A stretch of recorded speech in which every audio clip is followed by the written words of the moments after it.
Good afternoon, members. I call Committee of the Whole Bill 41, our Workers' Compensation Amendment Act. We are on Clause 1, I believe. Shall Clause 1 pass? Aye. Member. Thank you, Honourable Chair.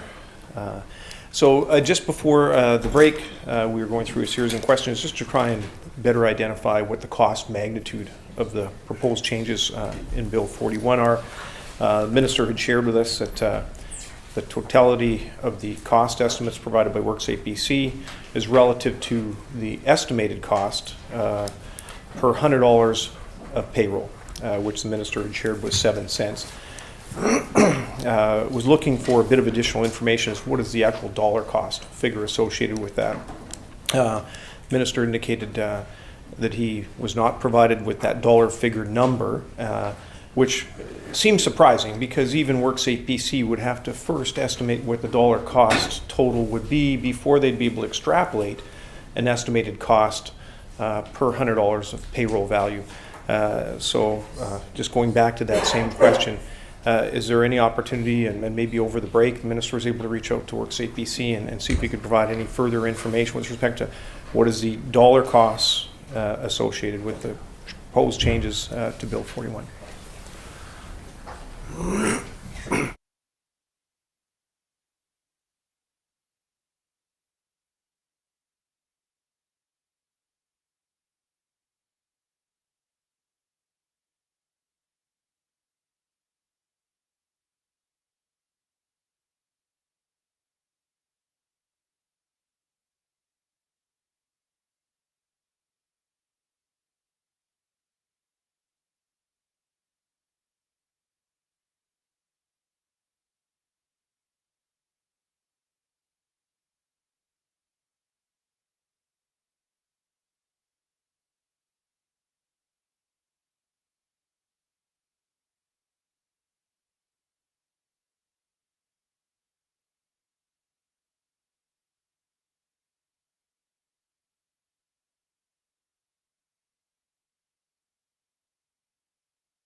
Minister of Labour. Thank you, Honourable Chair. And I will try to get that because I offered that I will reach out and see when I can get that type of information that the member is asking. But again, it has to be put in that context that I laid it out earlier. It is the funding and liabilities and how they are calculated is very, very complex. As it was mentioned that I read it on record from Bojo report. And And again, it's not just somebody's going to write a check tomorrow, or that this is how much cost is, here's the money that is going out. It is, this is the explanation I received, the one-time change in total liabilities represent the increased lifetime value of all existing claims in the system. It's a lifetime cost. And now they also went on to say that there are 50 to 60,000 claims are there as a result of the Bill 41 that will be impacted. So again, it is not something that money that is going to be cost out tomorrow, whatever number they are, but it is like a lifetime cost of the claims, because that's the way my understanding is that they calculate. It goes against the liabilities, and they have assets, and that's how they determine what level of funding level that they are at. Are they at 130% or 150% or less than 130%? It's a liability over assets. And so I think any cost implications by bill or their own initiative goes against the liabilities. So that's why it's a bit complicated, and it is calculated over lifetime. And it's not just somebody's going to sit down and calculate, this is what it's going to cost us tomorrow.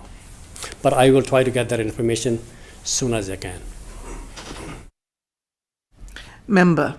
Thank you, Honourable Chair.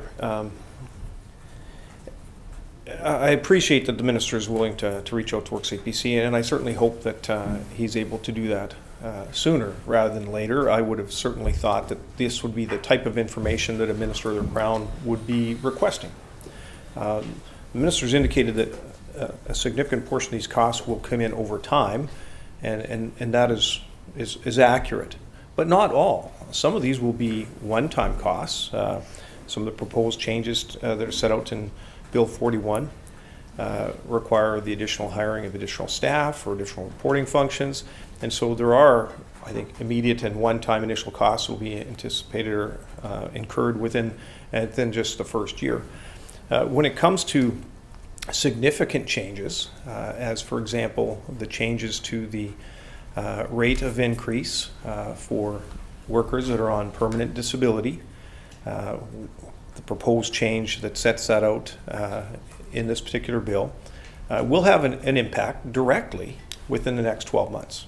There will also be ongoing costs over the lifetime that claimant is entitled to workers' compensation benefits. And it astounds me that the Minister is not able to share with this House the actual cost magnitude associated with these changes. Now, I would assume that when government ministries are looking at putting forward and meeting the fiscal framework and meeting objectives of the government, they have a requirement and obligation to ensure that they are able to spend within their existing budget allocations. And if they want to initiate any additional policy changes that require the additional hiring of staff or additional costs incurred by their ministry, I'm certainly, from my time on Treasury Board from 2013 to 2017, and my time working with then Minister of Jobs, Tourism and Skills Training, it was absolutely paramount that any proposed legislative changes were fully costed, so that government had a full understanding of what the cost implications were of these proposed changes. Now, what we're hearing from the Minister is that because there's a healthy surplus within Works APC, the Worker Accident Fund, that suddenly we don't have to worry about all these checks and balances, that we're just concerned about what the potential rate might be per $100 of payroll. Well, that's not consistent with how government operates, or even Crown corporations. I would fully expect that if the Crown Corporation were looking to make regulatory changes that would have significant impacts on the costs of the organization, that they wouldn't just go about making the changes and then hope at the end of the year, well, we'll just figure it out and hopefully it works in the budget. That's not how governments operate. That's not how businesses operate. It's not how families manage their personal finance. You don't make a decision without understanding fully the cost implications of those changes. And so, I'm going to stay on this same theme because it's very concerning to me that And the minister's answers initially, when it came to trying to determine why there's these 7 proposed changes set out in Bill 41, at the exclusion of hundreds of other recommendations that have been presented to the minister from a number of different reports, the minister shared with this House that part of the consideration were the financial impacts of the changes. So when we asked, or I asked specifically, what was the financial impacts, what was the financial cost of these proposed changes, the answer then was different, and the minister re-clarified. Maybe he misspoke initially, but he re-clarified, saying that, well, actually, no, we made our decision on these 7 proposed changes as set out in Bill 41, and once we made the determination what direction we were going, we then asked WorkSafe BC to do a cost analysis on it, and they reported back 7 cents per $100 of payroll. And it was on that advice that the minister felt comfortable in moving forward. Well, Honourable Chair, for WorkSafe BC to calculate that 7 cents per $100 of payroll, they'd had to understand and fully understand the magnitude of the cost, the fiscal impacts from the first 12 months, the ongoing liabilities of these proposed changes over the life of all of those injured workers that are entitled to now a different rate of increase for their disability pensions. And so I can't for the life of me understand and accept the fact that the minister has made a substantive decision, a decision which industry associations are indicated have the potential magnitude of over $800 million in cost in the first year alone, to the size of the worker accident fund, that decision was made solely on a 7 cent per $100 of payroll that was provided from WorkSafe BC. So I'm certainly hoping through you, Madam Chair, that the minister can provide some additional context or understanding on how he was able to arrive at the decision with such nascent information. And I guess, and further to that, the minister referenced one-time costs, or indicated that the majority of these costs, or all of the costs, actually it was the minister's words, that will be over the life of the term of all of these injured workers, the 50 to 60,000 workers. And so with that, is the minister able to share what that cost magnitude is over the lifetime of the contract, and what the actual impacts will be on the size of the worker accident fund?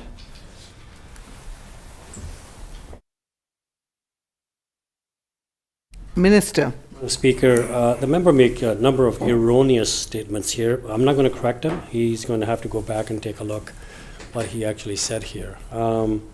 And I have already answered this question, that I will try to get the information that he asked. I didn't ask that information, and I don't have it. And soon I get that information, I will try to provide it to the member. This is the third time. Member. Thank you, Honourable Chair. Okay. I appreciate that the minister apparently did not request detailed analysis and information which led him to move forward with these particular amendments set out in Bill 41. That's been well articulated, or maybe not so well articulated. But the minister also indicated that this 7 cents impact, the 7 cents per $100 of payroll value, that number was finite. And I do know that, for example, one of the proposed legislative changes has to do with changing the rate of increase for injured workers that are on long-term disability. The current rate is CPI minus 1%. It's my understanding that the last 12 months rolling average for CPI is 6.9%. The current legislation would indicate and direct that, based on the current legislation, injured workers on January 1st would be entitled to a rate of increase of 6.9% less 1. or 5.9%. And that's if this current annual, this 12 months rolling average holds true over the next couple of months. Can the minister confirm that the current legislation is just that the rate of increase for injured workers is currently set at CPI minus 1% and based on an assumed CPI rate of 6.9% for fiscal 2022, that the rate would actually be 5.9%, so 1% less than the current 12-month average of CPI? Minister. Thank you, Honourable Chair. Just for the housekeeping here, to moving as efficiently as we can, because there are a number of areas of this bill that need to be looked at, talked about, understand. People who are watching, what do they actually mean? I think we spent almost over 4 hours now talking about how we got here. And now I'm glad that member is moving into some of the specific areas of the bill, but it's not clause 1, it is somewhere down the line. So I'm okay to go clause by clause, which clause you want to pick up first and go back. But as long as we know that which clause are we talking about, so that we can concentrate, finish it off, and then go to the next one. And that's my humble suggestion through you to the member, that let's go through systematically if there are, because there will be a lot of information available to when we get to each clause there, and I'm sure there will be a lot of questions, just like the question that member have asked, but that is further down in the bill. So I ask that let's start from clause 1 and see if there are some questions. Member. Thank you, Honourable Chair, and I appreciate the recommendation from the minister. However, although this specific question around the current rate does reflect a specific section of the bill, it's also important to have a better understanding at this point in time how the minister has determined, based on the advice of WorkSafe BC, that the rate is a finite number, that the potential cost impact to employers and ratepayers is a set fixed amount. The proposed change that sets out the rate of increase for injured workers is not a fixed and finite number. It provides variability. Provides an opportunity for WorkSafe BC, the board, to make a subjective decision on any increase to the worker compensation rate for permanently disabled workers if the rate of increase of CPI is more than 4%. So if we knew it was straight at CPI, WorkSafe BC board might be able to make that determination and say, okay, based on the proposed change, it is a set amount. But the way the bill is laid out, WorkSafe BC, the board, doesn't even make a decision until January. So if they've indicated a finite number to the minister, which led him to move forward with this piece of legislation, and yet they've yet to even make a determination if that rate of increase for fiscal 2022 is going to be 4, 4.5, 5, 5.5, 6, 6.5. They've yet to even make that determination.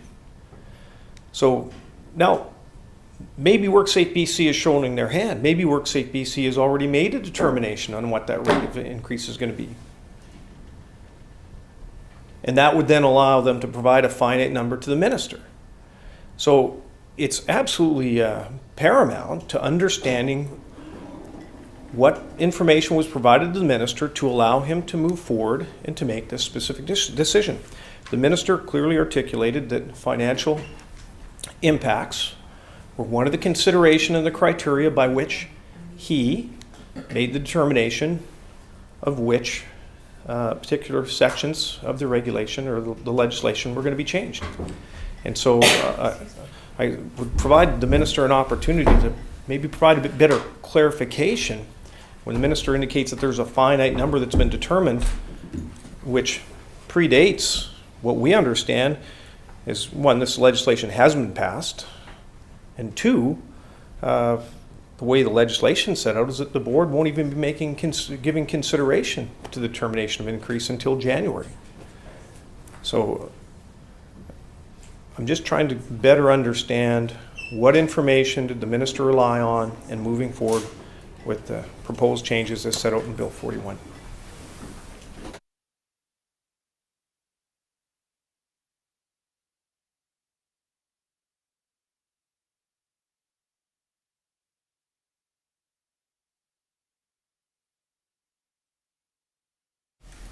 Minister of Labour.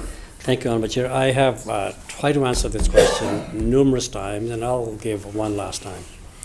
I relied on 7 cents that I asked what impact it will have on employers' premiums, and they said it will be about 7 cents, or of the total package. And I was assured that there is a sufficient funds available in the accident fund, and there's no immediate impact on the premiums. Now, members asking different questions. How the dollar values attached to each one of those cost items and how they calculate them and what they are. And I have already said that I will try to get that for the member. Member. Okay, that's concerning. Let me ask this question through Honourable Chair to the Minister. The changes as set out in Bill 41, is the Minister able to share what these changes, how they will impact the surplus that currently resides in the Worker Accident Fund?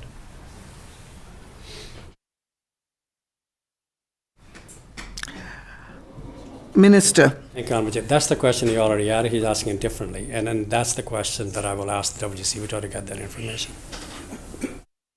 Member. Thank you, Honourable Chair. It's not the same question. The potential impact on future rates is also contingent upon the size and how healthy that worker accident fund surplus is. The Minister in one of his earlier responses indicated that the surplus was around $3 billion. I don't have the exact number, but I believe that was the number. And of course, for those that might be listening at home, the total cost for providing care and compensation benefits to workers comes up to a set number, and then out of an extra due diligence caution, there's an additional 30% that is set aside to ensure that they can deal with any market fluctuations. A significant portion of revenue, for example, comes from investments, and so there's an extra abundance of caution, the extra 30%. So the surplus we're talking about is a surplus in excess of that 130% of what the estimated cost of providing those claims are. And that surplus last year grew considerably. The Minister, I believe, shared an estimates last spring. So in fiscal 2021, I believe the number the Minister referenced was about 11.1% return on the investments, which is pretty considerable. I certainly would have been happy to see that in my portfolio. And yet we know this fiscal, things are very different. That the financial returns for any Crown corporation that has significant investments, whether it be ICBC or WorkSafe BC, they're going to take a significant financial hit.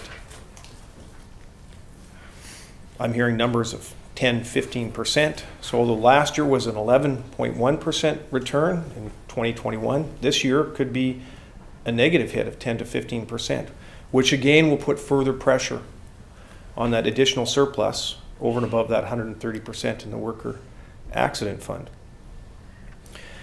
The changes as set out in Bill 41 are also going to have fiscal implications to WorkSafe BC. And I appreciate that WorkSafe BC may be choosing to utilize some of that surplus to fund some of these costs, but I think it's also important for business owners. And again, the funds that are received by WorkSafe BC come from employers. Those are employer-paid premiums. And through increased financial returns and largely very significant efforts of employers from around the province to reduce the incidence and the severity of accidents in the workplace, that surplus has grown. And yes, employers have had some benefit from that.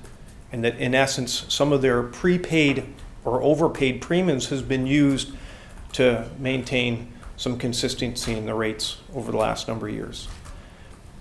But what is happening now is changes are being proposed that are going to have significant increased costs to the provision of care and the rates of compensation to injured workers. And I have no quarrel with that. But it's important, I think it's imperative, that not just British Columbians, but employers have a full understanding of the cost magnitude of the changes. Now, we had a bill not too long ago which changed the length of time that injured workers would be paid. And the minister referenced that in some of his earlier comments. The fact that an injured worker at the age of 25, there was a self-determination or a determination maybe by WorkSafe BC at the time that that injured worker would be paid a disability compensation pension through until age 65. Well, that age 65, that was a finite number. They could easily determine what the potential cost of that may be through the actuaries that, again, the minister gave reference to determine what that cost magnitude was.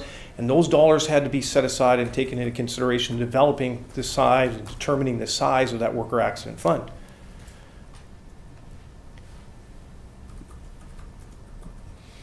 But the legislative changes that were initiated, I believe it might have been Bill 31, but my memory's not that great these days. In any event, under that particular bill, it gave the ability of WorkSafe BC to reconsider the age of retirement.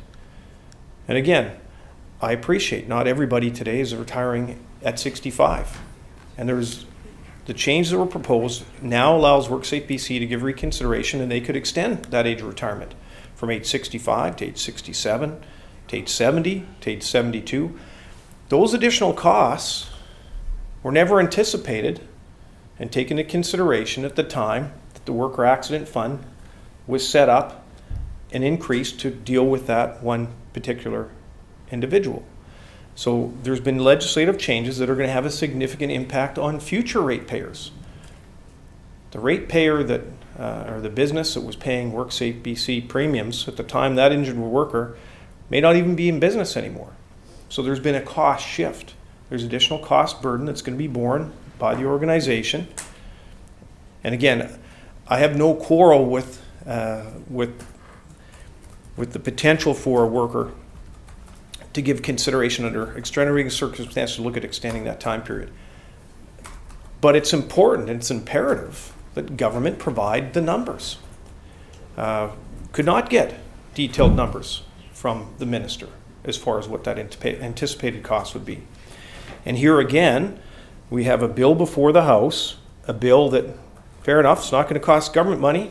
It's not going to cost the minister any money out of his budget. So, oh well, don't have to maybe scrutinize too much, don't have to ask too many questions because the minister is not necessarily on the hook for the payment.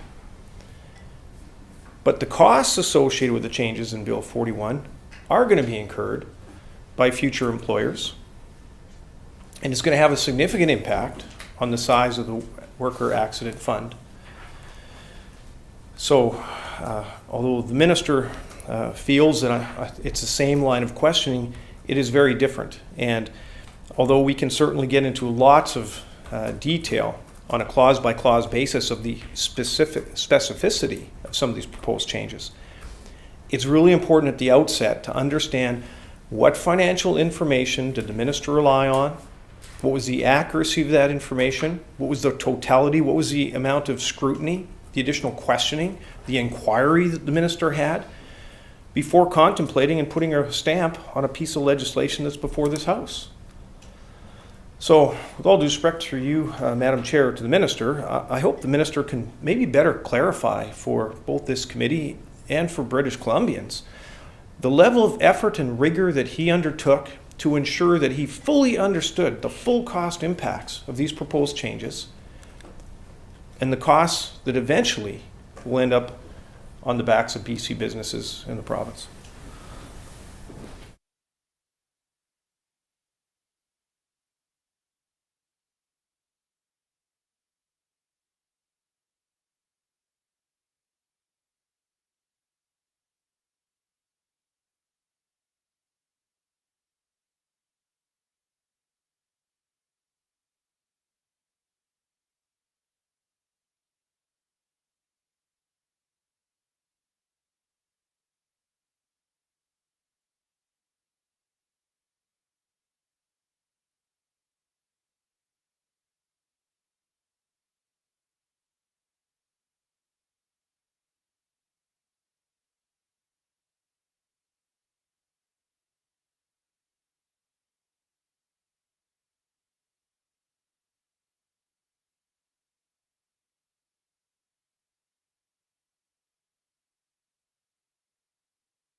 Minister. Thank you, Honourable Chair, and I have answered that question.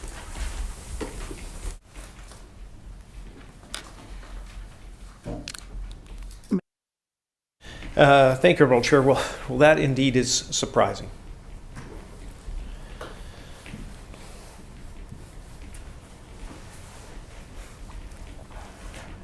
Wow.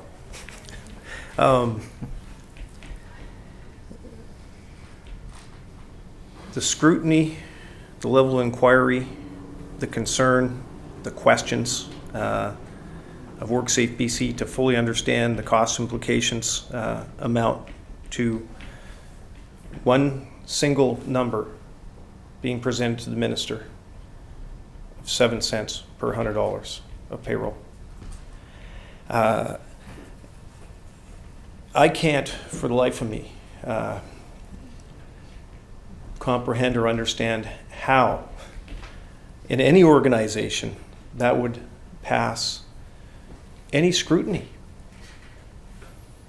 It is the job of the minister to fully understand the Crown corporations which are under his or her control.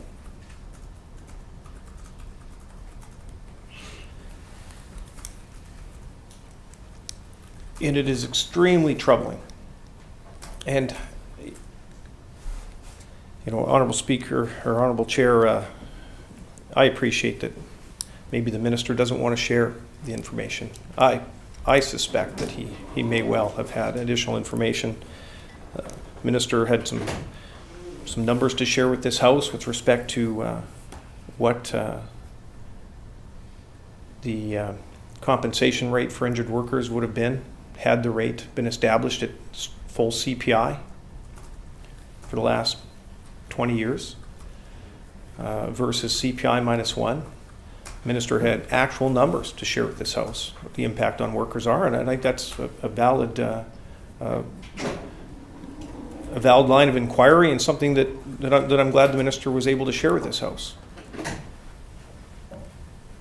But again, when it comes to a bill, and again, Honourable Chair, these aren't just my concerns. Fair enough, on the record, I have a business or two and might be concerned about worker compensation rates, but I also have a duty to represent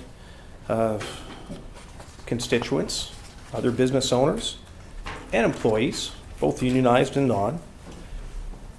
And when business organizations express concerns and write letters to the minister setting forth their understanding of the proposed legislative changes, the potential cost implications, the potential challenges associated with those, and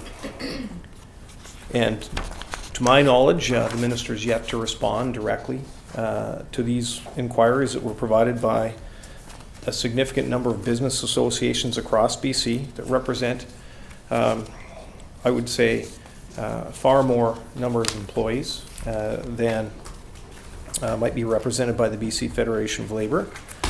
But when they have not been provided any fulsome answers, and they then ask myself, as the official opposition critic, to advance questions, a line of inquiry and concerns, to try and get it on the record so that British Columbians, employees and employers, can better understand what information the minister relied upon before setting forth with tabling this particular piece of legislation.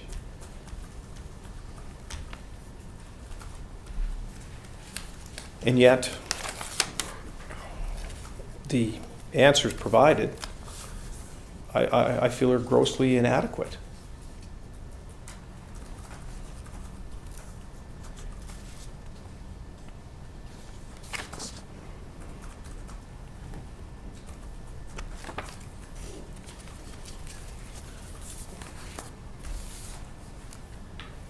However, it's apparent that the minister is unable and unwilling to share that information at this point in time. So I certainly would encourage the minister to make those specific inquiries of WorkSafe BC. It should not be information that cannot be released and should not be released. It's information that has a direct impact on potential rate premiums paid by employers across the province. It has direct and immediate impact, I believe, should this bill become an act. It'll have direct impact on the size and the health of the surplus that currently resides in the Worker Accident Fund. And it's imperative that British Columbians have a full understanding of what information the minister relied upon. And so, again, I'll just repeat it one more time. But if the sole financial information that the minister relied upon in tabling this piece of legislation was a sole number, a finite number that the minister indicated, of only 7 cents per $100 of payroll, I'm deeply concerned.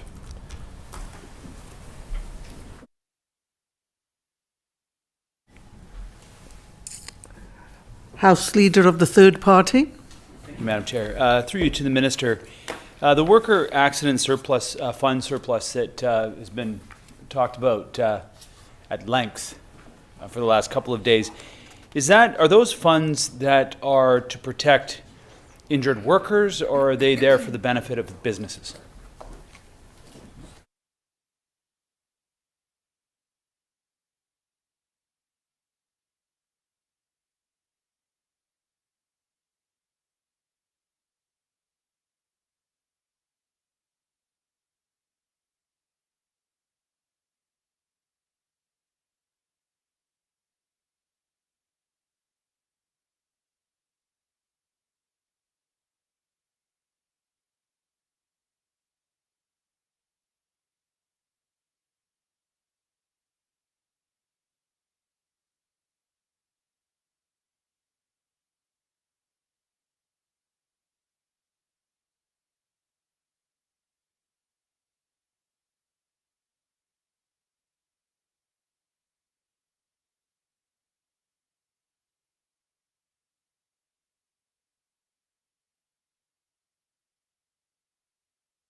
Minister. Thank you, Madam Chair. My advice is that the assets or the accident fund is held in trust. It is to provide and pay for the benefits of claimants of the past, current, and future. And also the administration costs, the healthcare costs, the rehab costs, there are a number of those areas. It is the money that belongs to the system in order to provide the care and benefits to the injured worker that they're entitled under the Act.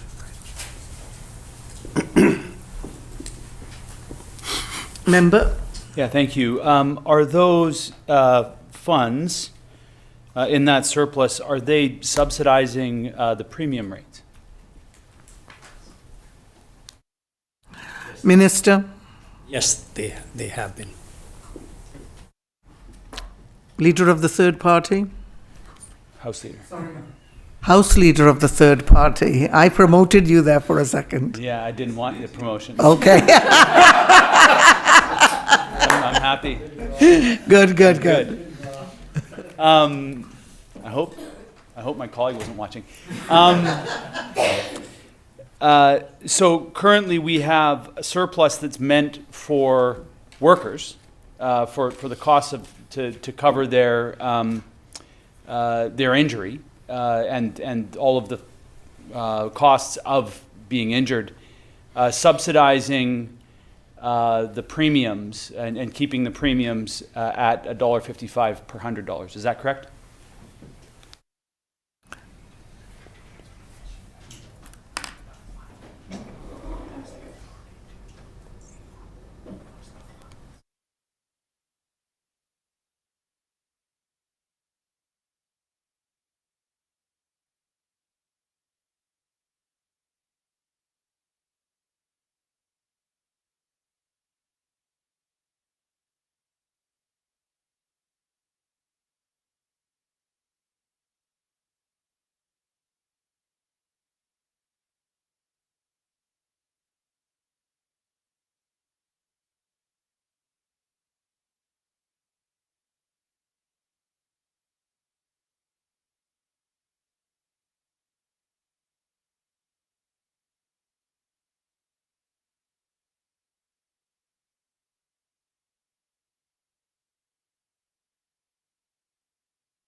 Minister?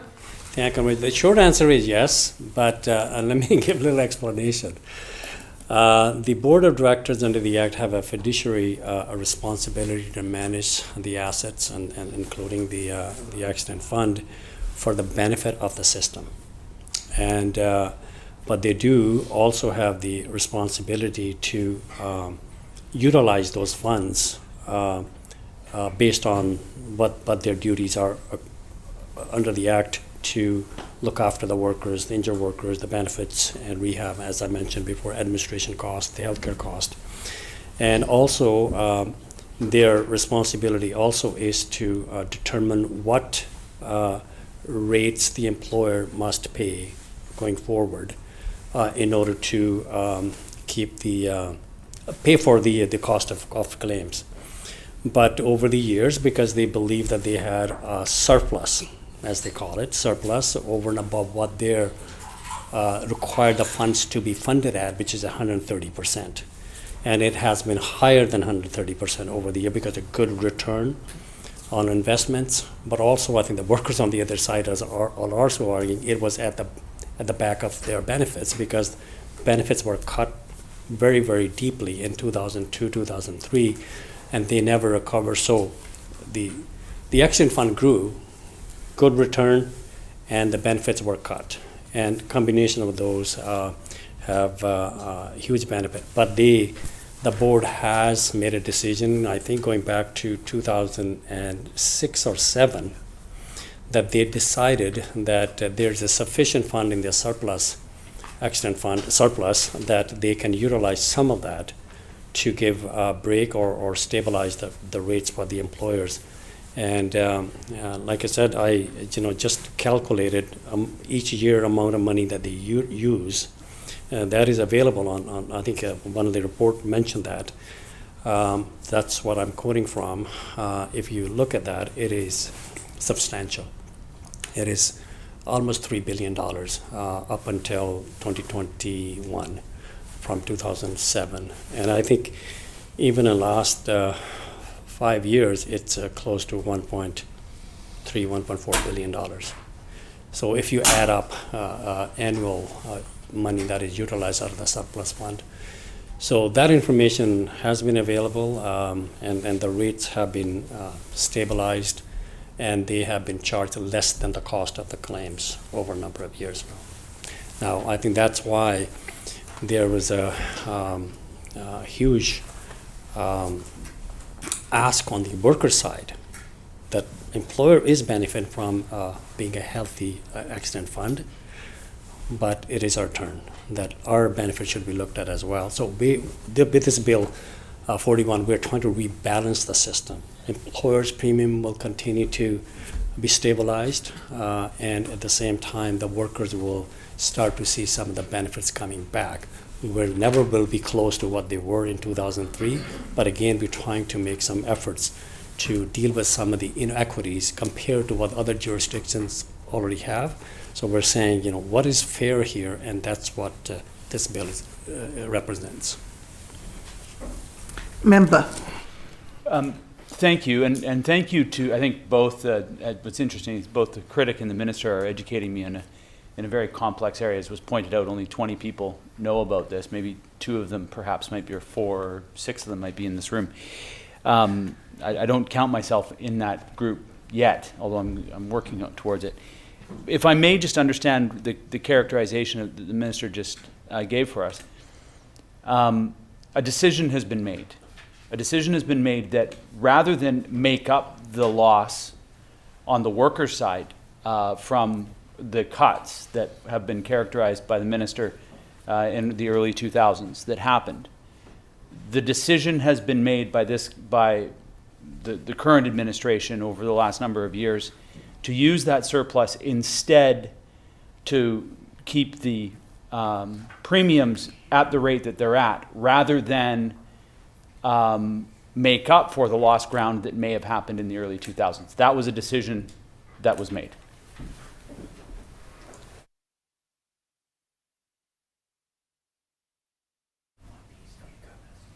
Minister. Thank you, Honourable Chair. Here's another piece. The board has the authority to utilize the accident fund to offset premiums for the employer, but they don't have the authority under the act to improve the benefits for the workers. So that's why we're here debating the bill that will lift the benefits that workers lost, or trying to get some of those benefits back that the workers lost, because the board does not have the authority to lift the or improve the benefits for the worker, but they do have authority to offset the premium for the employers. Member. Thank you. So there was then a decision made to not amend the authority that the board have to give them, because ultimately this government can make the decision to amend the authorities that the board has in order to ensure that the monies that have been set aside for injured workers are going to injured workers, as has been characterized in the few questions that I've asked here.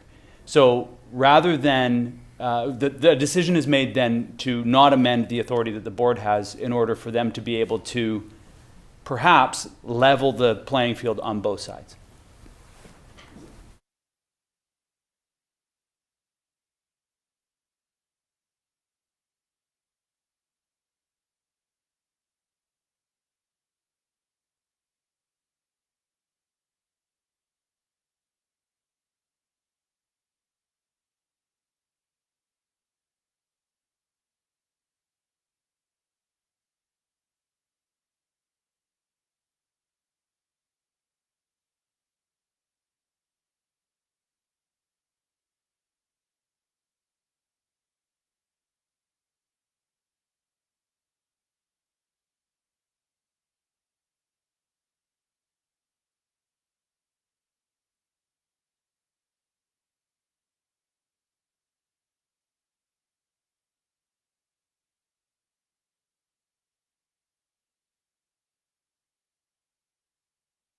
Minister. Thank you, Honorable Chair.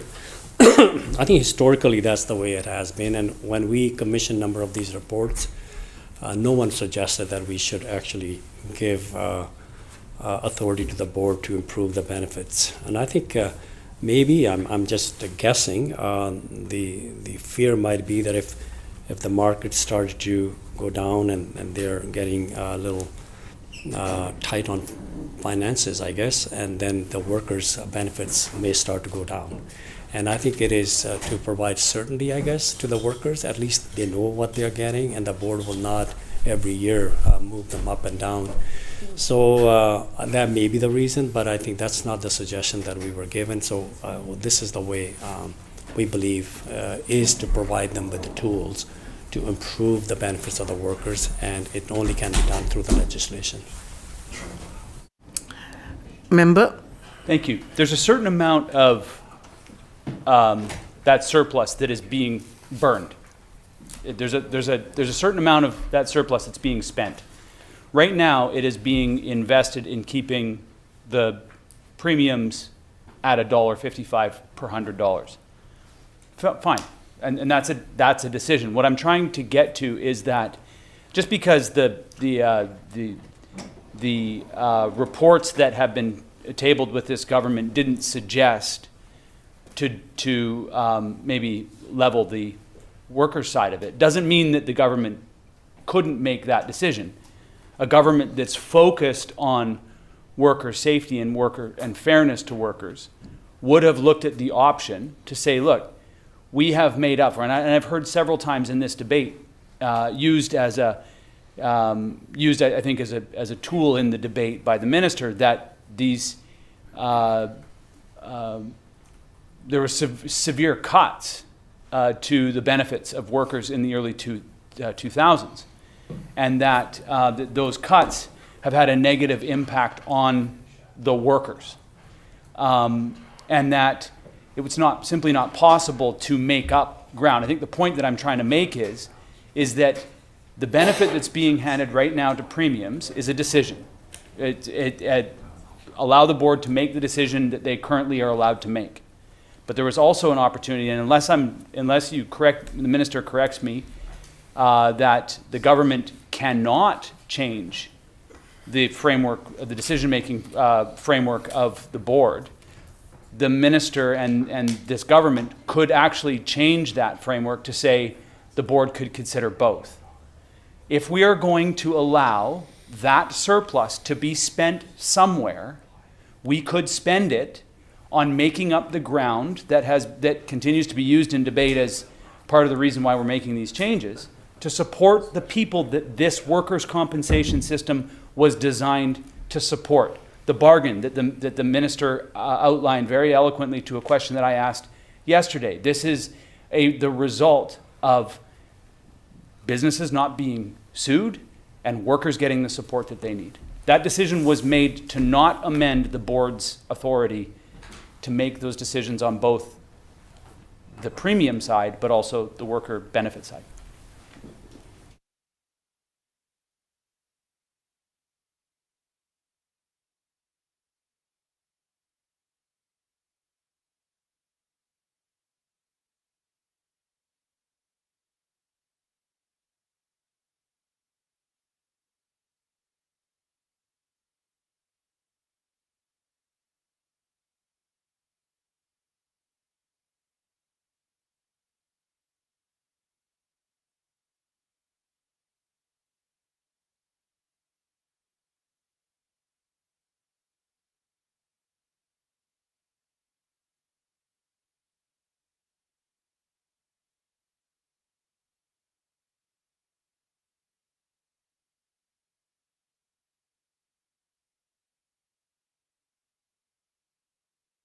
Minister? Thank you, Honourable Chair.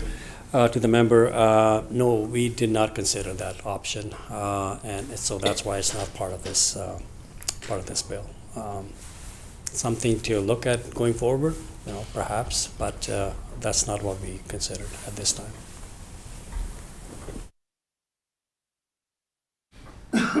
Member from Shuswap. Thank you, Honourable Chair. There was a question that was provided me earlier, and I overlooked it, so I thought this might be a good time to raise it. A number of the recommendations set forward in the bill have been drawn from the Patterson report, and the minister has shared that with this House. Now, the Patterson report, as I recall, saw a number of employer associations actually walk out of the consultation process out of concern of maybe a lack of impartiality with respect to the work that was being undertaken. Through you, Honourable Chair, can the minister share with us, was any additional consultation undertaken with these organizations to ensure that their voice was accommodated either during the time that the Patterson report was underway or thereafter?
Minister. Thank you, Honourable Chair. What happened was with Patterson, the employers participated initially, and then once the interim report was issued by Patterson, they decided not to proceed any further. But there are a huge number of employers who were consulted by Patterson, and numbers are pretty big. And then again, some of the stuff that we are talking about here isn't all came from Patterson. For example, case suppression was identified by Petrie. he consulted many employers and workers. Hearing loss, for example, and removing the cap came from the board themselves. They did their own survey where they sit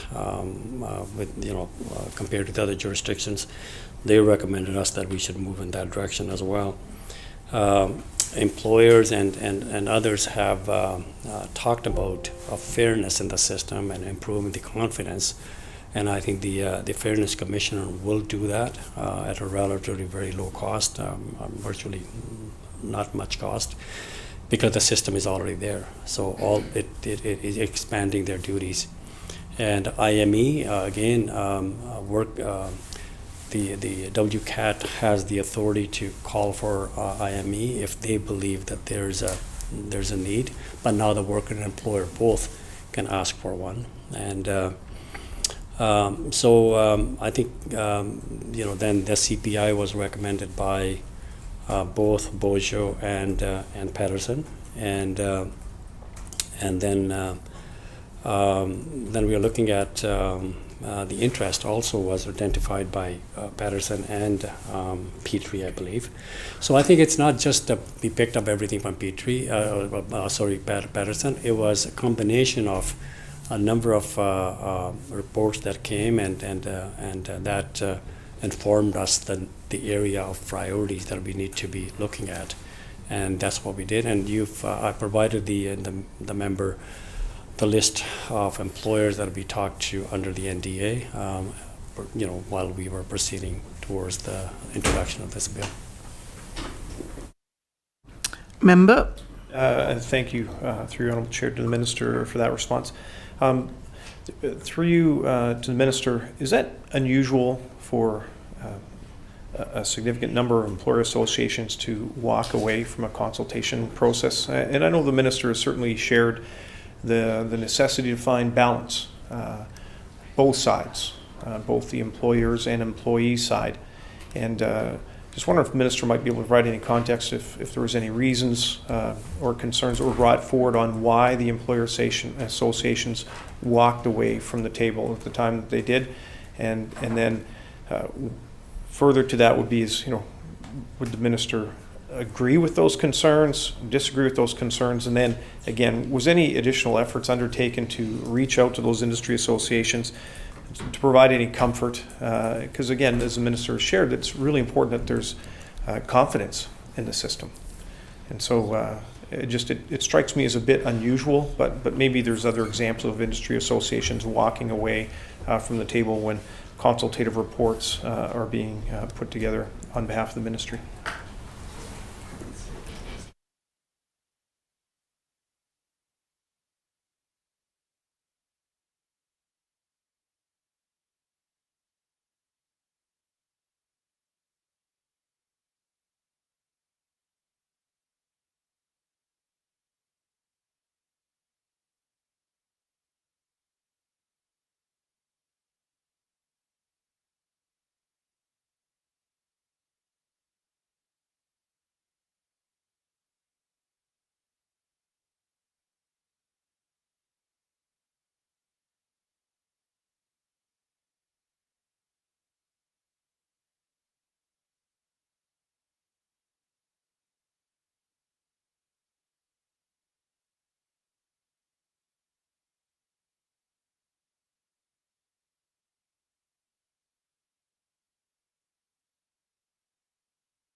Minister. Thank you, Honorable Chair.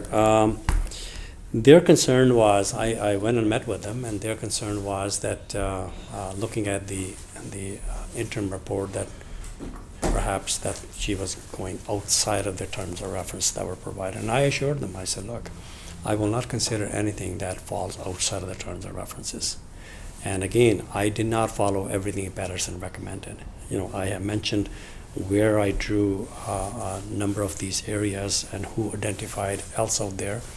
And so I think it is a priority that developed over time when looking at different reports, and they were all directing, almost all of them mentioned some of these areas and considering other jurisdictions and where we fare on each of those areas. And we believe that those are the priorities to move forward with, and that's what we did.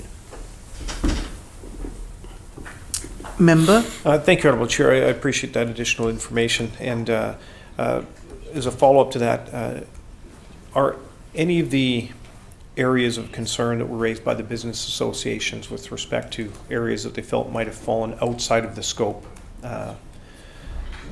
are any of those areas represented or identified and set out in Bill 41, or the areas of concern that the employers had expressed concern about, have those not been contemplated and form part of Bill 41?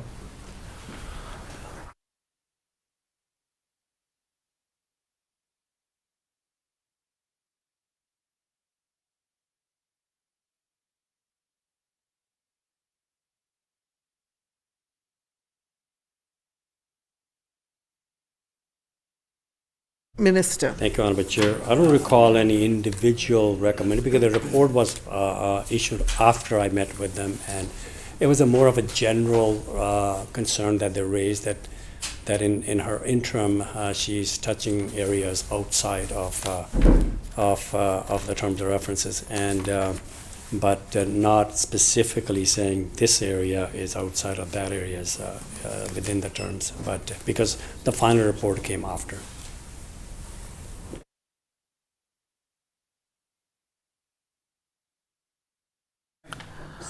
So ordered.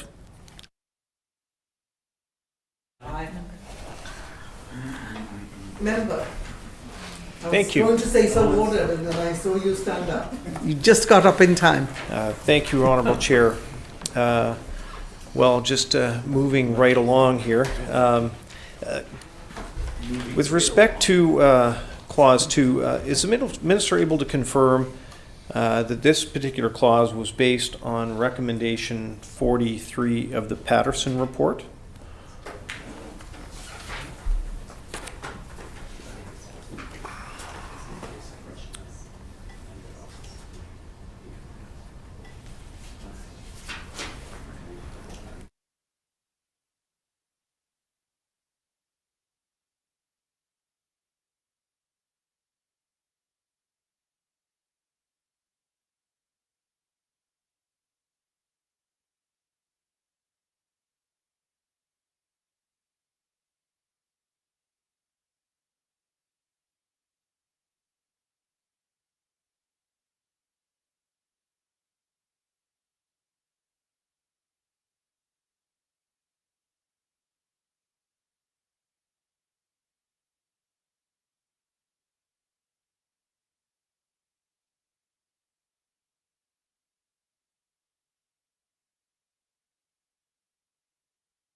Minister. Honorable Chair, actually Petrie identified this area long before Patterson, and Patterson also recommended, as member said, as a part of our recommendations. Number, I believe it is 43. Thank you, Honorable Chair. So, yeah, I've just now located it as it's actually recommendation 43 of the Patterson report, and it's interesting the Minister references it. It was also mentioned previously in the Petrie report. Through Honourable Chair to the Minister, was additional credence, I guess, or extra weight given to recommendations that were consistent with a number of the different reports? I know early on when we were trying to determine what led the Minister to land on these 7 set requirements, that was not something the Minister referenced, but seeing it's been raised now, just asking, I guess, when the Minister was giving consideration, the fact that a recommendation may have shown up or repeated itself in a number of different reports, did that also add extra weight to the Minister's decision making with respect to those 7 changes that are set out in Bill 41?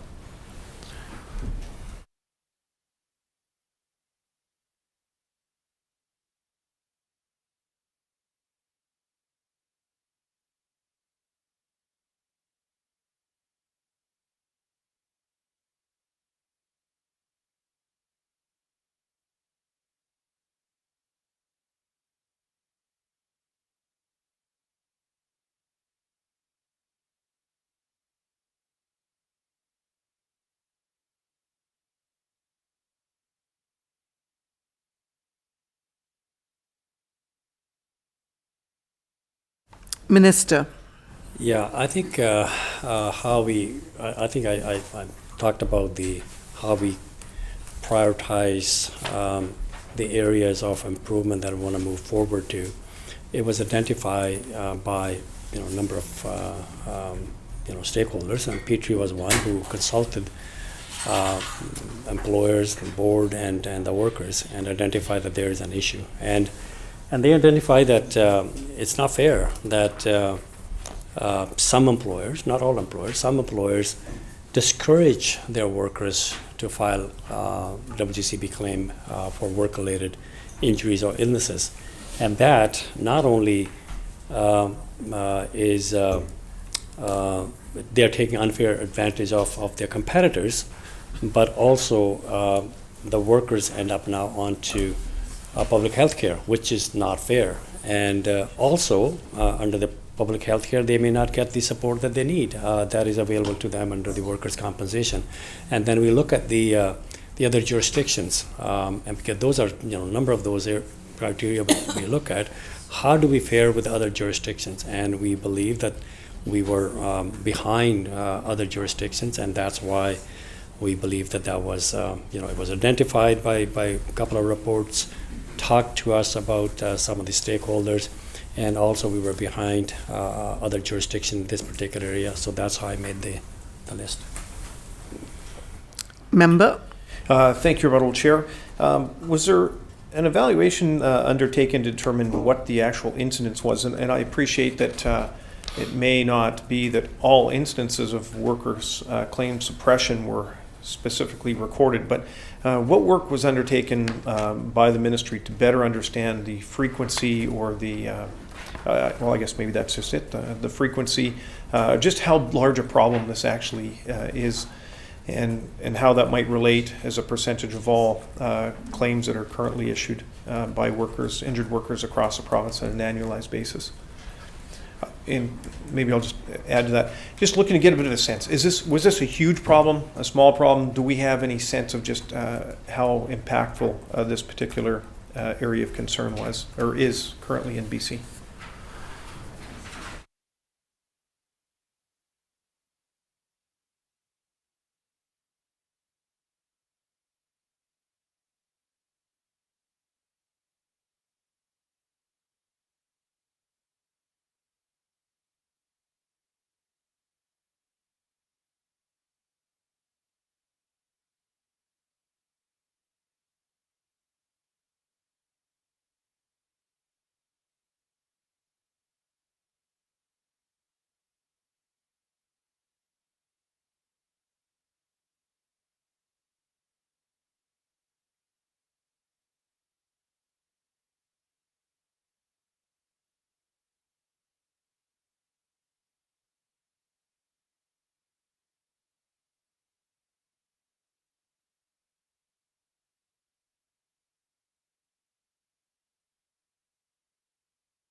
Minister. Thank you, Honorable Chair. I'll go by Petrie, who put a paper out March 2022. This is what he said in that report, that this is addendum. This is addendum to his 2018 report, Restoring the Balance: A Worker-Centered Approach to Workers' Compensation Policy, to the Board of Directors of BC Workers' Compensation Board. In that 2018 report, I addressed the issue of claim suppression in a limited way, given the 8-week period to complete my review and the limitation of available data to address the claim suppression issue. I recommended that the WCB initiate an independent review of a claim suppression by a qualified organization with a scientific methodology to determine the nature and extent of claim suppression. To the WCB credit, they commissioned the recommended review. And then went on to say that the commissioned independent report, which was released now, according to this, estimates of the nature and extent of claim suppression in British Columbia's workers' compensation system. The finding in the claim suppression study indicated a high level of underreporting of work-related injuries or diseases. And even with the challenges for documenting claim suppression, the study found evidence of a significant level of claim suppression activity that likely occur in BC workplaces. So here's a study that was conducted by WCB, and it came back suggesting there's a significant number of underreporting or not reporting claims. Member. Thank you, Honourable Chair. I appreciate that. The Minister references significant. And is there any statistical numbers, like what is significant? And I fully support this clause, just to put it on the record. But just to get a bit of a sense on how large a problem this is, the additional report that was provided, the Minister just referenced, indicated significant. Just trying to get a bit of a sense on how large a number. Are we talking about thousands of workers a year, hundreds, tens of thousands, just to get a bit of a sense in what is significant?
Minister. Thank you. There's a number of different scenarios they mentioned, but this is significant. What is it? Out of an abundance of caution, I have estimated the unclaimed time loss injuries in 2019 at 45,000, with a likely range between 40,000 and 50,000 unclaimed time loss injuries. This represents, excuse me, 46.3% of the total projected disabling injuries in 2019, taking into account unclaimed injuries. So it is significant. Member. Chair. So the reference to time loss, just so I get a bit of a sense, the time loss estimate, does that refer to a worker who might be injured on the job site,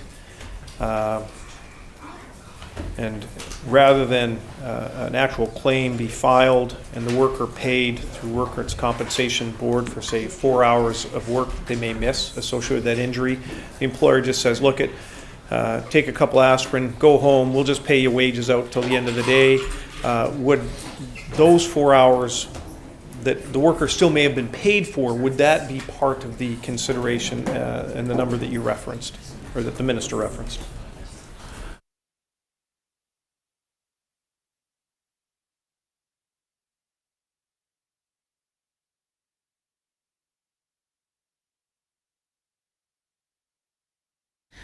Minister.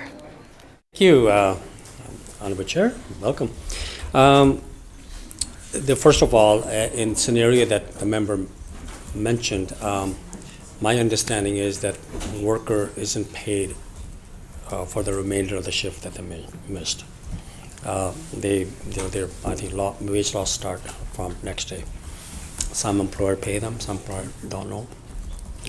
But it is the considering overall avoidance of claims, trying to persuade worker not to file a claim, and keeping them on a payroll, for example, instead of them letting them go to see a doctor and take a disability and go on wage loss. It's a number of, I think, this is a very thorough report. If the member wish to read this, I can give you a copy of that. It is a quite, I think, informing, to say the least, how the case suppression worked and how they came up with those numbers. So it is quite significant. Member. Thank you and welcome to the chair. Through you to the minister, I appreciate that. Now, I do know that a number of employers have, light duty or return to work programs. So if an employer or employee is working on a specific task and is injured at work and maybe provided an alternative as far as light duty work, I just wanted to clarify that those types of programs would not be counted and would not have represented any of the 40 to 50,000 hours that the minister referenced as far as the total lost time annually.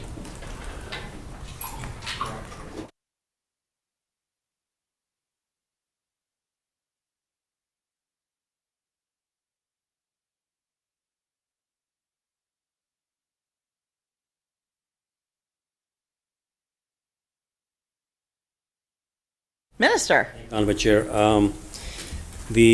first of all, I think the Act requires that every injury must be reported, whether it ends up in a claim or not, but they must be reported. And I think, as I was just reminded, I remember near misses were also required to be reported. And but it is where the injury occurred at a workplace.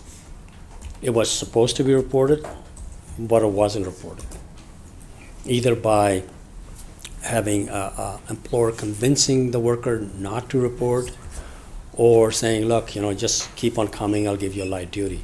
But the injury, if injury wasn't reported, then that would fall under the avoidance of claims.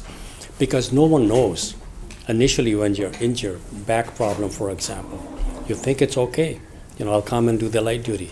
But over time, it may develop into a lifelong problem, and then they try to report, retroactively.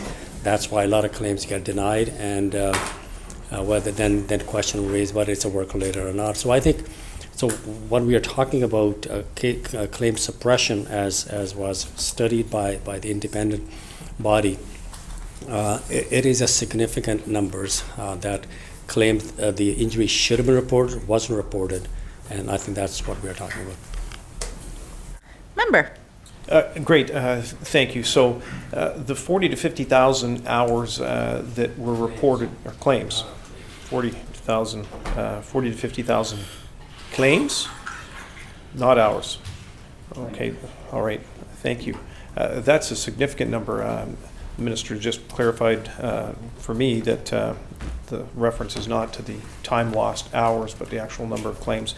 So at 40 to 50,000 claims, that is significant. Now, just having a look at the recommendation from the Patterson report, it indicates that the legislation is pretty clear that the ability of an employer to suppress claims is not permitted, but the challenge has been is that the WCAT, I guess in their review, found that they weren't actually able to level penalties against the employer.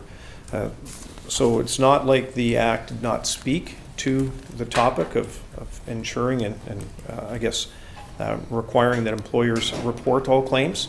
It has to do, I think, it appears from Patterson report that there's a bit of a challenge with respect to the ability to level penalties. Now with that, with respect to the size of the penalty that might be leveled to employers that are active in suppressing claims, has that been determined yet, or will that be left up to WorkSafe BC to determine? And with that, is there any opportunity for the minister, would the minister be reviewing any of those fees or levies? And I guess what further consultation might be undertaken with employers to ensure that any fines or penalties are commensurate with the severity of the suppression?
Minister. Thank you, Honorable Chair.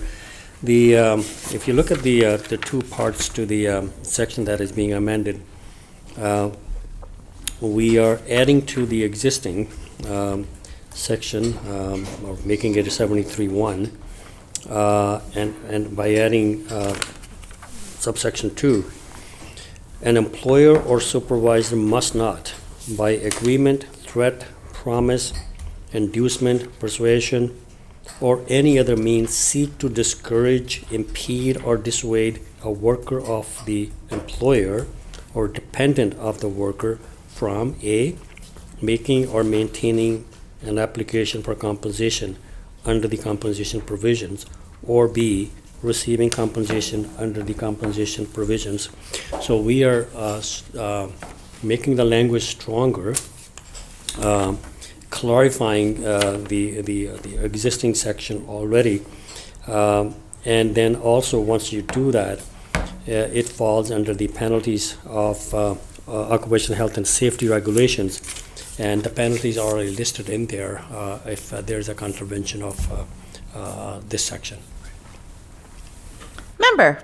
Thank you, Honorable Chair. I think it might be helpful. Is the Minister able to share with the severity of the penalties, like the magnitude of the penalties that might be assessed in the case where an employer is actually found to have actually suppressed the application of a claim?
Minister.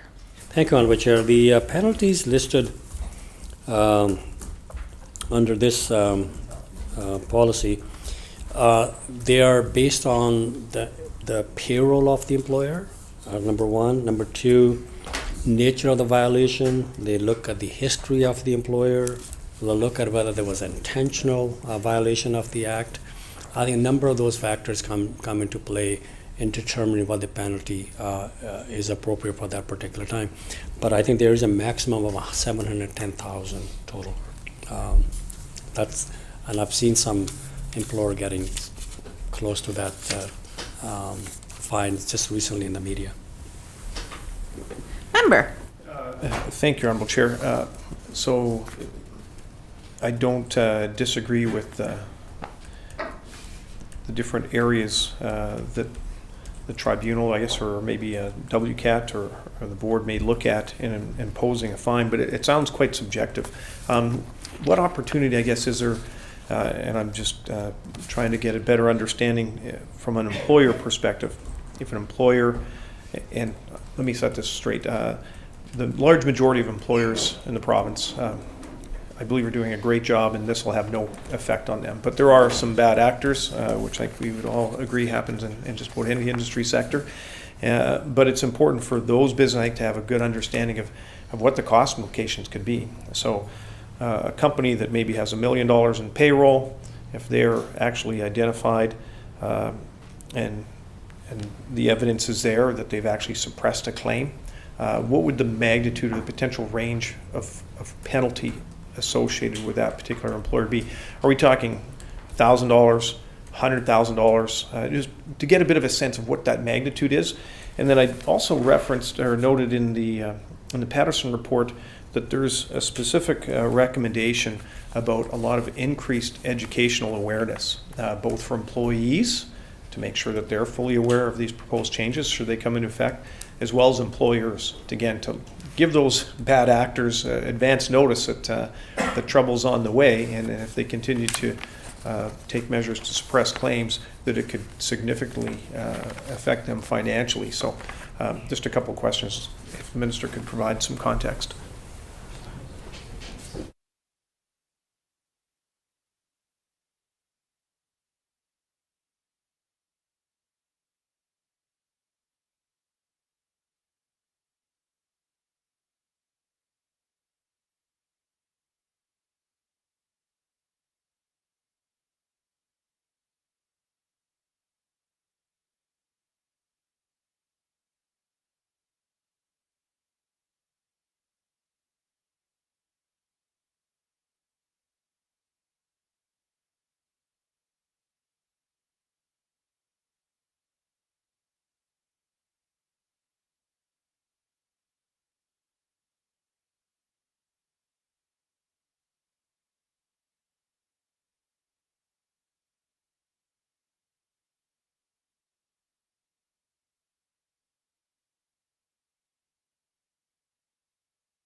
Minister.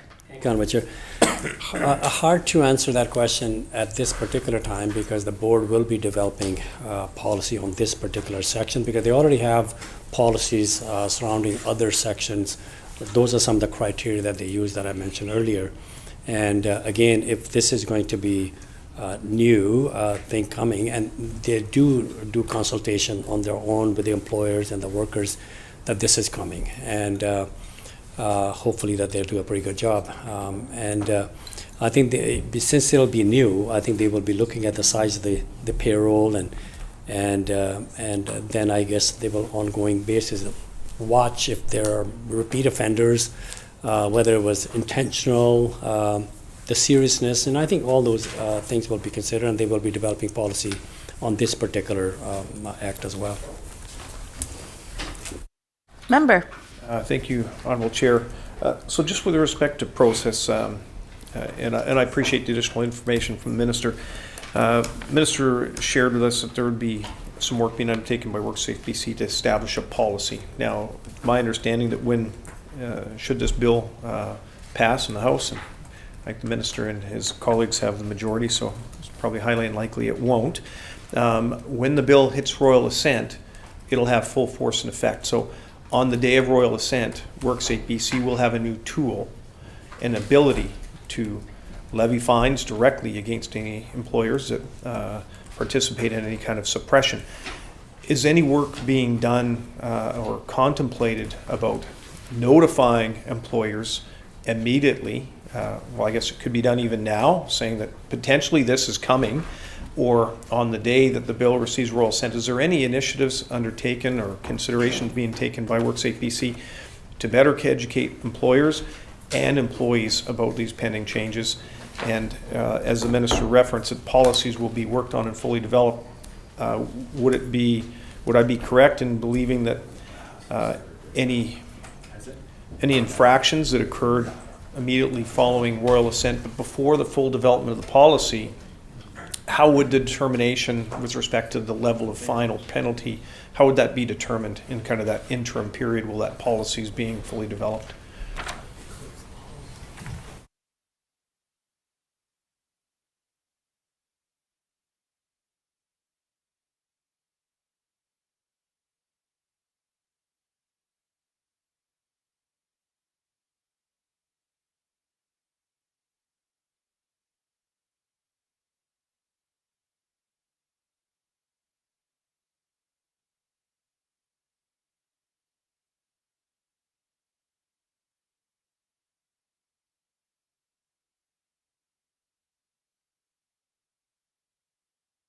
Minister. Thank you, Honourable Chair.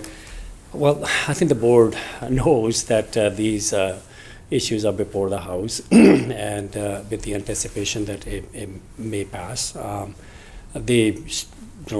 hoping that they have started working on some of these policy development already. But the policy to levy fines or penalties, that already exists. They already have that criteria. Now they will be looking at this, a new one, and I'm hoping that they can insert that in part of their approach to the other penalties as well, that after the royal assent, then when it becomes effective, then I'm hoping that they will be in a position to implement this and levy penalties if they need to be. Member. Thank you, Honourable Chair. And I appreciate the response from the Minister. I guess back to the question about the educational component, I think we all want to see employers engage appropriately and not suppress claims. As we've discussed, there may be a few bad actors out there. And the Patterson report, again, references the need for increased educational awareness and communication, both with employees and employers. Has there been any discussions with WorkSafe BC about what efforts they may be undertaking, in the weeks following royal assent, to actually really engage with the employer and employee community to ensure that they're fully aware of the potential magnitude of the fines and levies associated with the proposed changes?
Minister. Thank you, Honourable Chair. Well, I think the WCB has already a system in place where they do consult and advise the employer and the other stakeholders about the changes that either coming through the legislation or through policy changes on their own. So I expect that they will be reaching out as soon as they realize that the bill is being passed and that information is sent out, and advise them what those changes are, and hopefully the employer will get the message and they don't have to levy any penalties. Member. Thank you, Honourable Chair. We've been speaking about the ability of WorkSafe BC to apply penalties to employers that are suppressing claims. One of the recommendations from the Patterson report provides some suggestion on specific language, recommending the following, one of which includes, where the worker's employment has been terminated due to the filing of a compensation claim, the remedy shall include, and in brackets, but not limited to, reinstatement or a make whole remedy without reinstatement at the worker's election. And I think what this is speaking to is that apparently, in having a look at the report, there have been instances where an employee has been suppressed in making a claim, and when they raised that concern and expressed concerns about that suppression to the employer, their employment was terminated. Now that employee is off work, they might file a claim with WorkSafe BC, and WorkSafe BC may undertake an investigation to determine under this new legislation, although it might be appropriate that the employer certainly gets a fine associated with the bad behavior.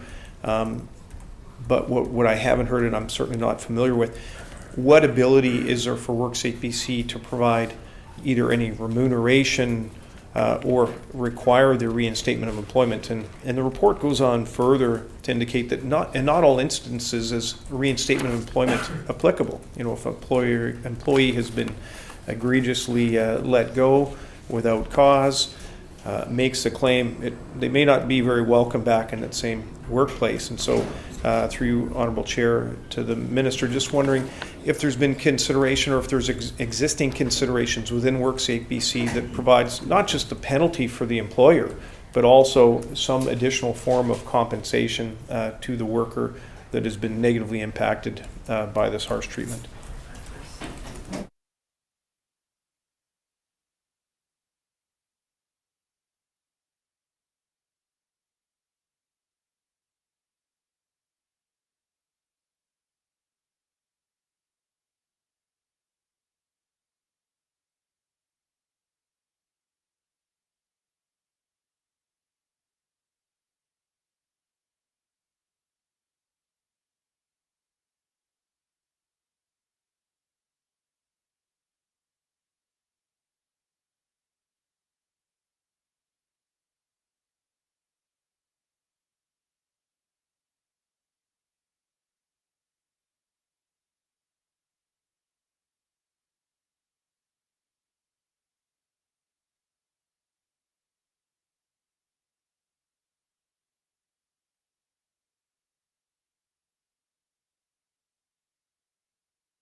Minister.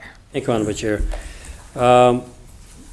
This particular section doesn't talk about the remedy for the worker, but it could fall under the other section that we will be debating later on.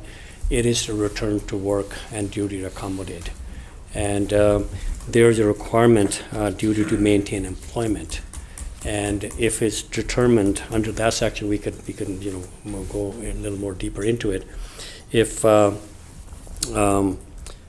requested by the worker, WorkSafe BC must determine if employer has failed to comply with the duty to maintain employment, and there are some remedies available there. So, yes, an employer can argue, well, I terminated this worker and I'm not bringing him back.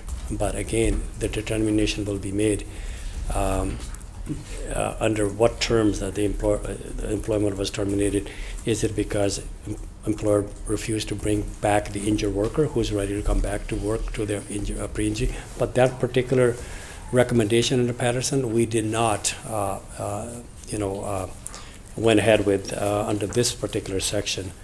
We just went with the penalty. Member. Thank you, Honourable Chair.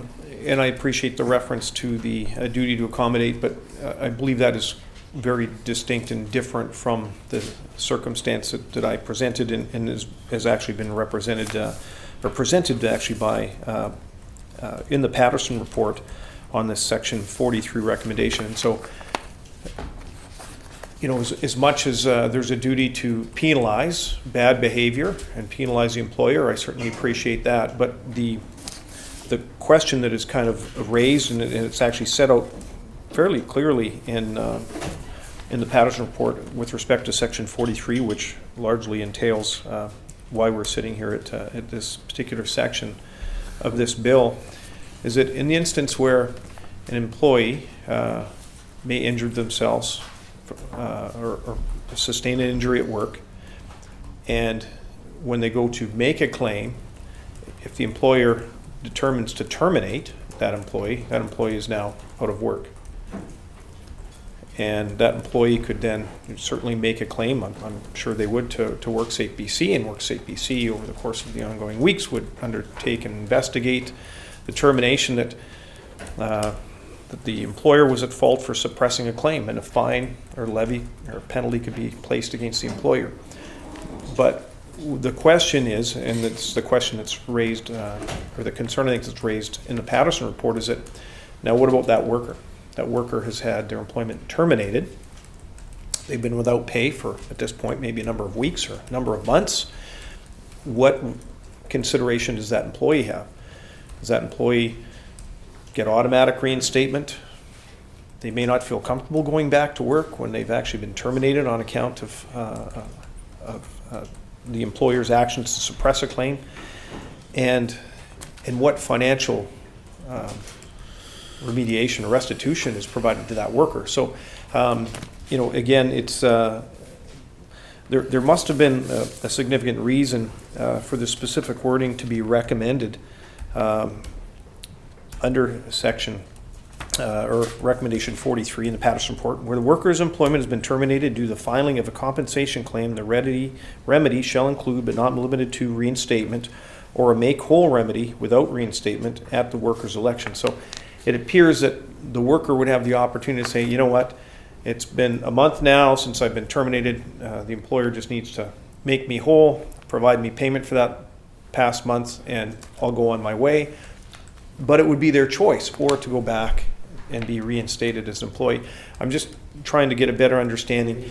Does the change set out either on clause 2 of Bill 41 in any way address that, or is there additional, legislation or policies in WorkSafe BC that would somehow adequately compensate that worker that's been aggrieved in this way?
Minister. Thank you, Honorable Chair.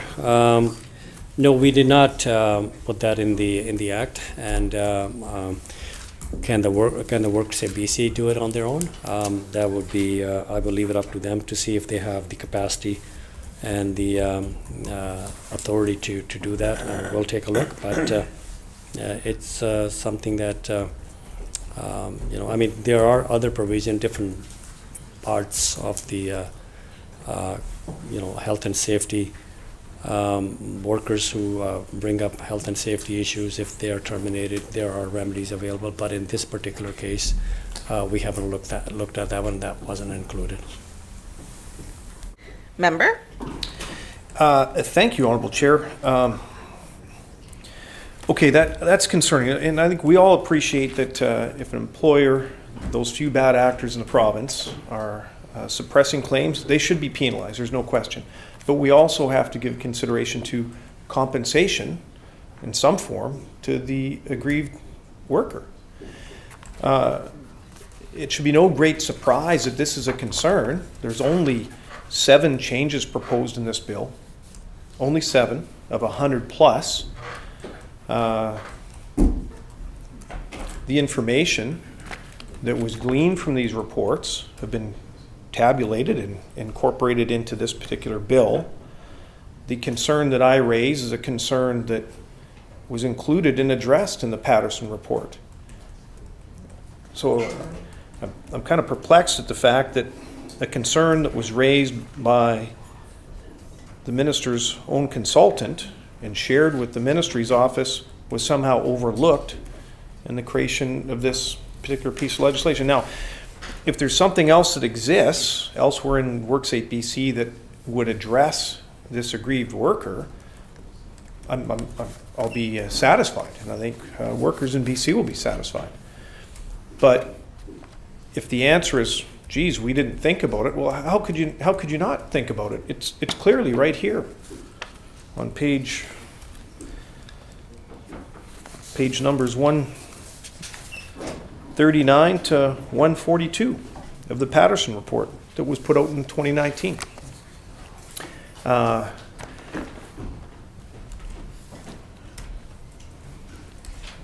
This is a significant oversight, and there's been lots of consideration to, laying penalties at the feet of the bad actor, and I support that.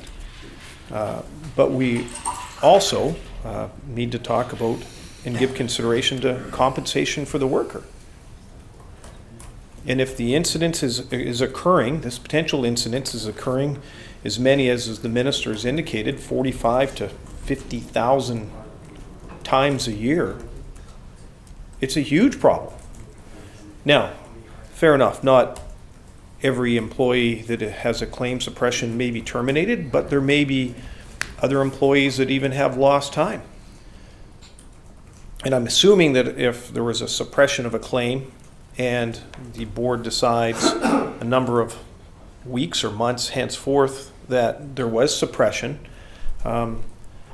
is there the ability of WorkSafe BC to require or to pay out that employee for that lost time? That would seem an obvious. I would assume that's the case, but with the, lack of confidence the minister has in the case of the terminated employee, I think it probably behooves me to ask that. In the instance where an employee has a workplace accident and that employee is put under a huge amount of duress by the employer to suppress that claim, and the employer is unable to go to work for a period of a week or more, and then comes back to work and later makes this known to WorkSafe BC, in that instance, is that employee entitled to lost time pay for the time that they were away on that particular workplace injury? I would assume so, but certainly through Madam Chair, hoping the minister might be able to just clarify and confirm that at the very least that is addressed.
Minister. Thank you, Honorable Chair.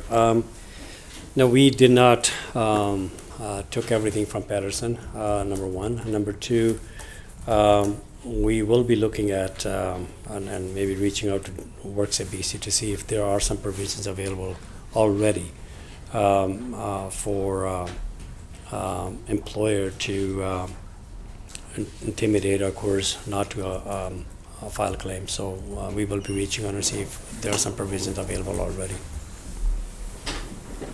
Member. Thank you, Honorable Chair. Well, that's troubling. There's only 7 proposed changes in this bill. Patterson in the report, and I'll just read directly from the report. This is on page 141. I'll also recommend that in cases where the worker has been terminated from employment due to filing a compensation claim, that the remedy be an election by the worker, either reinstatement or a make-whole remedy. I make this recommendation because many workers who are fired for filing a compensation claim are vulnerable workers or workers in precarious employment, and for these workers, reinstatement is an empty remedy. Finally, I recommend there be an education campaign for employers and workers around the issues, and goes on with the recommended wording, which included the one that I'd referenced earlier, where the worker's employment has been terminated due to the filing of a compensation claim. The remedy shall include, but not limited to, reinstatement or a make-whole remedy without reinstatement at the worker's election. There's 2 different consultants did a ton of research, work, consultation around the province, as the minister has shared, to put forward a number of recommendations. And the minister has brought forward in Bill 41 some set recommendations, but the recommendations aren't complete. And it appears haven't even give proper consideration to the real world impacts. Well, lots of, I guess, maybe consideration the impacts on the employer, but as we are now hearing in this House, that the potential remedy and compensation for the employee has not been considered. Well, this is all about workers' compensation. And yet, this particular section hasn't given any consideration to compensation for the worker that's been aggrieved due to the suppression or actions of an employer. I would suggest that that this entire section needs to do either a rework or reevaluation. And I know we only have a few short sitting days yet, but I'd certainly encourage the minister to make the necessary changes to ensure that this piece of legislation actually provides compensation for aggrieved workers. Because as it currently stands, as the minister has indicated, hadn't considered that, which to me is just beyond belief. So through your Honourable Chair, to the Minister, I hope the Minister might give consideration to a potential amendment that might remedy the egregious oversight of this particular section that we're debating here today.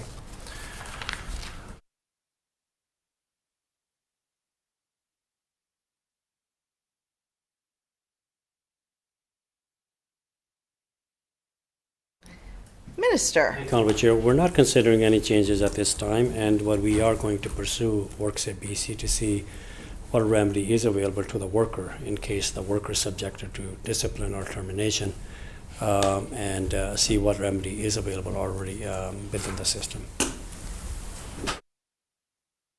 Member? Thank you, Honourable Chair. I appreciate that. Maybe the Minister might be able to answer this. In the instance where an employer may be levied, and as the Minister indicated that some fines might be as high as $710,000, I think is the maximum cap.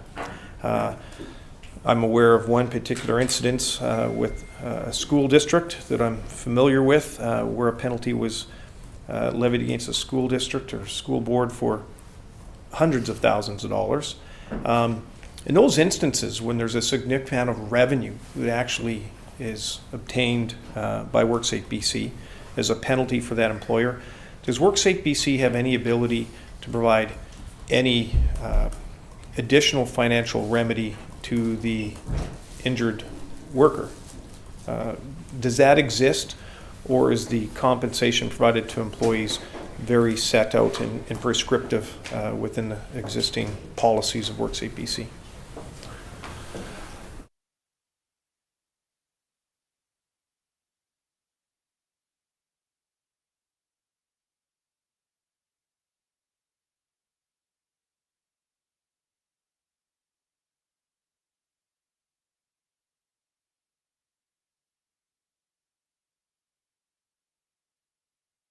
Minister. Thank you, Honorable Chair. The member mentioned injured worker. The first of all, the board doesn't have the ability to compensate losses by someone who's injured at work, other than look at what the Act provides, which is wage loss, health care. So if it's injured worker, the claim is accepted, they will be on wage loss. And the penalty goes against the employer because they tried to, or they did suppress, and there's a history, and based on those factors, the fine will be levied. So I think the worker will be looked after through health care, through rehab, and through wage loss.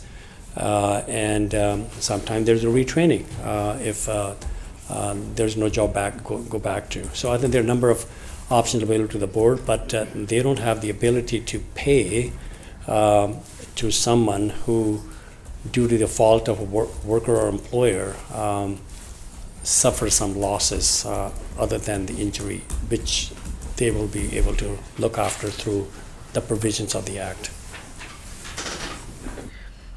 Member. Thank you, Honorable Chair, and I appreciate that clarity, and I'm happy with that response. I just want to confirm. So, in the case of a worker whose employment may be terminated for making a claim with WorkSafe BC, there's no specific provision in this Act that would provide remuneration for that worker while they're off employment. And I'm assuming that the current legislation would allow for the requirement of reinstatement of that employee. So an employee that may be wrongfully terminated and the only cause is deemed to be for making a claim to WorkSafe BC, we know with some of the backlogs, the amount of time to investigate, it may be a number of months before that employee. And in this interim period, that employee has had no wages, no compensation from WorkSafe BC. And so just trying to get a better sense of what remedy would be provided for that to that worker that might have been terminated in that whole action of suppressing. And maybe just let me clarify, some workers may be terminated for making a claim. Some workers may be suppressed from making a claim and terminated where that claim has not actually been filed, and they may not actually move forward to actually notify WorkSafe BC for a number of months. So, two different instances, but in each instance, just want to ensure that that government and the ministry has given consideration to fair compensation for that worker while they are off work.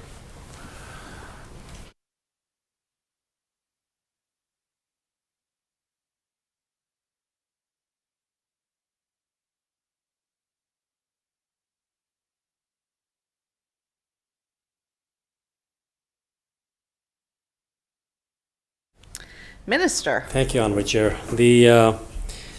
I guess the claim suppression will come to the forefront when the worker will say, look, I was told not to file a claim, and I did, and now I'm terminated. And I think the board will do the investigation. If the claim is accepted as a work-related injury, they will go on wage loss and all the other provisions available to that worker.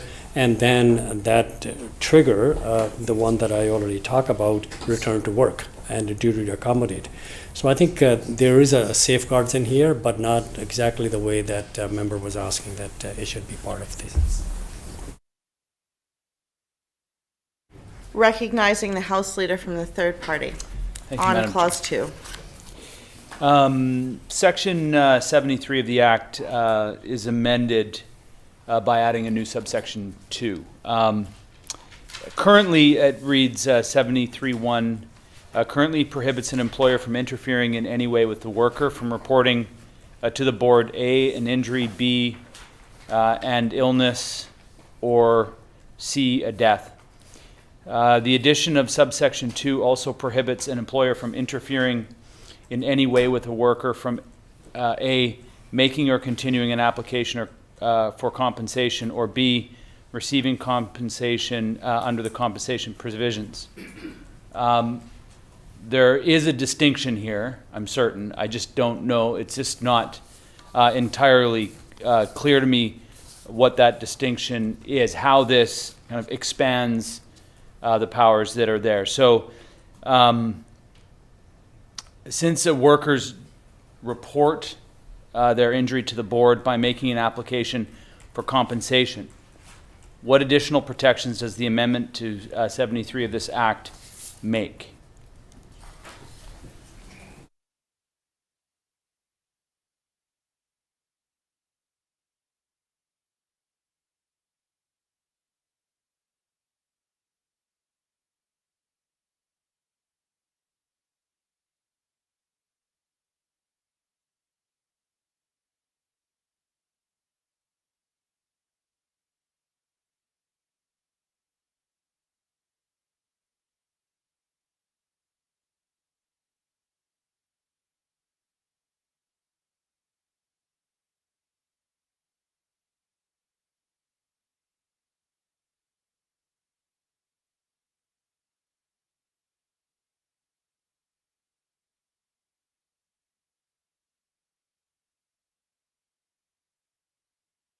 Minister.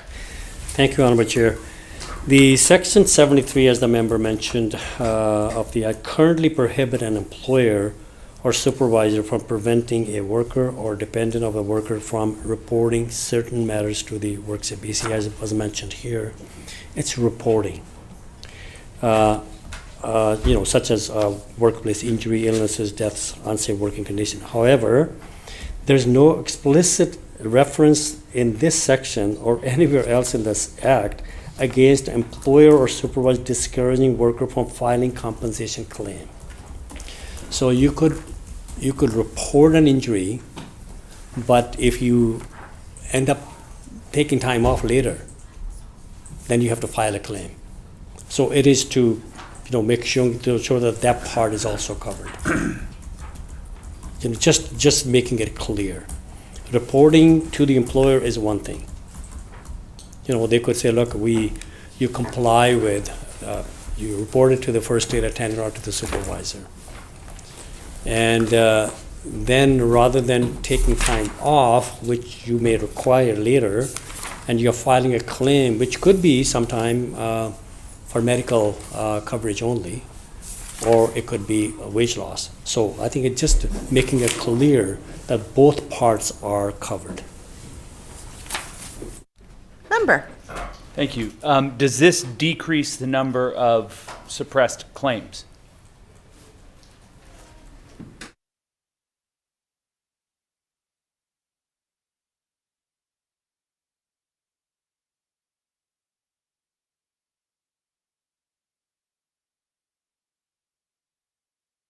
Minister. Thank you.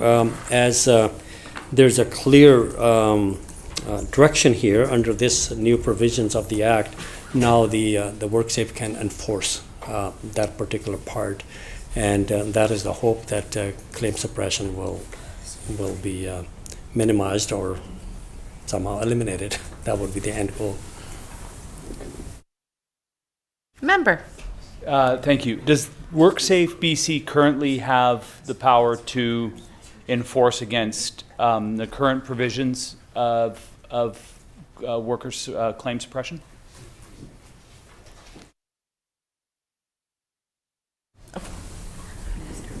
Minister. Thank Member. you. Thanks.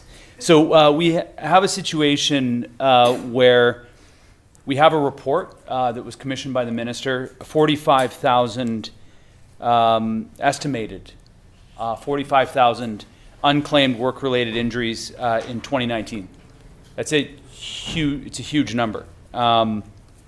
For whatever reason, potentially people are not making those claims. There is, I think, a difference and also a distinction now with the addition here. However, there appears to be a situation where between 2018 and 2021, only 4 penalties of claim suppression have been issued by the board. And the approximately $5,000 per penalty, round a round number, average number, let's just say. So how does this increase? So we've already got 45,000 with the current act that we have. 45,000. The board has the power to enforce that, to level penalties, and in between 2018 and 2021, 4 times they did that. How do we ensure that we actually increase and enforce the laws that are currently in place? I mean, it's one thing to say, oh, great, we're creating a distinction that's needed, but yet the board's not enforcing it, and so we have 45,000 cases, claims that have not been made.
Minister. Thank you, Honorable Chair. I think the 45,000 or 40 to 50,000, I think Petrie talked about, talk about both injury reporting and claims. So the WorkSafe only was looking at, they had tools to enforce the reporting part, but not the claims part. And that's one of the things. Now you add that, give them tools to move in that area as well of enforcement. That's one, additional tool that they have now. But I think the other thing is, it still is a challenge. We are making these changes, but it is a challenge. Workers sometimes are afraid, intimidated to file claims. And until someone report that that's exactly what is happening, it's difficult for anyone to act on. And we've seen under the employment standard and other areas, workers do not want to file a claim, don't want to be on the wrong side of the employer, and which is wrong. Number one, they may not know they're right. Number two, that they believe that they trust the employer, and the employer is saying, but don't worry about it. We'll look after you, right? So I think a combination number of things that is, but I think it is a challenge about education and enforcement, deterrence. I think those are some of the things, the tools that we want to give to the board to make sure that we can deal with this. Member. Thank you. Through you to the minister, are we giving the board any of those tools to increase enforcement?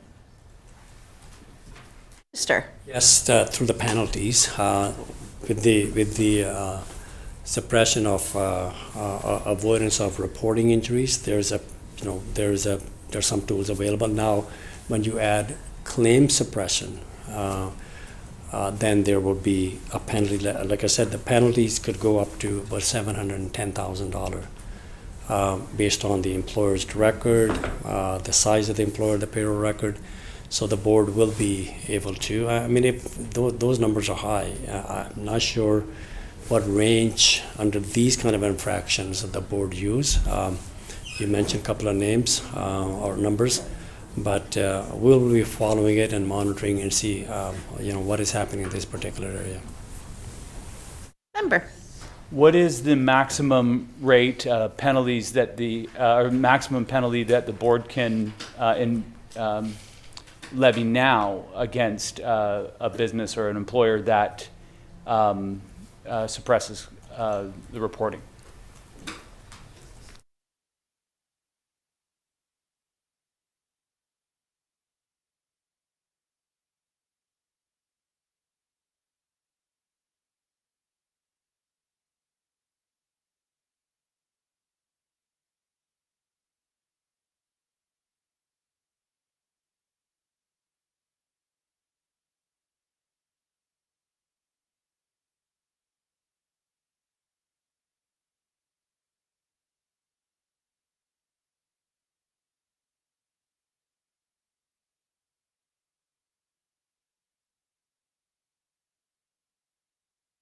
Minister. Currently, they have authority to go as high as $710,000, and they can do that, have an administrative penalty, or they can choose under some really serious situations, could go through their prosecution side as well. Member. Thank you. I think it's important that we're very clear on what's actually happening with this, and I just want to make sure that I have that clarity, because what we've done is we currently have language that prohibits employers from suppressing the reporting of an injury. We are expanding this with the addition of subsection 2 to also include claim suppression in that. The employers, or the board currently has the ability to penalize reporting suppression up to $710,000. They're now going to be given the power to extend those same penalties for claim suppression. Okay, I'm getting nods, so that's good. I'm understanding what's going on. However, the experience is over the period of 2018 to 2021, the board has used the power that they currently had. All we're doing is expanding the power into a new area of claim suppression, claim suppression. What we have is a board that's seemingly unwilling to use the enforcement tools that we have already had, that we already give, the same enforcement tools that we're now just expanding into a new area of policy. 4 times they've used those powers to penalize an employer between 2018 and 2021 with an average penalty of about, or with an average penalty of about $5,000. So we're not actually extending tools here, or we're not actually setting a policy benchmark that says we need you to be actually enforcing this to bring it down. We're just simply saying you've got a new area that you can use the tools that you already have. Is that correct?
Minister.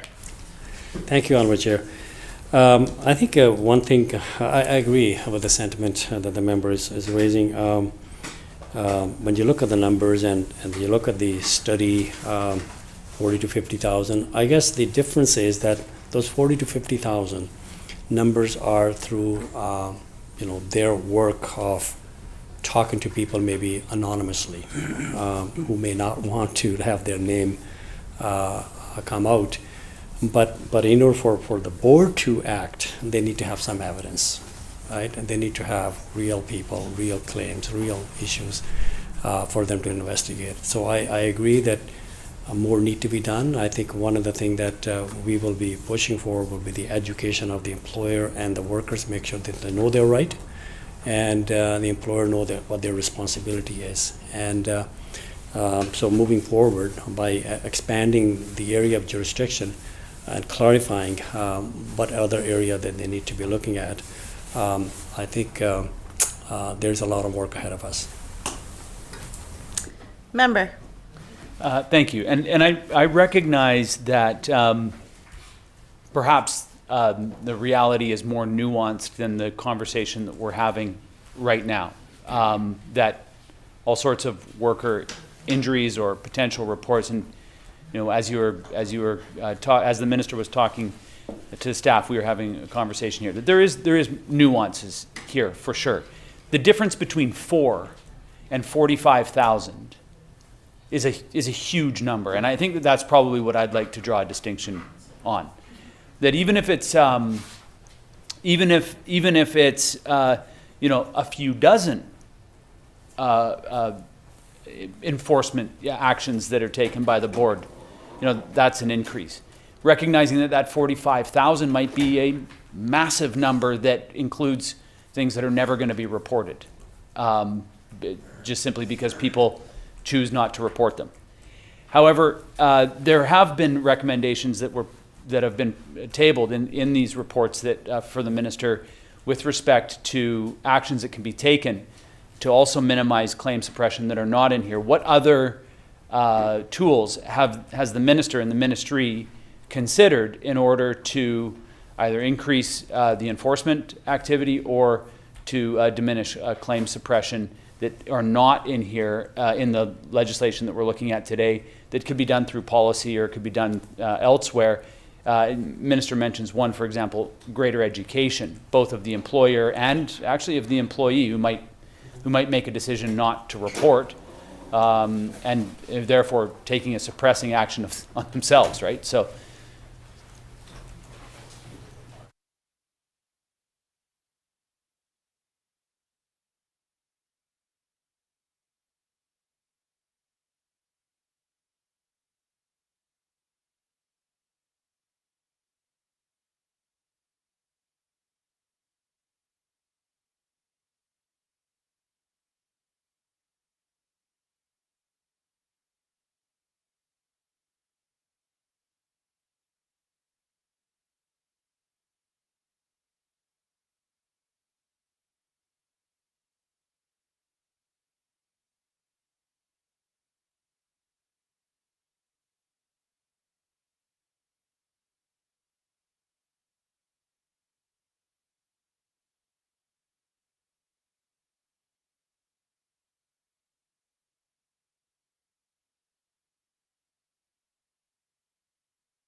Minister. Thank you, Honourable Chair. So after we're out of here, hopefully the bill is passed, we will have those discussions, which we did when we first formed government in 2017. We talked to the board, brought to their attention some of the issues was raised with us about prevention at the workplace, the prevention of injuries and improving health and safety. They reacted positively by having more, enforcement officers, more, inspections, for example, and also increased education. So I think we already talked about education component, but now we will be having a discussion that they need to have a better enforcement, and hopefully they could add more resources, which would be my expectation, and they have resources to do that. All right, members, we're going to take a 10-minute recess, so if everybody could come back at 20 after 5. Or 20 after 4, it's just wishful thinking.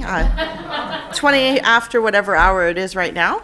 We'll see you in 10 minutes. This House will stand in recess until then.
The meeting back to order.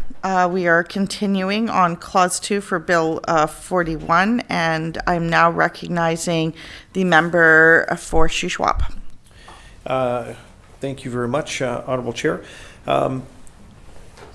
As we've talked about the claim suppression, and I think the Minister has also shared in some of his commentary the fact that, any efforts by employers to suppress claims is something that should be penalized, and it's certainly bad practice, and also could potentially have significant ongoing challenges for the employee that may not make an employee or a claim for a work-related injury, may have significant complications years down the road. And if they fail to make the claim now, they basically remove the ability for them to actually get compensation that they otherwise would have been due in making a claim. So it's incredibly important.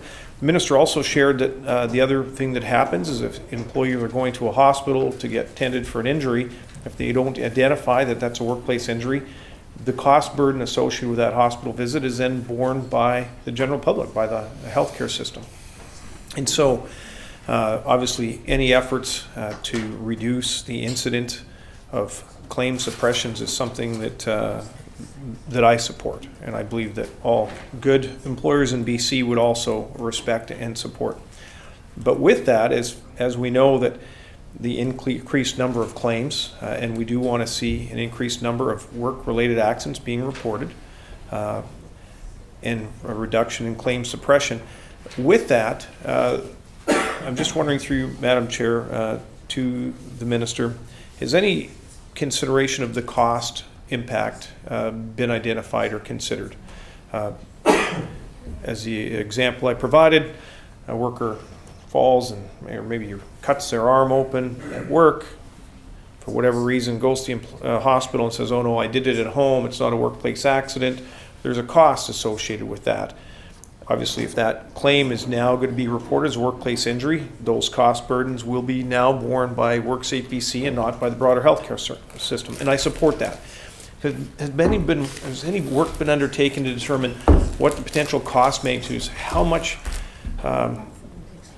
cost is being borne by the broader public health service for workplace injuries that will now be shifted back to WorkSafe BC? And has WorkSafe BC given consideration to what that additional annual cost might be to the organization?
Minister. Madam Chair, I think we talked about this, whether we get individual costing in dollar amounts or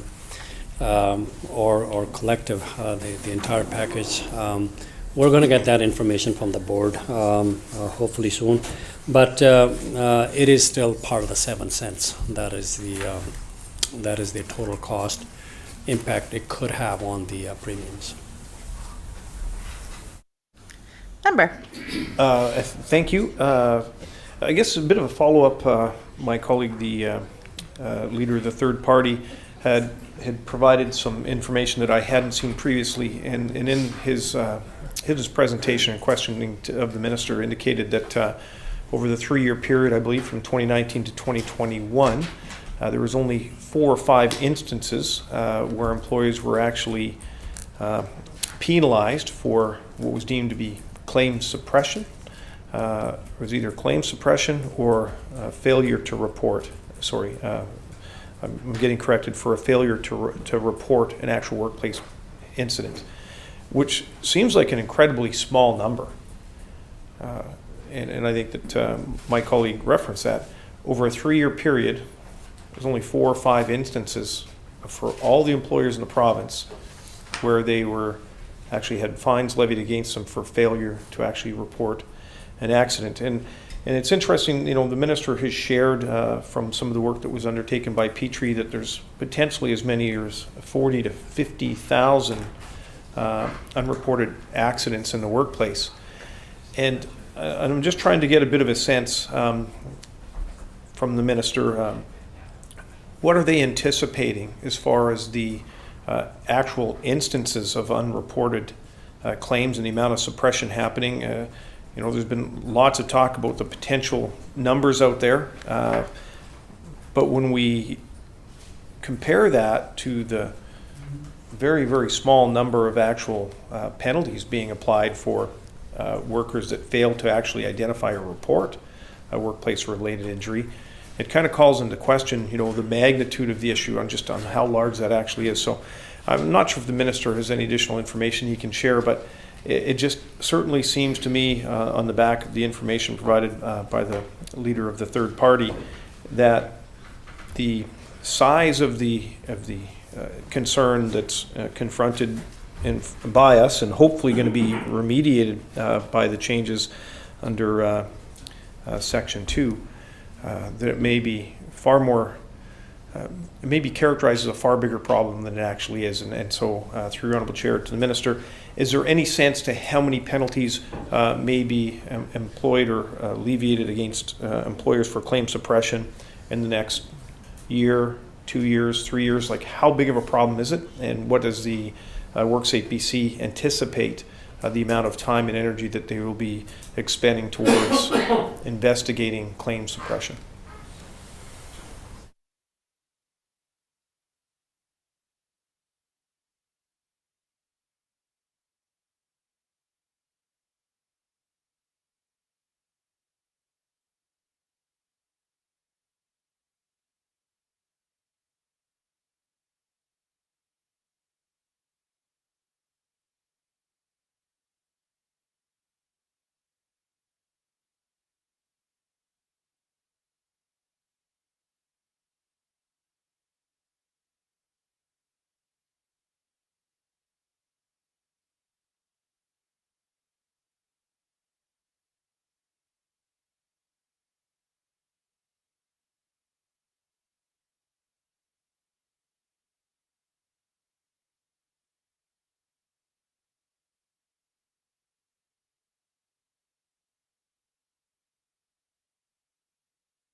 Minister. Thank you, Honourable Chair.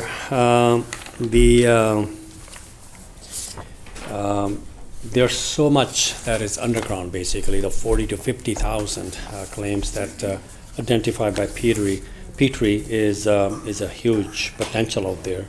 And he went on to recommend in his second report that the board develop a claim suppression audit tool to be applied where there is evidence of possible claim suppression in a workplace to determine whether violations have occurred and whether penalty consideration is warranted Also, that the WCB establish a special claim suppression unit with the trained investigators from claims services, prevention services, and assessment services to enforce the provision of the act that prohibit claim suppression.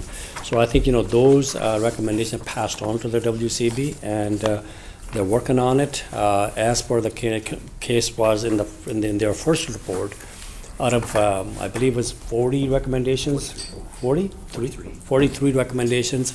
Most of them have been adopted, and there were some that required legislative changes, one or two, and then the others they were working on. So here's it's a second report that they recommend how to deal with this issue. So I'm expecting that the board is looking at that, and hopefully that they'll do a better job. Member. Thank you, Madam Chair, and I appreciate that. So what I'm hearing, or I certainly anticipate that what I'm hearing from the Minister, there's not necessarily a need for additional enforcement, just more training, maybe within the existing enforcement branch, to better understand, I guess, and identify this. And then I guess I'd also say is that there's, from what I can see, there's nothing that would prevent an employee that feels that that their right to make a WorkSafe BC claim has been suppressed. There's nothing that prohibits them from actually bringing that claim forward to WorkSafe BC. There does appear to be, in the existing legislation, some challenges between the ability, or that limits the ability to actually affect an actual penalty against an employer, but there's certainly nothing currently that prohibits an employee from making a claim or for sharing with WorkSafe BC that there's been efforts by the employer to suppress that. Is that something that is currently being tracked by WorkSafe BC? And I know we talked about the Petrie report, but I don't think I've asked the question, what is the instance or what is the volume of concerns brought forward by employees that feel that their employers have been suppressing their ability to make a claim? Is that something that's actually reported out by WorkSafe BC? Because that would certainly be a number that I'd be interested in learning.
Minister.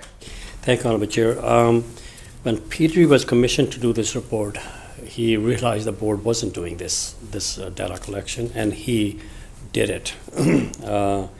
He did almost 700 worker survey. Again, it is, those are willing to talk. And he found out that 15 of them indicated the employer said they were not eligible. 17 said they would get in trouble if they reported their injury. 9 said that the employer pressure or threatened them not to apply. 7 said fellow workers pressure them not to apply to avoid losing a bonus. So the variety of reasons, but again, it is difficult for board to know how many injuries, how many workers actually suffered injury at workplaces and did not apply, and some, as members said, end up applying, and those numbers are not very many. So I think there's a work need to be done. I think that's why Petrie reported that they established those specialized enforcement units, investigators, and board is looking at that. Maybe through those approaches, they will be able to do a better job. Member. Thank you, Honourable Chair. It's surprising. I appreciate the Minister for what he shared, again, referring back to the Petrie report. Patterson lays it out quite succinctly that the challenge is not that the regulation does not prohibit the Act. She states that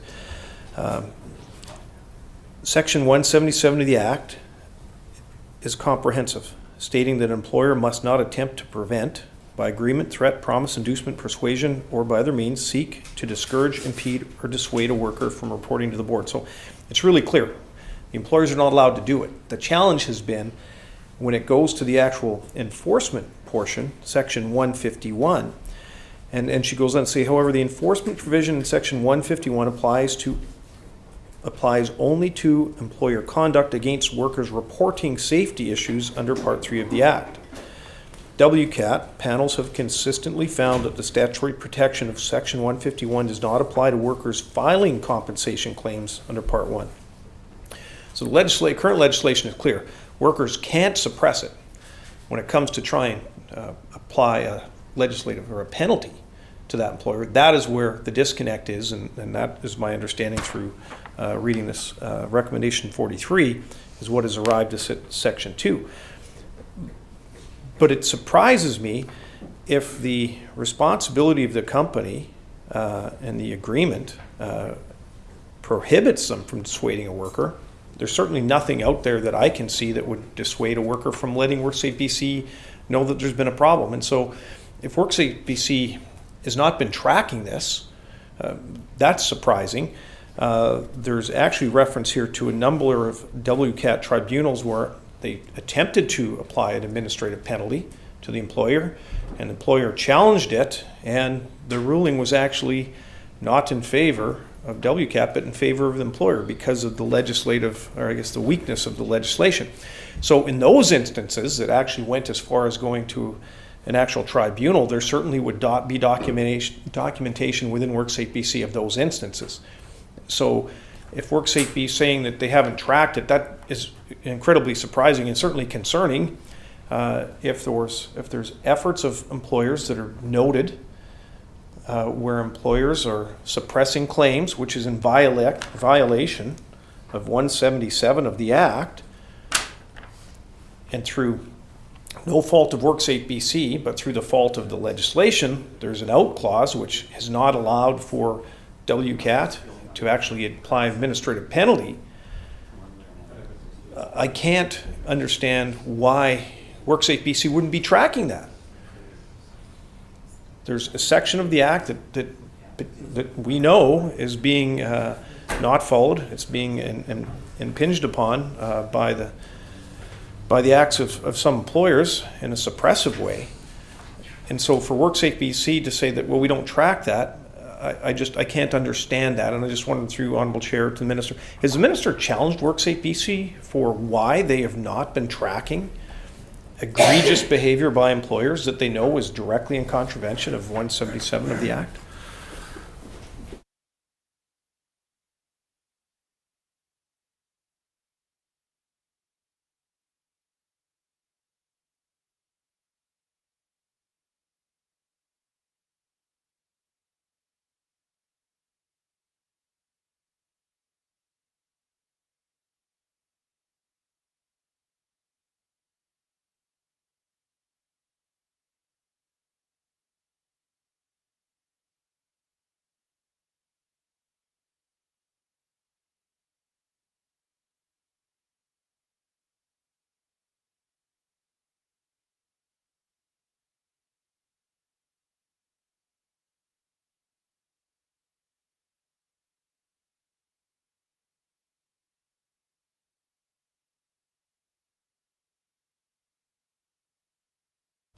Minister. Thank you, Madam Chair. The example the member is using WCAT rejecting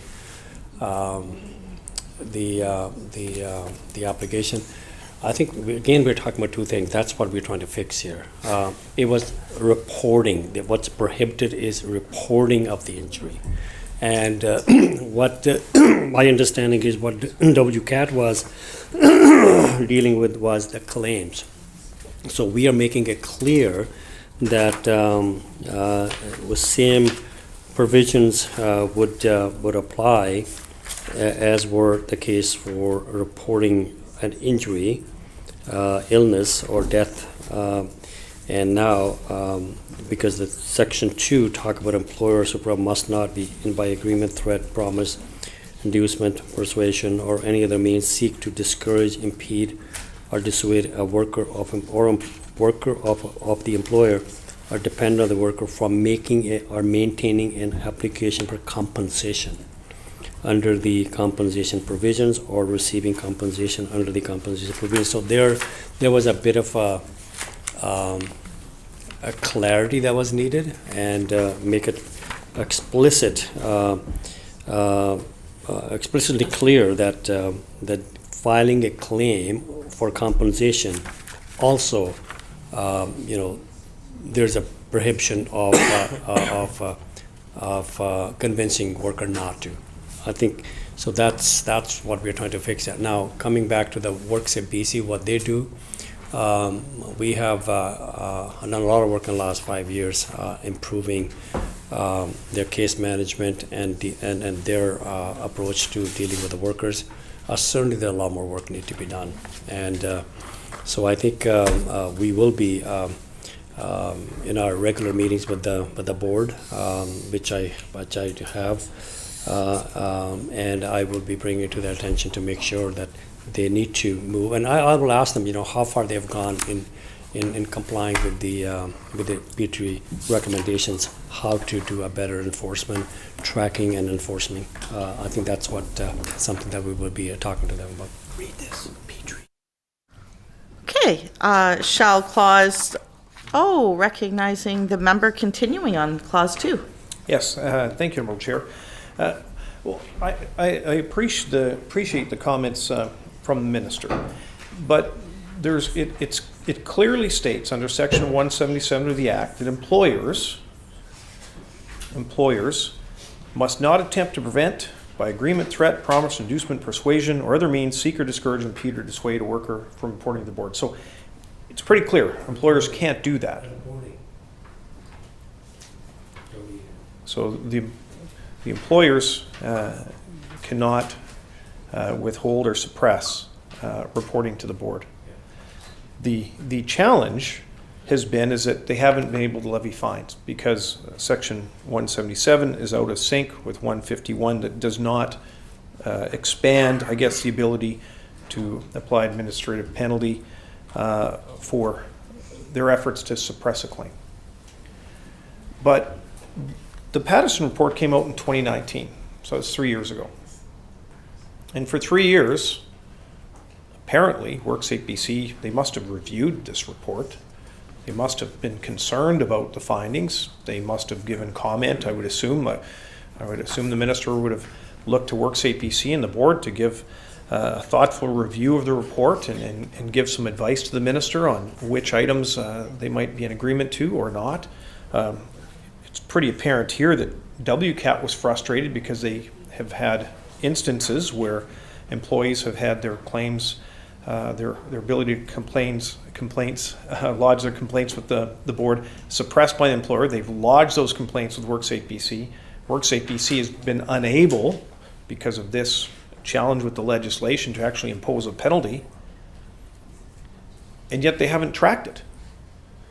And so, I certainly appreciate that the minister now is going to have a conversation with WorkSafe BC, but it doesn't speak to an organization that is very proactive in trying to manage and actually fully understand the cost implications and some of the challenges that they deal with respect to claims. So I'll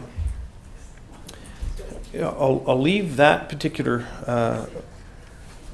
piece alone. But There was an instance that the minister provided in his response. I believe it was in the reading of the response from Petrie, where there may be instances where fellow employees encourage an employee not to make a claim. And I've certainly seen it in organizations where they have 282 days accident free, and if they can get to 285, they might get a new jacket or a safety award. And so in the instance where employees are potentially coercing an employee to not make that claim or to file the workplace injury accident report, how will the investigators make a determination what the employer was aware of, what the employer wasn't aware of? There's no question, even the inducement or encouragement by their employees is something that certainly be frowned upon. But I just wonder if the minister or WorkSafe BC have give consideration to the nuance between where it's clearly from the employer, and the employer, I would assume, is probably senior management, but at what level? If it's a department head in a smaller department that maybe is saying, hey, you know what, you probably shouldn't make that claim, would that go back and bear back to the employer and potentially put the employer at risk of an administrative penalty when it appears, and the minister shared even that concern that was written by Petrie, where it's not always upper management or senior management that are the ones trying to suppress claims. So through you, Madam Chair, to the minister, just wonder if the minister has any thoughts on that. Minister. Thank you, Honourable Chair. Look, I think there are two different areas, and that's what we are trying to make improvement. One was reporting of injury, which was already prohibited, but now we're adding filing for claims for compensation. That's where the frustration was there, that the language wasn't clear. So that's why we are adding that section. Now, the language is clear again. In the act here, what we are proposing, an employer or supervisor must not, by agreement, threat, promise, inducement, persuasion, or any other means seek to discourage, impede, or dissuade a worker of the employer or a dependent of the worker from making or maintaining an application for compensation under the compensation provisions or receiving compensation under the compensation provisions. Worker is not added in here. It's the work, because I have seen in my life there were some incentives given. There will be a jacket after so many days, and the safety committees, never agreed with that. That's not the way to do. Again, it's their arguments, and I'm not bringing that in here, because for the same reasons. The workers are not, or somehow indirectly pressured not to file a claim. But again, it's a responsibility of the employer to make sure that all injuries are reported on a timely fashion. And if there's evidence of employer using their authority to discourage workers, then then this action comes into play, and there's consequences. Member. Thank you.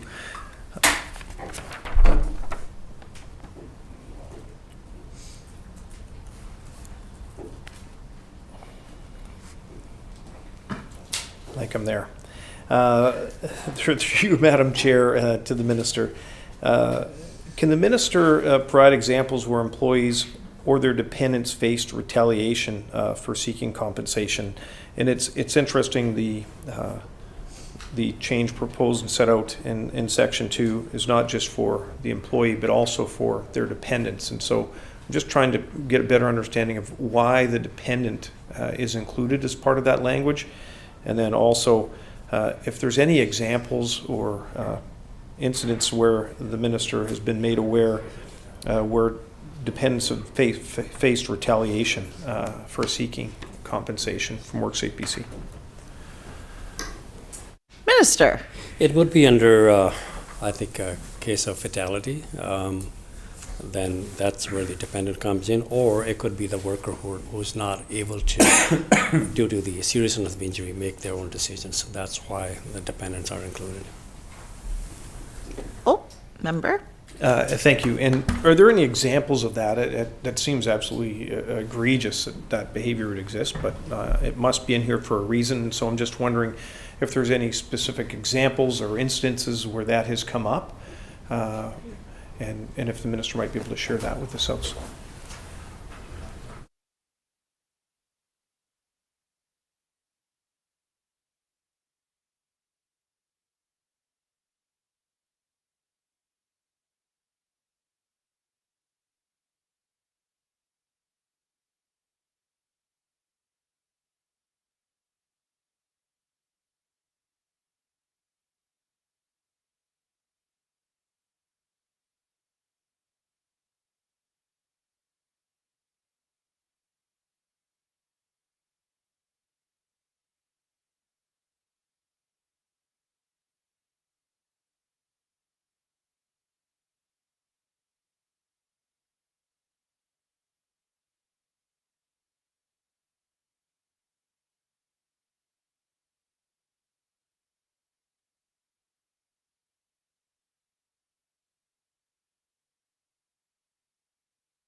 Minister? I think the idea here is to ensure that that doesn't happen. And in the event that you leave that out, then there is a claim. Then again, technically, they would say, well, it was the dependent. We didn't dissuade the worker. So I think it is just to make sure that we cover all the angles. Member? Thank you, Madam Chair. And through you to the minister, is that consistent with what other jurisdictions across Canada have done with respect to any efforts to, I guess, penalize employers that might otherwise suppress the application for claims?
Minister. Thank you, Honorable Chair, and welcome to the Chair. Um, Other jurisdiction, as we gave you the cross-section of different jurisdictions, they do have claim suppression language in there. And we have that for injury reporting. And in there, the dependent of the worker also is included. So it was advisable that we mirror the same language under claim, filing claim compensation as well. We could find out what other exact language other jurisdictions have, but we don't have it right here. Shall Clause 2 pass? So ordered. Shall Clause 3 pass? Member. Thank you, Honorable Chair. Through to the Minister was kind enough to provide me with this cross-jurisdictional scan, and I do appreciate that BC has been a bit of an outlier when it comes to the percentage or the maximum percentage that can be provided for hearing loss. The Minister has provided a list just basically indicating it's just got some check marks. So when it goes to compensate hearing loss more than 15%, the other provinces are all checked off. But I was just wondering, what is the actual rate of the different provinces? So just wondering if, and I guess maybe as part of that, and when the Minister provides his response, part of it could be, is it the intention of government to be average? Like, there's been lots of consideration to what other provinces are doing, and I think I appreciate that we may not want to be at the bottom of the pack, but was there any goal or initiative for the Minister? Do we want to be kind of average in the middle of the pack, or do we want to be leading at the top of the pack on many of these different issues? Because it's not just a yes or no, yes we have it or no we don't on many of these items. Quite often within these, there's a range of compensation, specifically around hearing, which is set out under Clause 3. My understanding is that the current maximum percentage for hearing loss, for permanent hearing loss, is 15%, and I appreciate the Minister wants to raise that, and I have no quarrel with that, but just want to have a look at what the percentage is in other jurisdictions across Canada. I just wonder if the Minister might be able to provide that information. Minister. So yes, fortunately we have that information here today. The other jurisdiction, 30% is Alberta, New Brunswick, Nova Scotia, Newfoundland. 35% is Saskatchewan, Manitoba, Ontario, Prince Edward Island, Northwest Territory, Yukon, and 54% is Quebec.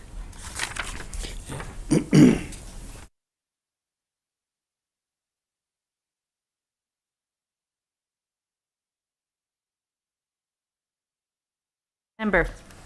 Thank you, Honourable Chair. I appreciate that. So we've got, that was pretty quick, but if I wrote this down correctly, 3 provinces are at 30%, 5 provinces have a maximum of 35%, and 1 at 54%.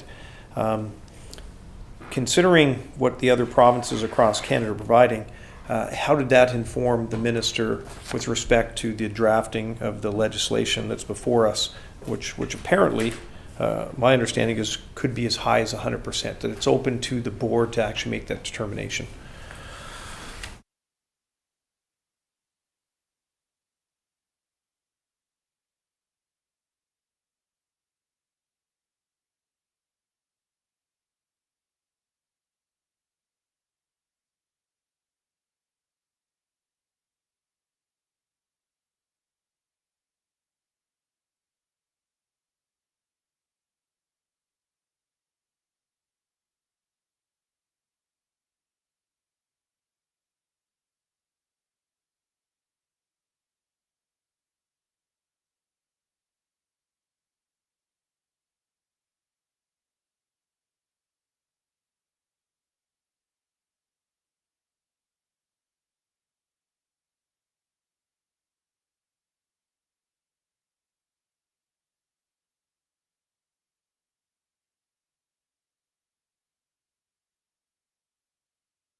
Minister.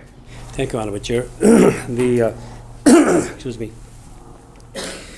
The board right now has capacity and the authority to set disability percentages for different parts of the body. They have a certain manual that they follow. For example, there is I'm just going by memory, a higher percentage if you lose your thumb compared, right thumb if you're right-handed compared to left. Then you go down to the other fingers, which would be less of a overall percentage of the injury, disability. So I think they have certain criteria to follow. They do that, and I think this was the issue that they have a cap of 15%. And then when they went around and looked at the other jurisdictions, we were the outlier, and they asked us to lift that because it required legislative changes to lift the cap of 15%, which we are doing. Now they will be going back, as they have done with other disability percentages, that they could do this one as well. I'm sure they'll look at the other jurisdictions and also look at our current, I think the workers' I guess ability to look at the the total disability and what the appropriate, I think, the level should be. So they will be making those decisions. Member. Thank you, Honorable Chair. Well, look, I appreciate that that there's. It's always important to have a look what other jurisdictions are doing. It doesn't necessarily mean that we need to follow all other jurisdictions, but the minister, in contemplating the number of changes set out in Bill 41, in part indicated that there was a cross-jurisdictional scan, wanted to have a look what other provinces were doing, but in this instance, the recommendation is to set a cap that is 100%. I believe the maximum, up to a maximum of 100%. Sorry, just I'm getting some head shaking across from me here. So the current provision in this bill provides the opportunity, is my understanding, it's currently there's a cap of 15%. So for somebody that has permanent hearing loss or even partial hearing loss, that the amount of compensation paid to a worker could be as high as 15%. Not in all instances, but could be as high as 15%. This proposed change would allow that to 100%. And just wanted to clarify that through you, Madam Chair, to the Minister. Does this give WorkSafe BC the ability of setting and establishing a rate that could be as high as 100%?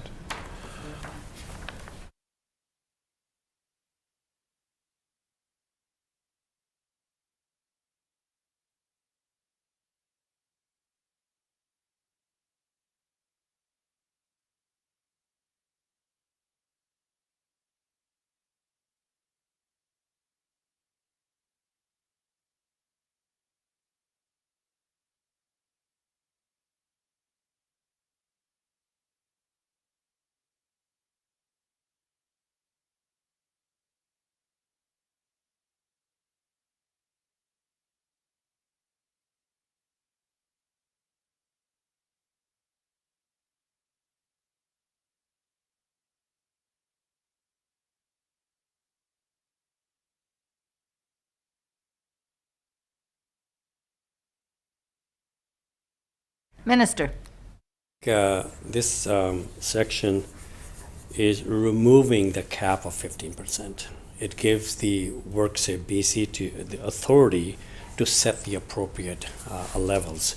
And like I said, they have already determined different parts of the body and what percentage of the overall 100% percentage that would be. I mean, they could have done 100% for the thumb injury or loss of thumb. But no, they have certain levels for different parts of the body based on, I guess, the size and the uses of the body parts, I guess. But 100% is like a total disability, 100%. And it's a highly unlikely that the WCB will look at the hearing loss, even the total loss, as 100%. 100% basically is the total disability of the entire body.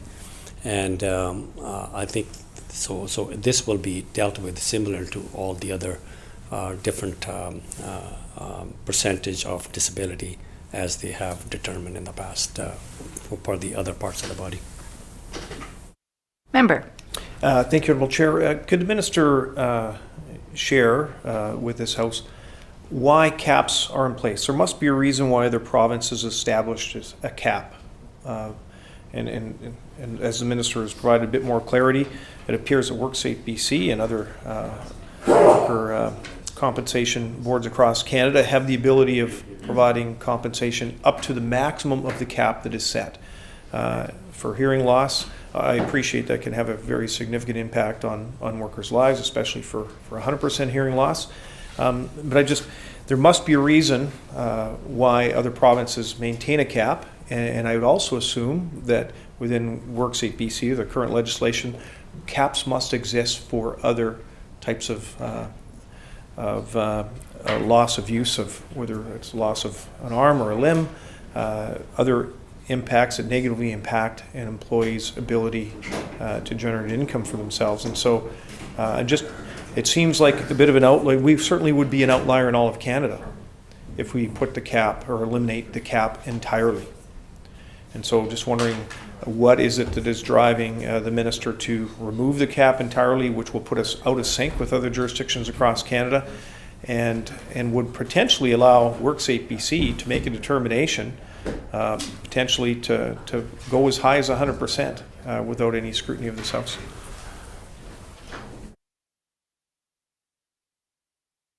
Minister. Thank you, Honourable Chair. Maybe there's a clarification needed. When you look at the other jurisdictions, 35% or 54% or 30%, these are not caps. They are, through policy that board determine what percentage of 100% disability a total loss of hearing means. And they decided in those jurisdictions that it's 30% or 35%, 54%.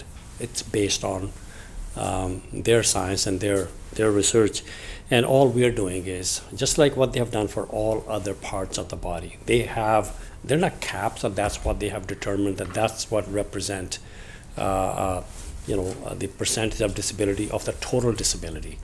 And so I think that's what we are giving our board the authority to establish what it should be. The total hearing loss, for example, what is the maximum that could be, compared to the total disability, 100% disability. I think that's what we're doing here. Member. Okay, thank you, Honourable Speaker. I believe that the maximum compensation rate for 100% disability for a worker, if they're not able to work, is, I believe it's $100,000 a year. Is that the maximum that's available for an injured worker?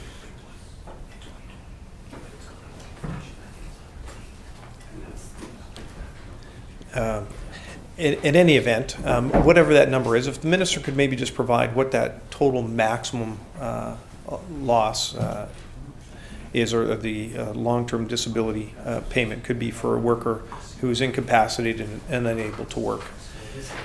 And then as we look at these caps, again, there must be a reason why these caps are in place in other jurisdictions across Canada. There must be a reason why there was a cap put in place with respect to hearing loss in BC.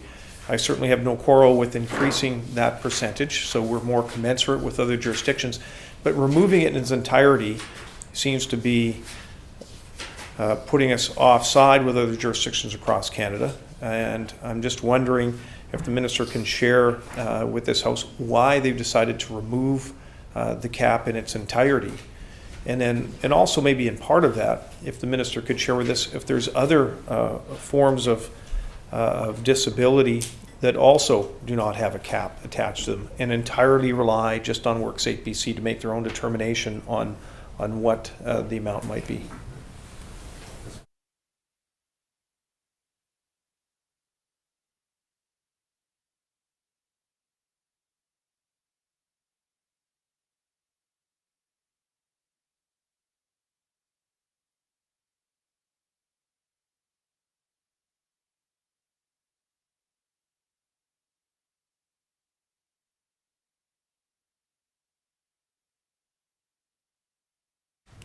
Minister.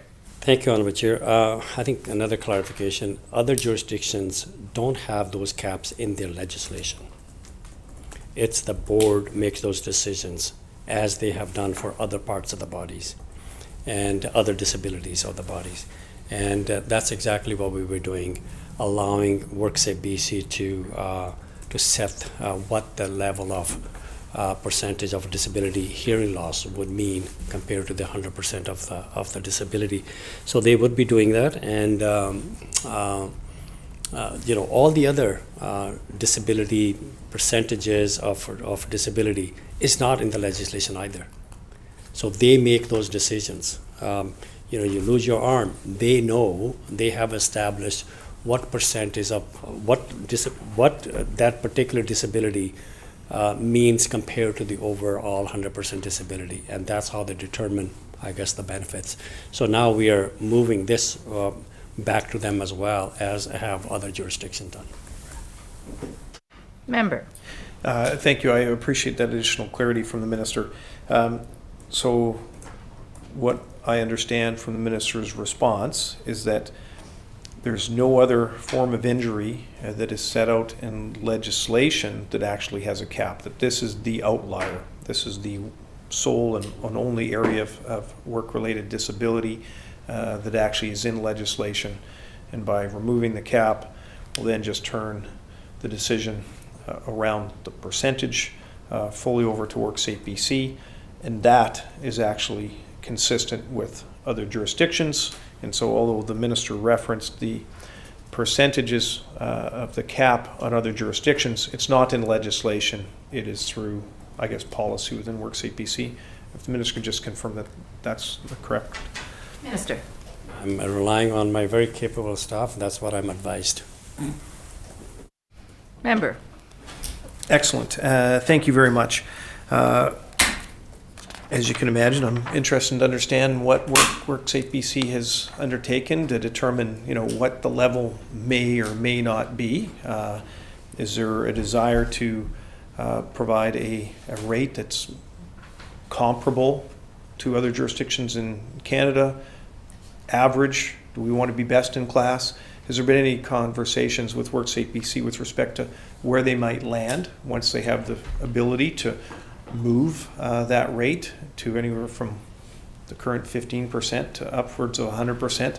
So wondering if they've given consideration to that, and in doing that also if they've given consideration to what the estimated annualized cost will be.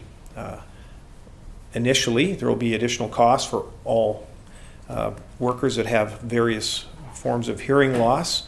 It likely would result in them having an increased elevation of compensation claims immediately as well as ongoing. So that would be one cost. And then obviously what the potential cost may be on future claims as they come in, because the cost of administering the compensation for future hearing losses also will be going up. So two numbers, just again through you, Honourable Chair, to the Minister. Just wonder if he has that information for me.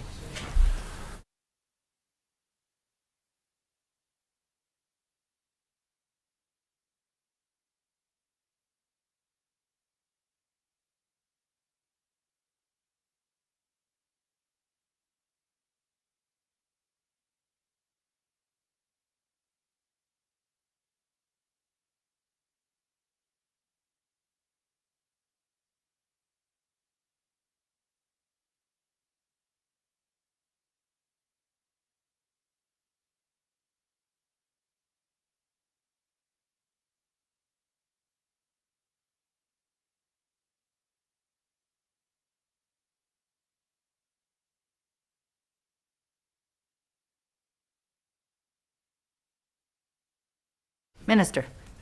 Sure.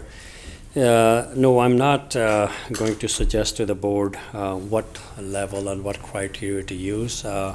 They have done their work on all other disabilities, different parts of the bodies, and I'm quite confident that they will come up with the right level that is appropriate for us here in British Columbia. I'm sure they'll look at other jurisdictions, but that's why they approached us. They looked at other jurisdictions that we were way below than the other jurisdictions. So I'm sure that they will be looking at what is a comparable. I will leave it up to them. They're the experts. They have done that work, that type of work before, and I'm sure that they will make the right decisions here as well. Member. Thank you, Madam Chair. I certainly wasn't suggesting that the minister would be necessarily encouraging WorkSafe BC to establish the rate or telling them what it should or should not be. My question, Honourable Chair, was has the minister engaged with WorkSafe BC to come to some semblance of understanding on what that rate might be that WorkSafe BC would propose? This legislation likely could hit royal assent as early as Thursday this week, and when that happens, WorkSafe BC will have that ability and opportunity to set and adjust that rate. And again, I certainly have asked a series of questions to better understand what the cost implications are of all of the different components of Bill 41, and this is yet again one of those.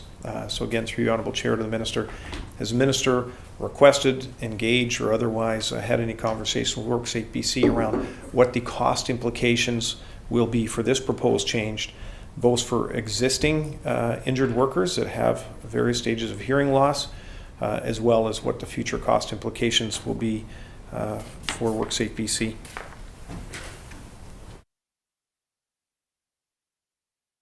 Minister. Thank you, Honourable Chair. My answer is the same as I gave to many other questions before. It's part of the 7 cents impact that it could have on the premiums of the employer, but the other costs that member have been asking, I promise that I will try to get that information, and when I get it, I share it with the member. Member. Thank you, Honourable Chair. Again, not surprising, but definitely concerned when decisions of a minister responsible for Crown Corporation are being made without any real consideration to the cost implications. That's incredibly challenging. Now, through your Honourable Chair, just one further clarification, just so I have a better understanding. Once the rate is set by WorkSafe BC, and let's assume it's currently 15%, and I'm assuming it's going to be much higher, whether it's along the lines of the provincial average, which is probably around 37 to 38%, or where it's at the top cap, maybe around 54%, which is the highest jurisdiction. Once that determination or that number is determined, can the minister share what the process is for how WorkSafe BC establish of that maximum cap that's available for hearing loss, for total hearing loss? How do they determine for partial hearing loss? What is the determination for partial hearing loss, and how do they establish of the total potential compensation that you could receive for total hearing loss? How does WorkSafe BC make a determination on what percentage employees are actually entitled to?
Minister.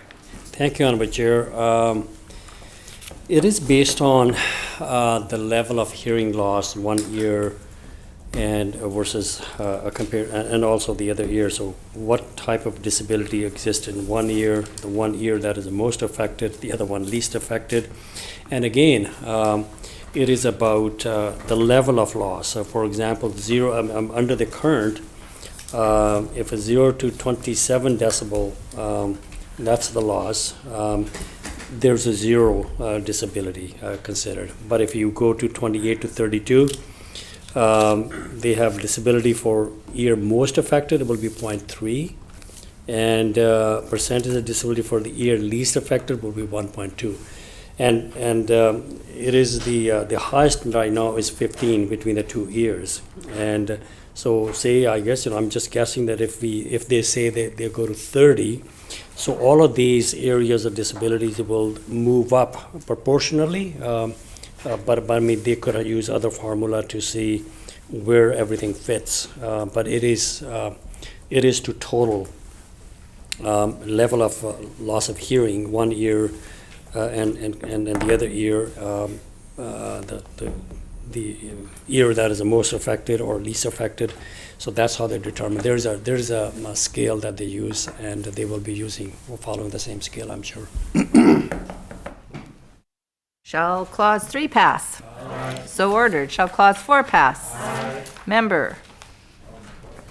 Thank you, Honorable Chair.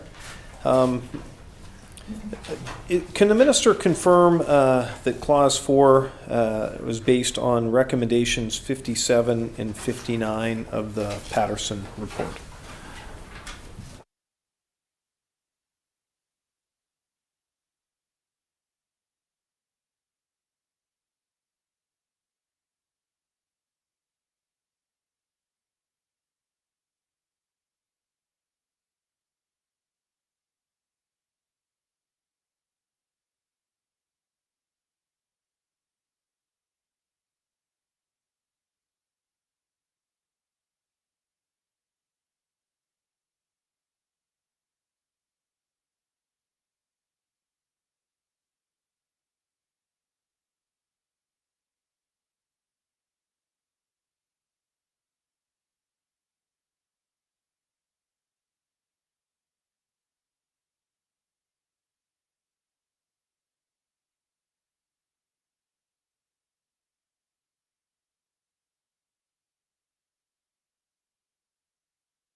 Minister.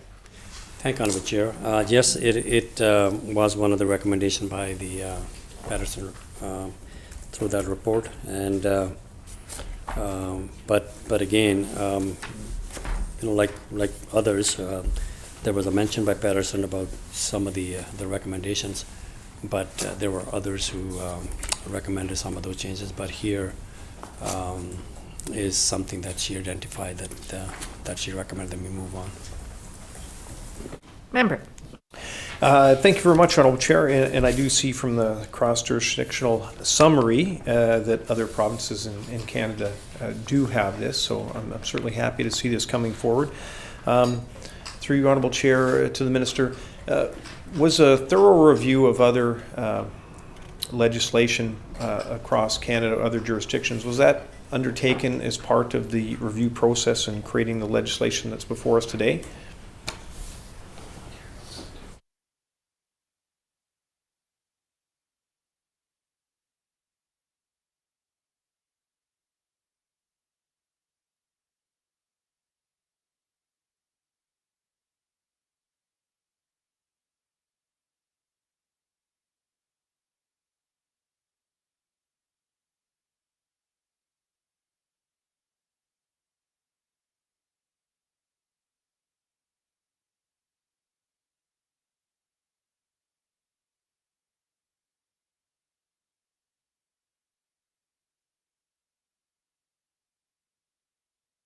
Minister.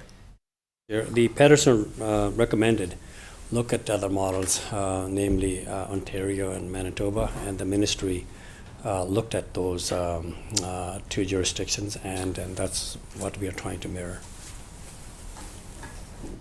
Member. Thank you very much, Honourable Speaker. A return to work stats in BC, are those comparable to other jurisdictions that already have legislation in place? So I appreciate that we have yet to have legislation, and that's what Bill 41 is contemplating. But is any cross-jurisdictional comparison been undertaken to determine the actual claims associated with this from other jurisdictions across Canada to BC? Are other provinces that have the legislation, are they performing much better when it comes to the ability and the duty for employers to accommodate?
Minister. Thank you, Honourable Chair. I think I must say that one of the fundamental of workers' compensation system is to help the injured workers with health care, with the rehab and training, retraining, pain management to get back to the pre-injury job. And we didn't have those provisions. The employer wasn't required to. And so it's hard to compare apples to apples. And Patterson looked at other jurisdictions and recommended that we include this because I think, I'm sure that you could read into what she's suggesting, that it is working in other jurisdictions, but we don't have that provision, that we need to make that work here through these changes. Member. Thank you, Honourable Chair. So workers that are injured, they're largely getting paid workers' compensation benefits while they're healing, getting treatment, potentially getting additional training, and then at some point in time would be taken off of WorkSafe compensation payments in order to return to work. Not necessarily to the same employer, but that must be a stat that WorkSafe BC is tracking. The number of months that an injured worker might be off work before they return to work. I would assume that that would be something that they would be tracking. And so I'm just wondering, the intent, I certainly support the intent of the legislation on this particular clause. It does make sense, and it never hurts to reinforce in language what I think we all would feel would be right and just. However, the question that I'm trying to find an answer to is that how are we stacking up compared to other jurisdictions across Canada? Surely WorkSafe BC must be tracking the costs associated and the amount of time for injured workers to get back to gainful employment. And if they aren't, well, that would be a great surprise. And so I would assume in the tabling of this particular legislation in this particular section that there would be some consideration to what are other jurisdictions doing to get workers rehabilitated and back to the workplace sooner. And I would assume that that would be one of the considerations that would have been undertaken in determining that this was one of the key areas to be included in Bill 41.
Minister. Thank you, Honourable Chair. They certainly are tracking return to work performances here.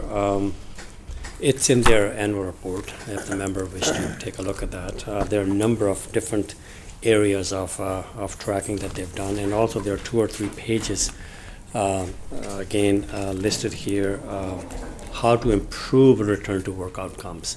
that is based on what the tools that they have today, what the language that they have today. And their targets are set here, and what they're, the realization is certain areas, but their targets are also set. And what they are actually talking about, how to improve. But I think if we are to compare with other jurisdictions, it's not in here, but we can take a look at that because it's Patterson who did that kind of work and suggested that we should be looking at making those changes here to make this return to work improvements. What the board is already trying to do. One of the goals is reduce the provincial time loss claim rate, improve return to work, 2017, 18, 19, 20, 2021. So that's the kind of result that they are looking at. If you look at 2017, 81.8%, that was the that's what their target was, and in 2022 it was 80. So I think there are a number of areas that they are tracking and how they can make improvements. So I think we can find out exactly what the comparison with other jurisdictions are, but it is guided by the reports that we have commissioned, and that's why we're here. Member. Thank you, Madam Chair. Well, I'm relieved to hear that at least WorkSafe BC is tracking that. That's fantastic. But I'm kind of surprised that there wasn't a comparison to other jurisdictions across Canada. We've looked at other jurisdictions across Canada for many different factors, which has, I think, helped to guide the minister with Bill 41. But what I'm trying to understand and have a bit of a feeling for is that how are we performing on our return to work programs currently without this proposed legislative change? Are we bottom of the pack? Are we top of the pack? Is there really a problem? Like, are we performing better than other provinces on our return to work programs currently? And so certainly I support any incremental changes that can help to improve our performance, but I'm a bit surprised that there hasn't been consideration to how BC is doing on the performance matrix when it comes to the return to work of injured workers compared to other jurisdictions across Canada. So I guess I'll leave that. The minister certainly is more than welcome to share additional information if he has anything else he can share. But with respect to the return to work program and specifically this piece of legislation, there's a reference to undue hardship in relation to this section. And just if I can ask for you, Honourable Chair, to the Minister, will it apply consistently across both larger and smaller employers? And if there's a formal definition of undue hardship? It's a term that's referenced in here, and I just want to have a really clear understanding of specifically what determines undue hardship, who makes the determination, is the determination the same for a larger employer versus a smaller employer? Does it take into consideration the profitability of a company that may be just barely scraping by and barely making payroll may not have the same abilities of a company that's got a healthy balance sheet? And so when you talk about hardship, is that hardship and that determination going to be determined based on the specific business, or is it some other arbitrary or maybe even a well-defined definition? And this comes down to an important piece. Employers need to have a good understanding of how this will be interpreted. So it's certainly an area that I want to spend a little bit of time on just to fully understand the definition and how it will be applied.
Minister. First of all, there is a limitation. This does not apply to employer with 20 or fewer employees. And then the member talked about the undue hardship. What does that mean? What's the definition? Let me say this is the advice we received. The requirement under subsection 5 for an employer to accommodate the injured worker up to the point of undue hardship aligns with Patterson's recommendations. In addition, both Ontario and Manitoba workers' compensation legislation state that the employer must accommodate the work or the workplace to the needs of the worker to the extent that the accommodation does not cause the employer undue hardship. And I'm advised that the threshold for undue hardship is high and contemplate that the accommodation will involve some degree of a hardship for the employer, such as cost, inconvenience, and work distribution. There's no definition under the Act right now, and there's no formula for deciding what costs represent undue hardship. Employer will be expected to exhaust all reasonable possibilities for accommodation before they can claim undue hardship. Now, undue hardship due to accommodate until the point of undue hardship comes from the Human Rights Code as well, because the case laws have determined what undue hardship is. So obviously the WCB can determine their own, going through their processes, but there is a definition and the case law to guide the WorkSafe when they're developing this policy. Member. Okay, thank you, and I appreciate the response from the minister, although albeit with a bit of lack of clarity. The term undue hardship, and I guess this particular clause, this starts to a bit mirror what is already set out in the Human Rights Code. So there has always been, I believe there was a Supreme Court challenge in the 1980s that set out the duty to accommodate, and so this has actually been built into the Charter for a significant number of years. So this is not something new, although it does provide an opportunity for WorkSafe BC to make that determination, and potentially, I'm assuming, put in enforcement orders. I'm not sure if they can do that to an employer, where WorkSafe BC can actually direct a company to undertake significant capital cost changes to accommodate a particular worker. I'm not sure if that's the case, so certainly if the minister can provide any context of whether that is something that's available to WorkSafe BC.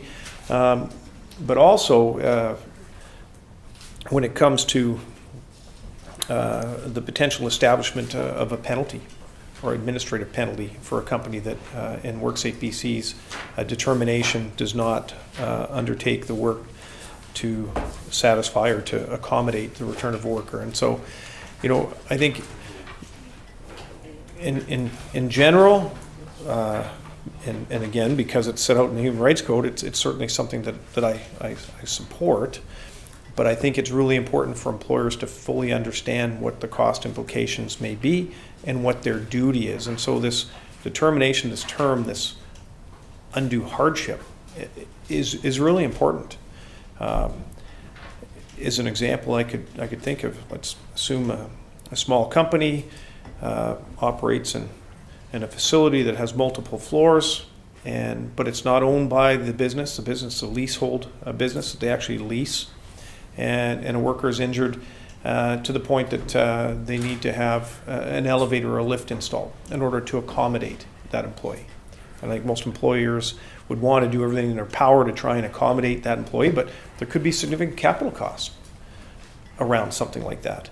And so who makes that determination? And it sounds like now it'll be the WorkSafe board that will make the determination on what they feel would be undue hardship for that company.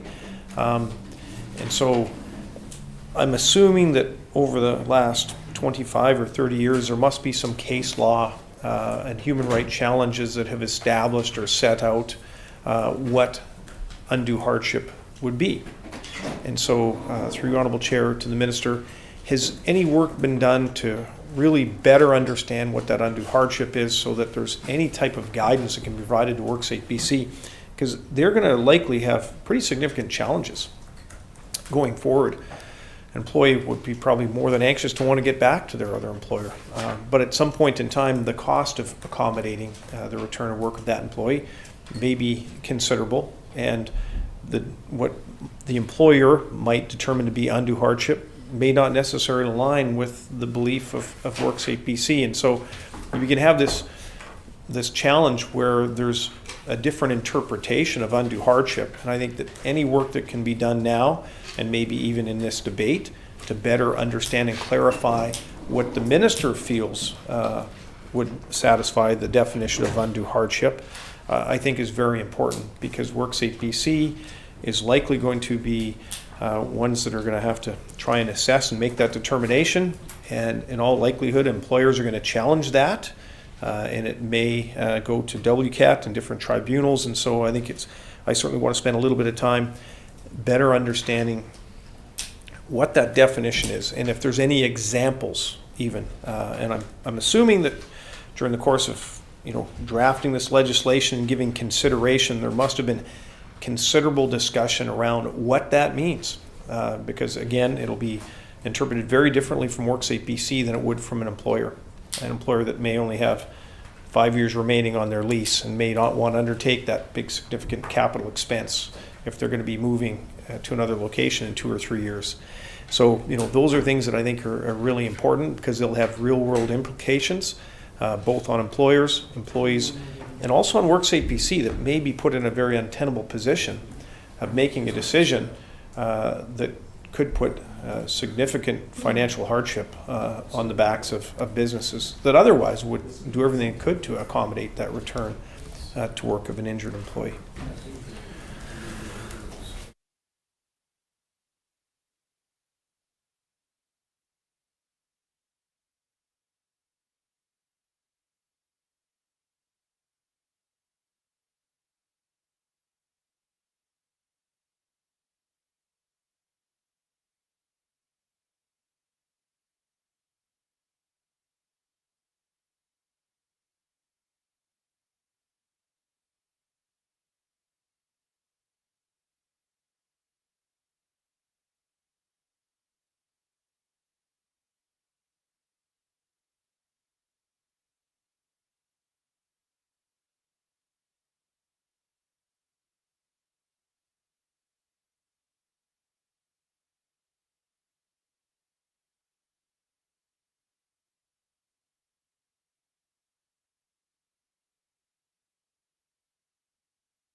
Minister. Thank you, Honourable Chair. I think it's not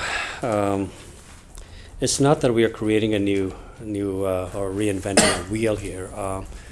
There's a case law under the Human Rights Commission. It's a well-established for a long time what undue hardship is, and I think the difficulty and frustration was that there was a Human Rights Code, and Human Rights Commission would be applying that code and duty to accommodate up until the undue hardship.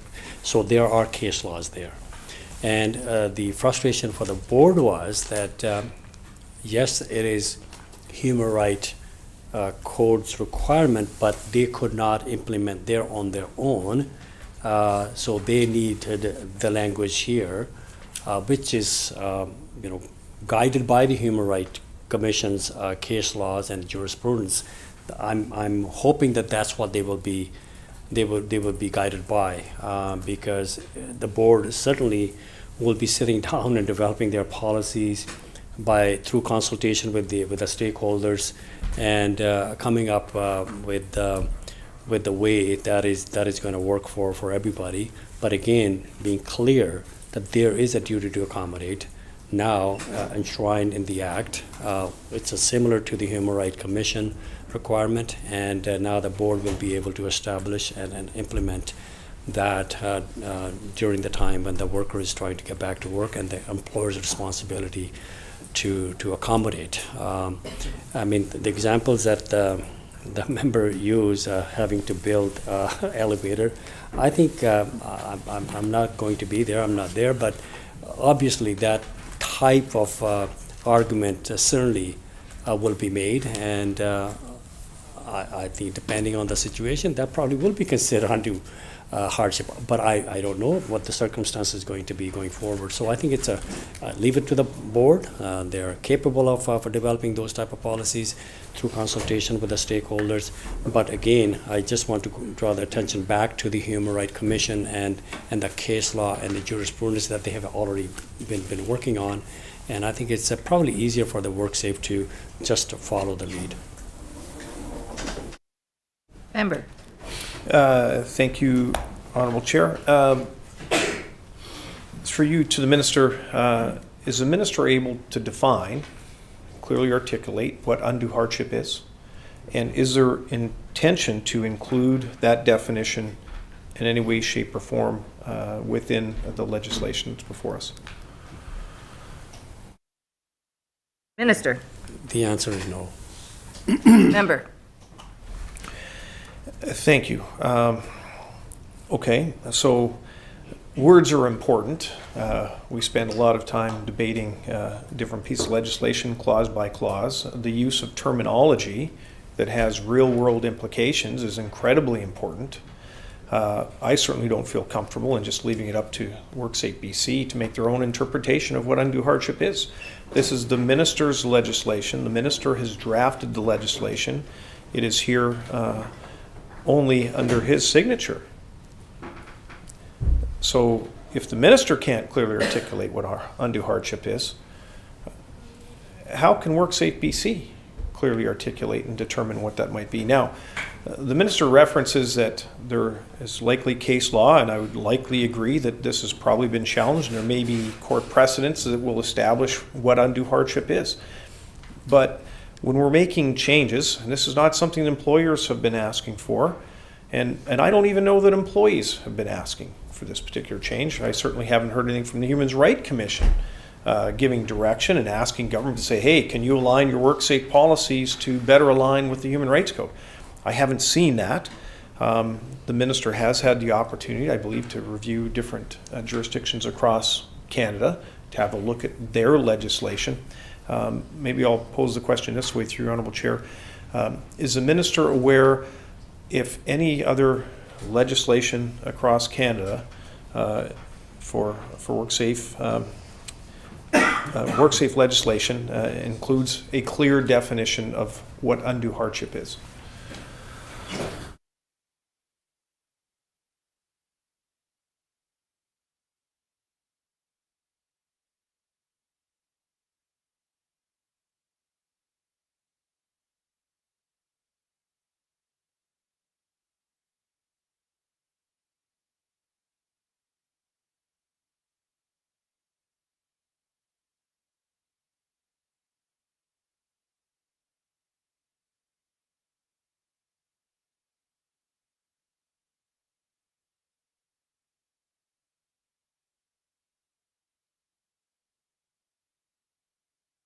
Minister.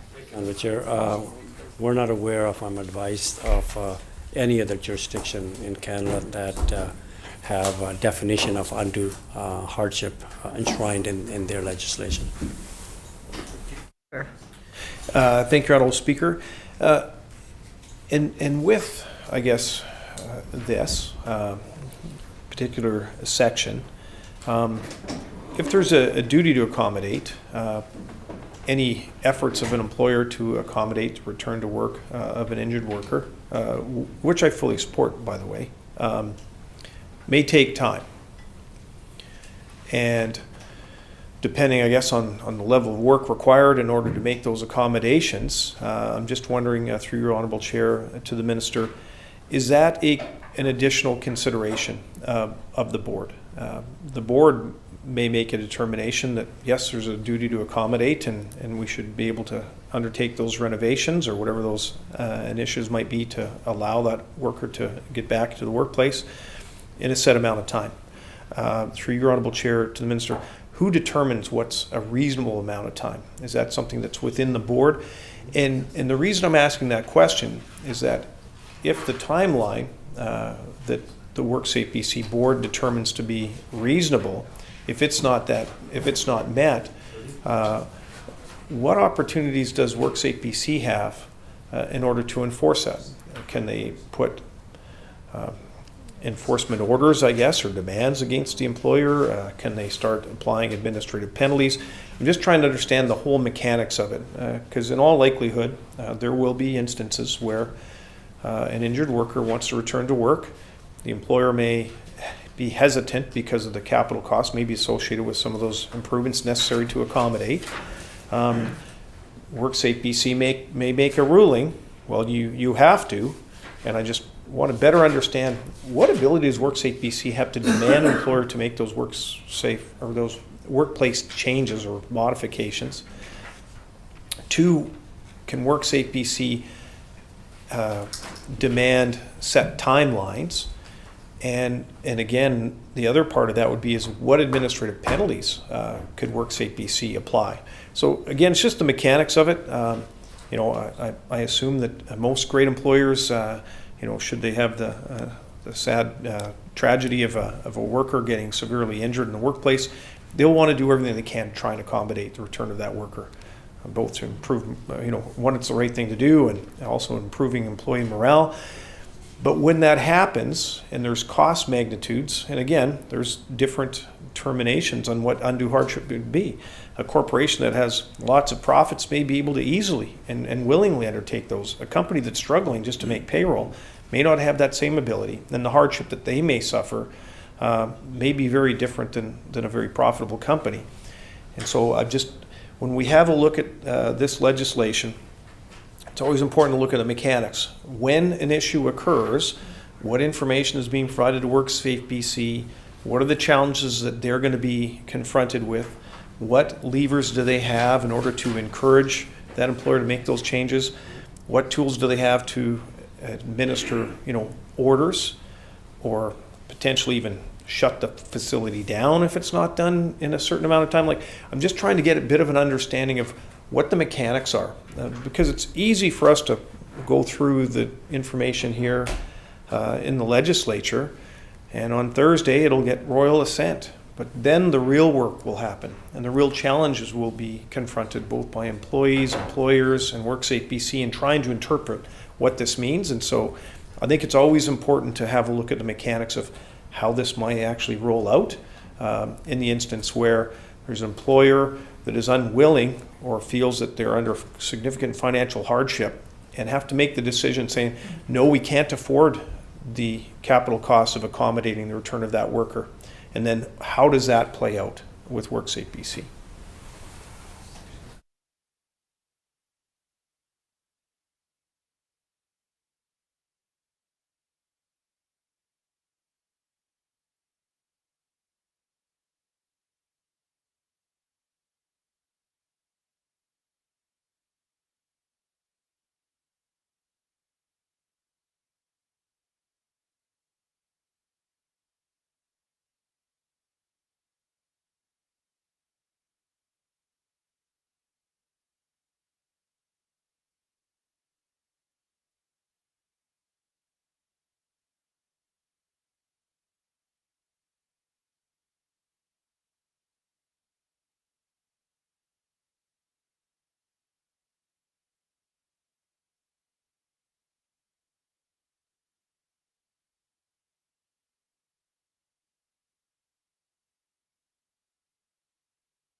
Minister. Thank you, Honorable Chair.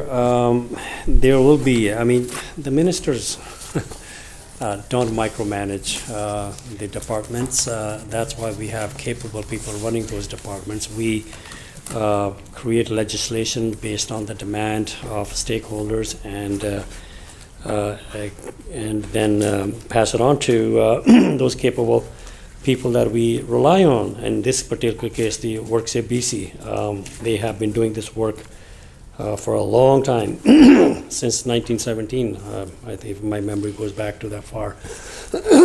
And so I think this is something that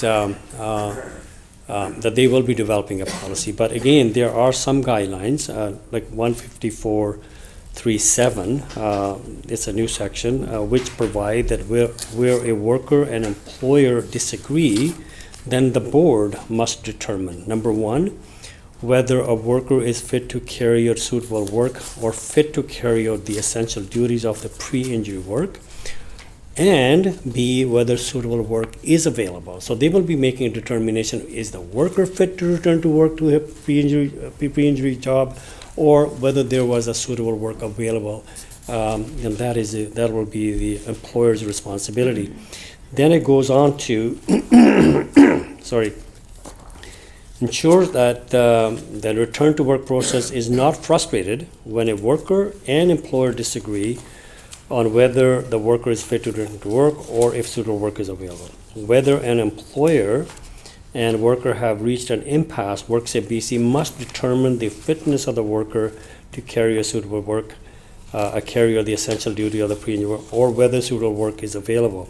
Patterson recommended that British Columbia adopt the legislation of Ontario and Manitoba. Both of these provinces provide that their workers' compensation boards are to resolve these type of disputes. So I think that's where we are leaving. There are certain requirements, duty to accommodate, try to get the worker back to their pre-injury job. That is a desirable all the time.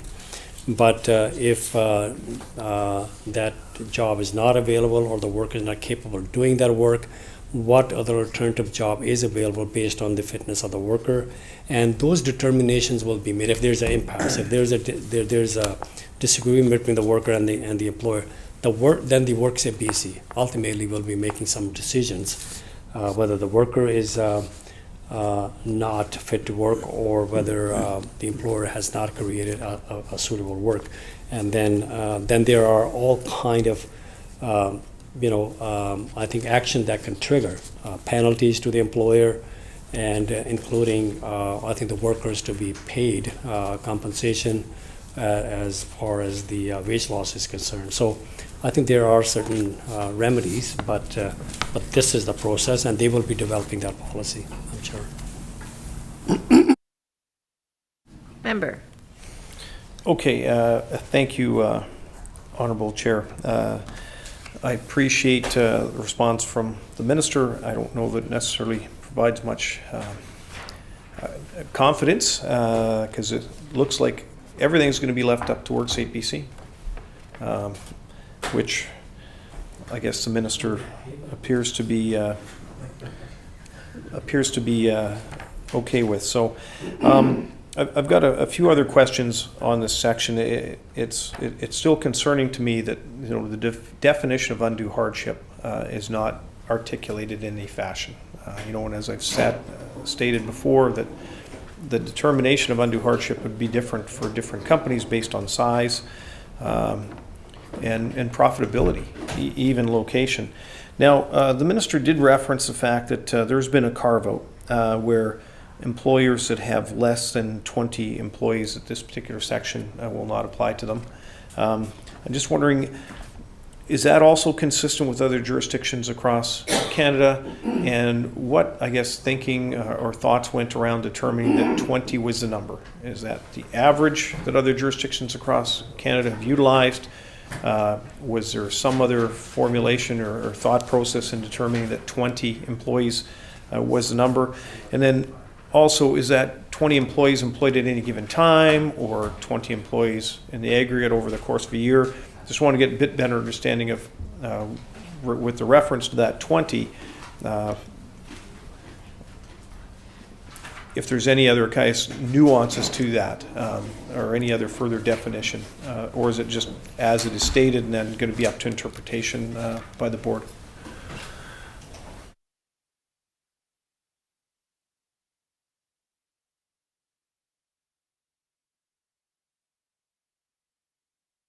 Minister. Thank you, Honorable Chair.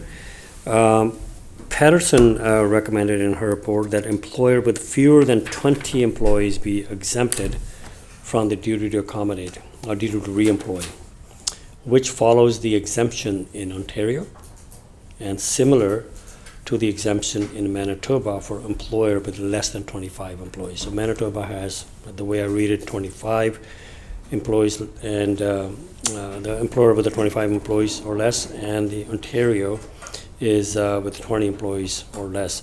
The exemption for worker of a smaller employer recognized that the mandatory re-employment of injured workers is more likely to entail an undue hardship for smaller employer, as the member was canvassing earlier. It is also noted that the duty to cooperate provisions apply to all employers regardless of size. Member. Thank you, Honourable Chair. The Minister referenced that Ontario has 20, Manitoba 25. Can the Minister share with what the employment is for, or the employment basis for other jurisdictions across Canada? Or are those the only two that actually have a set number?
Minister. Thank you, Honourable Chair. Those are the two that Patterson reported on. She recommended 20 as a reasonable numbers.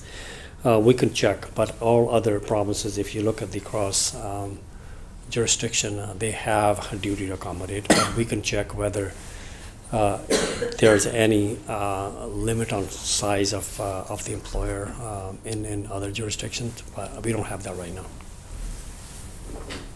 Member. Okay, thank you, Honourable Speaker. Could it be that other jurisdictions that are not yet referenced, or the Minister doesn't have information on, could be a higher number, could be a lower number, we just don't know? There's no effort to really understand what the baseline is for the exemptions with other provinces across Canada?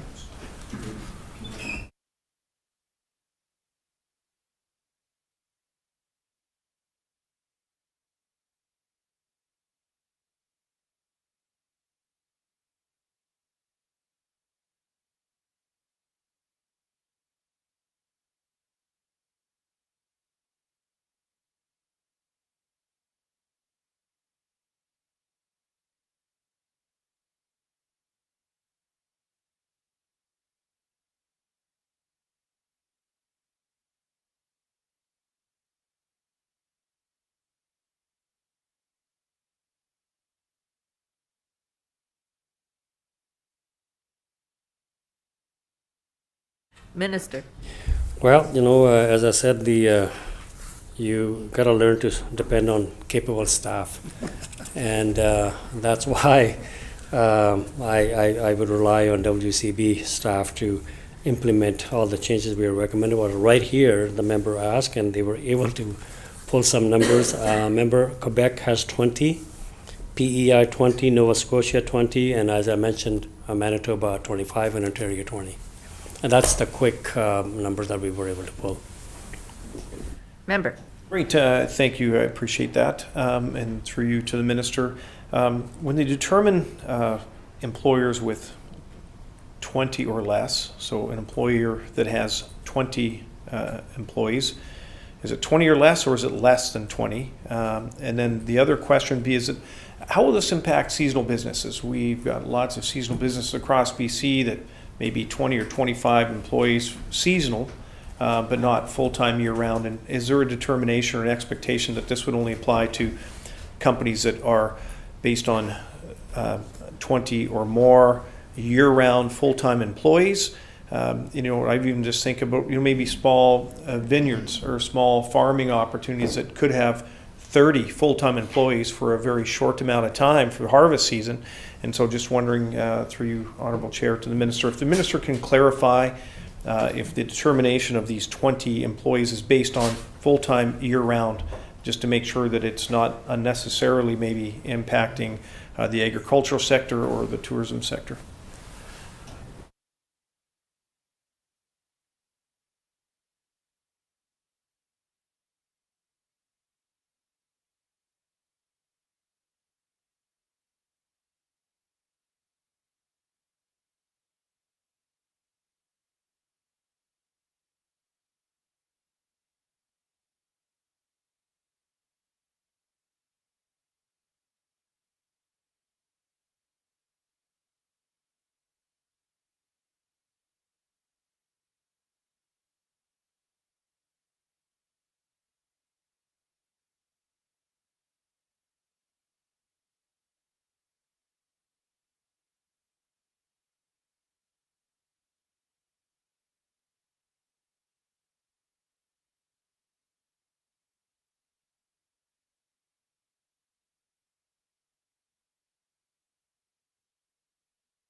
Minister. Thank you, Honourable Chair. The language in the Act, 154.3.1, duty to maintain employment, one talk about except in provided in subsection 2. This section applies in relation to an employer and worker of the employer if the worker has been employed by the employer on a full-time or part-time basis for a continuous period of at least 12 months before the day the worker was injured. 2, this section does not apply in relation to the following: a person who is a worker only because the person is deemed under the Act to be a worker. B, the employer who regularly employs fewer than 20 employees. C, a class of employers or the workers are in industry or class of industry prescribed in the Lieutenant Governor of Council. So I think language is quite clear here.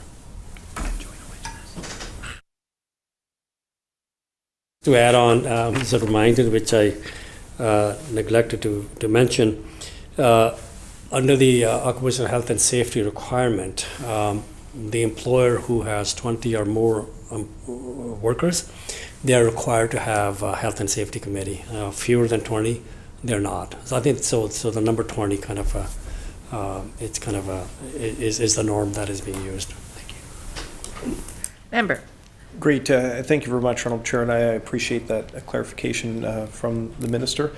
In the instance where WorkSafe BC provides a ruling with respect to the return to work legislation, and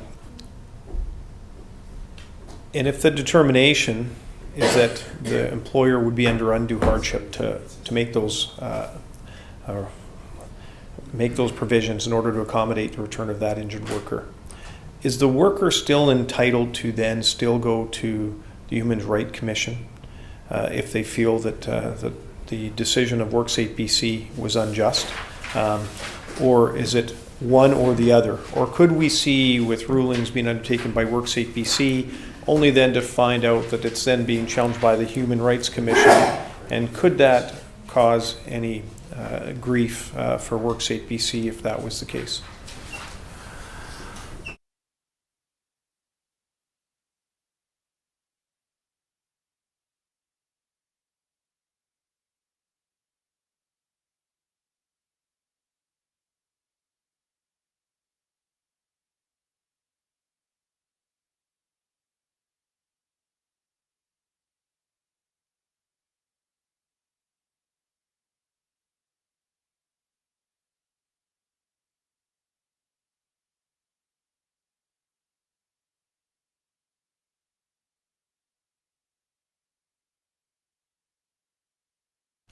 Minister. Thank you, Honourable Chair. Don't think we have the ability to stop workers going to Human Rights Commission, but this is what the advice is, that with regards to the possibility of a worker filing complaints simultaneously sometime with both WorkSafe BC and Human Rights Tribunal, Section 25 of the Human Rights Code allows that where the tribunal determines that the another proceeding is capable of dealing with the substance of the complaint, the tribunal may defer consideration of the complaint until the outcome of the other proceedings. So similarly, Section 27 of the Human Rights Code allows that where the substance of the complaint has already been dealt with in another proceeding, it may be dismissed by the Human Rights Tribunal.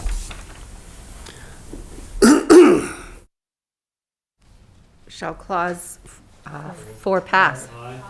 So ordered. Shall clause 5 pass? So ordered. Shall clause 6 pass? Member.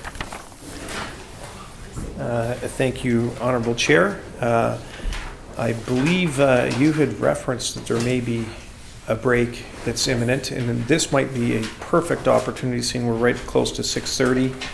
So I was wondering if you might give consideration to a brief recess so we could grab a snack. This committee is in recess for 15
Call Section C back to order, and we are on Clause 6 of the Bill 31, Workers' Compensation Amendment Act.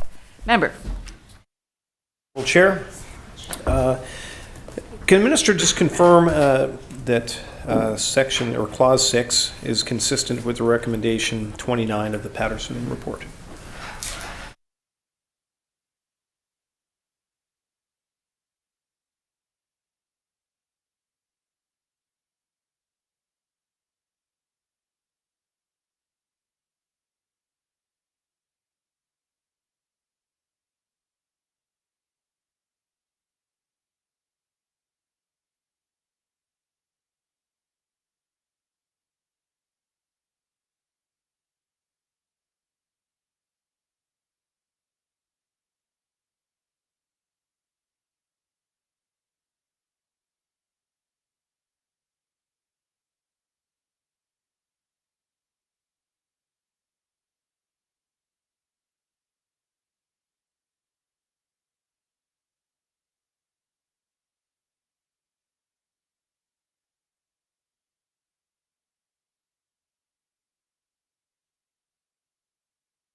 Minister. Thank you, Honorable Chair. The concept is the same, but we did not take all of the recommendations that are listed under 29, and she recommended certain things, interest rate on all decisions. We are a bit narrow, and also she had a different way of calculating interest. We're doing it differently. Member. Thank you, Honorable Chair. Under what circumstances would payments be made under the effective date?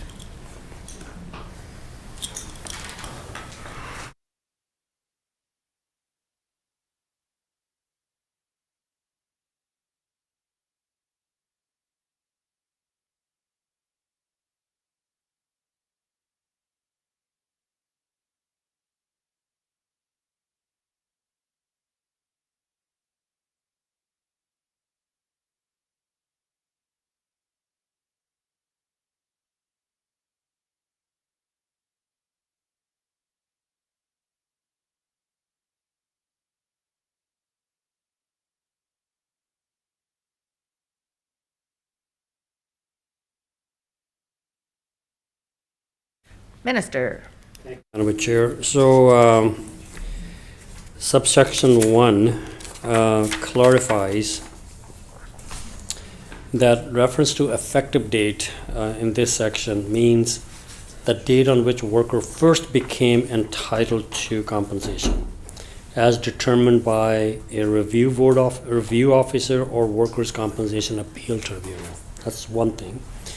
And the subsection 2 establishes the following criteria in which interest must be paid.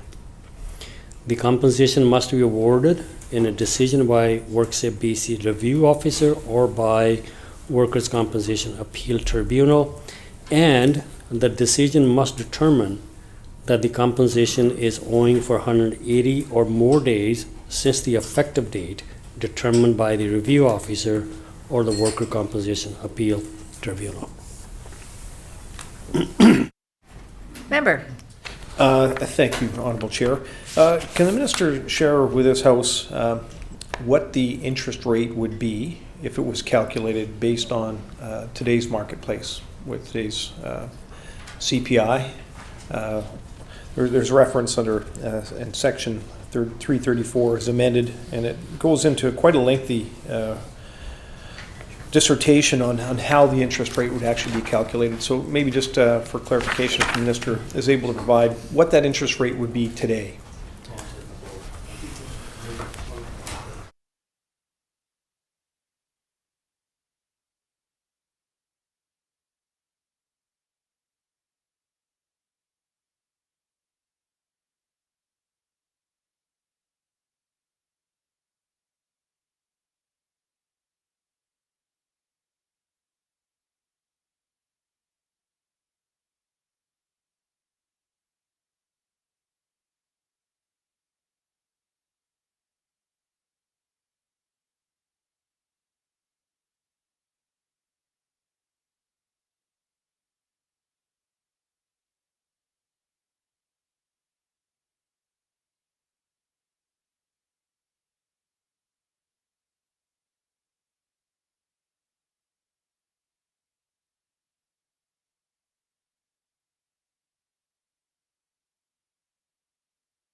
Minister.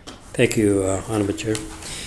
The subsection 3 requires the interest payable to be calculated in accordance with the WorkSafe BC policies and to begin on the effective day that is a review office of the Worker Compensation Appeal Tribunal decision determined it to be owing.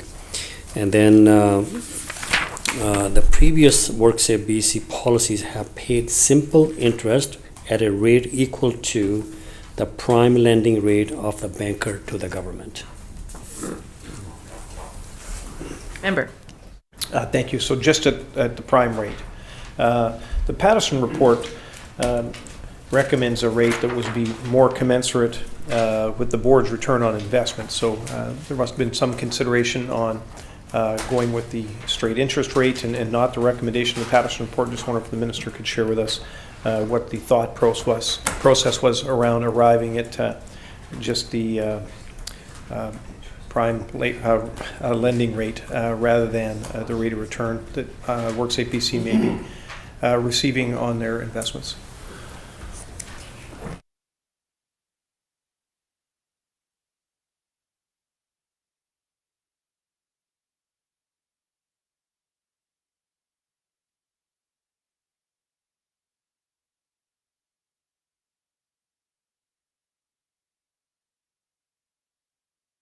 Minister. Thank you, Honorable Chair. I think we went with what we are proposing here because WCB already have a policy on how the interest is paid in a variety of different situations, and we want to be consistent with it.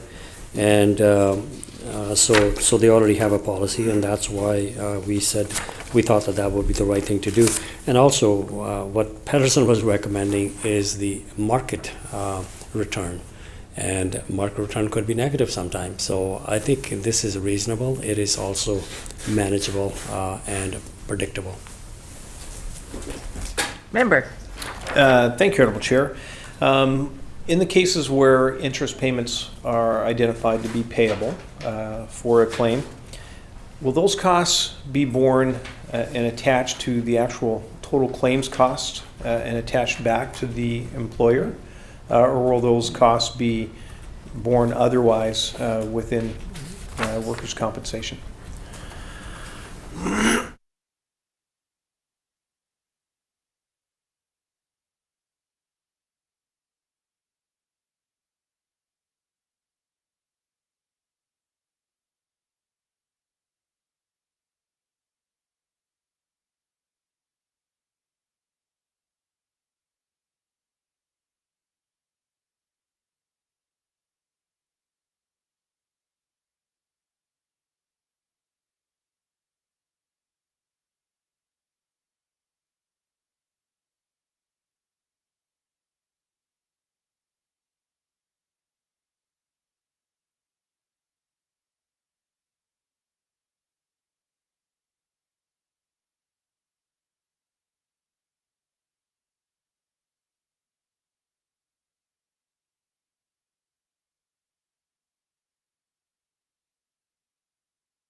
Minister. These are policy matters, but it's a good question. I think we'll try to find an answer how situations like that is handled, because what we are looking at right now, I'm just personally speaking here, is that it's not the fault of the employer. For example, if it's determined that you're entitled to $100, but the review board, review panel decided you should have been, you were entitled to $200. So, but it took 6 months to make that decision. Now, the additional 100 is what would, I think, trigger this, that the additional 100 would require board to pay interest. So it is their decision. It's not the employer's fault per se. So I think, don't know how the policy in a situation like this apply, but we're trying to find out how they actually determine the experience rating of individual employers based on how the claim costs are calculated. Member. Thank you, Honorable Chair. Through you to the Minister, this question wasn't contemplated. There was no discussion with WorkSafe BC with respect to where the cost burden would lie associated with the interest associated with delays on claim payments on claims. Industry associations raised concern that this could have a pretty significant financial hit. Certainly, I've asked a series of questions trying to understand what the magnitude of these changes are on a number of different clauses. The Minister has consistently just referred back to the fact that he's relying on this 7 cents per $100 of payroll is the only number that he relied upon in determining that the changes set out in Bill 41 were affordable. And yet here, again, with respect to costs that will be incurred by WorkSafe BC, even the consideration of whether those costs will be borne and be attributable back to the actual claim of the injured worker, or whether those may be otherwise covered off by the worker accident fund surplus. It's surprising that there's not been that level of inquiry with WorkSafe BC. And so through your Honourable Chair to the Minister, I just hope that the Minister is able to provide clarification on that tomorrow when we're back for debating further on this bill. It's really important. There's a number of industry associations that have requested that information.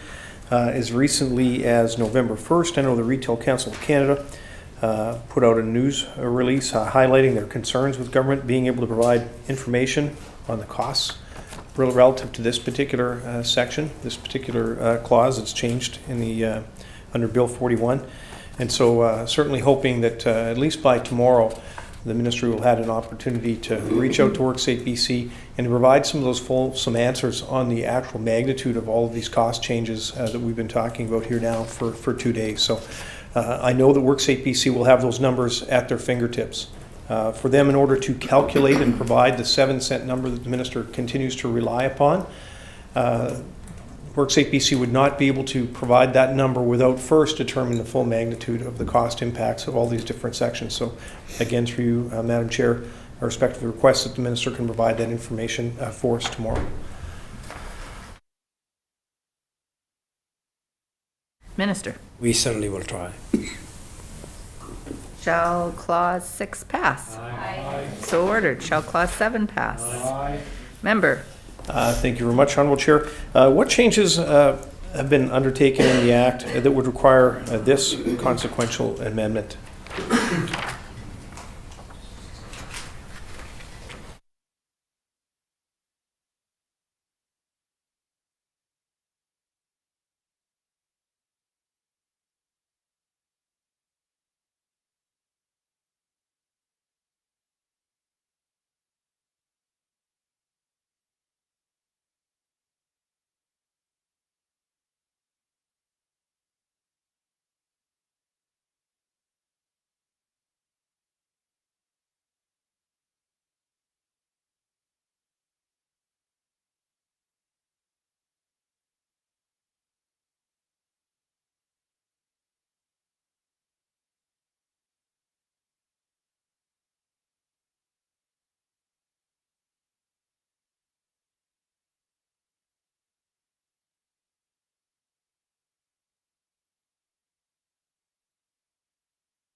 Minister.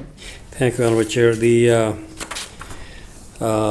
addition in Clause 7A will permit an employer to request a review of an administrative penalty if the employer disagrees with the penalty. Specifically, this means that if the employer disagrees with the administrative penalty that is imposed for failing to comply with the new return to work duties, the employer may request a review. The addition in Section 7C will permit the employer to request a review of a WorkSafe BC decision related to the new return to work duties if the employer disagrees with the decision. This includes, for example, decisions that the employer has failed to comply with duty to accommodate in Section 154(2) or the duty to maintain employment in Section 154(3). It's just a matter of fairness. Member. Thank you, Madam Chair. Assuming that this bill comes into enactment on Thursday, would any of these proposed changes be able to be determined retroactive? So any disputes that may arise within WorkSafe BC currently, or is this intended to only apply to new decisions and I guess other challenges that may be brought forward from Thursday onward? I just wanted to get clarification if there's any intention of any of these proposed changes having the ability to be reviewed retroactively.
Minister. Thank you, Honorable Chair. The section will not come into effect on Thursday, Honorable Assent. The implementation and the effective date, I think section talk about that it'll be implemented through regulations. And so it'll take some time, but it won't be retroactive. Okay. Shall Clause 7 pass? So ordered. Shall Clause 8 pass? Member. Thank you, Honorable Chair. Why is this particular housekeeping amendment being made?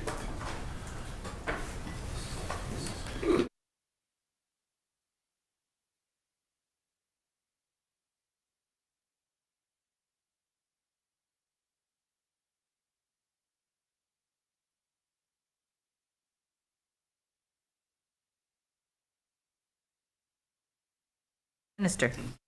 Thank you, Honorable Chair. The existing Section 3021 requires the Chair of the Workers' Compensation Appeal Tribunal to establish a list of health professionals who may, on the request of the Appeal Tribunal, be retained to provide independent assistance or advice during an appeal. This bill adds a new Section 30212 to the Act, enabling the employer, worker, or a dependent of a deceased worker to also request that a health professional be retained to provide independent assistance or advice during an appeal. So this is a consequential amendment resulting from a new Section 30212, as the ability to request that an independent health professional be retained is no longer the exclusive domain of the appeal tribunal, but now also includes employer, workers, or the dependent of the deceased worker. So that is the difference. Shall Clause, Member. No? Shall Clause 8 pass? Aye. So ordered. On Clause 9, Member. Thank you, Honorable Chair. Is the Minister able to discuss how this particular clause, if this clause came from the recommendation of number 3 from the Petrie report, and how that differs from recommendations 72 and 73 of the Petrie report? So again, this is one of those clauses that appears in both of the reports.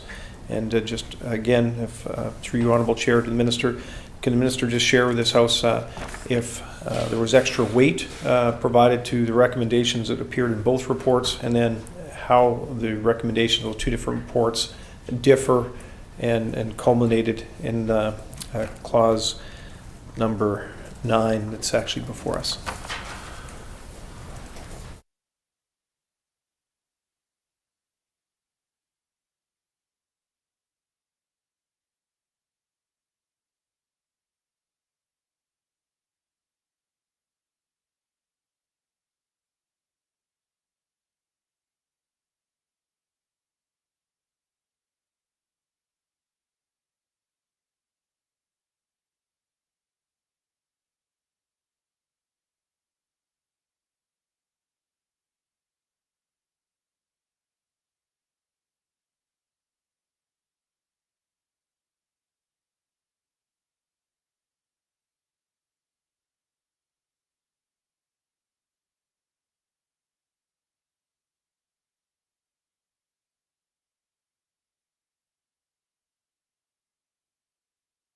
Minister. Thank you, Honorable Chair.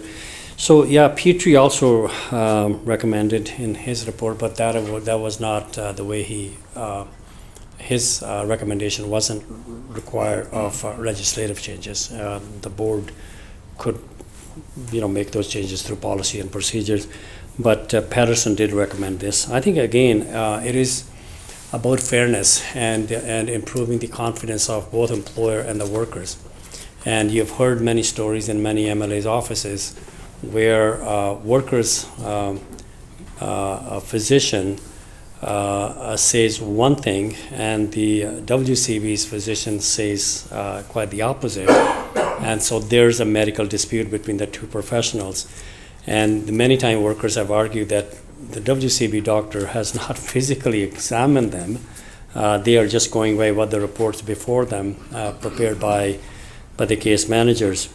And so I think this is something that will provide some fairness issue, or deal with a fairness issue by allowing a worker to ask for an independent medical examination, so that now it cannot be seen to be biased one way or the other.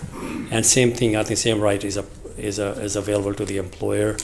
WCAT previously already had that right when they believed that there was issue of medical dispute, that they could order an independent medical examination if they believe that could assist in the case before them.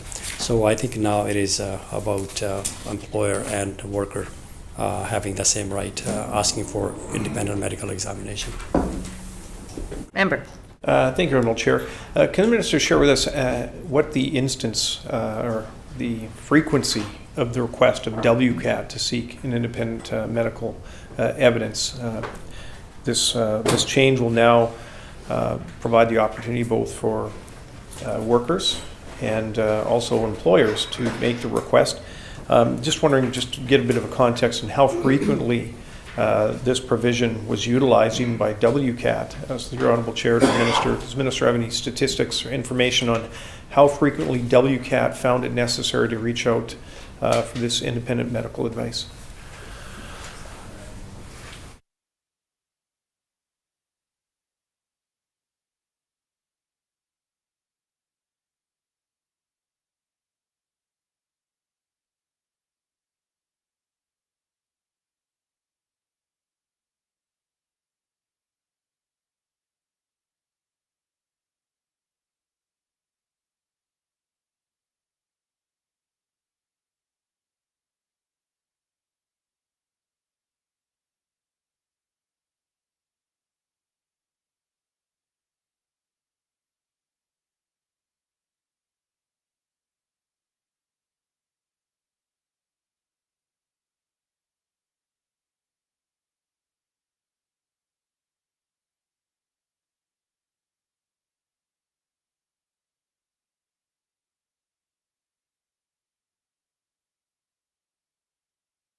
Minister. I'm advised that they have a 5-year average of 54 a year, where the WCAT have requested IME examinations. Member.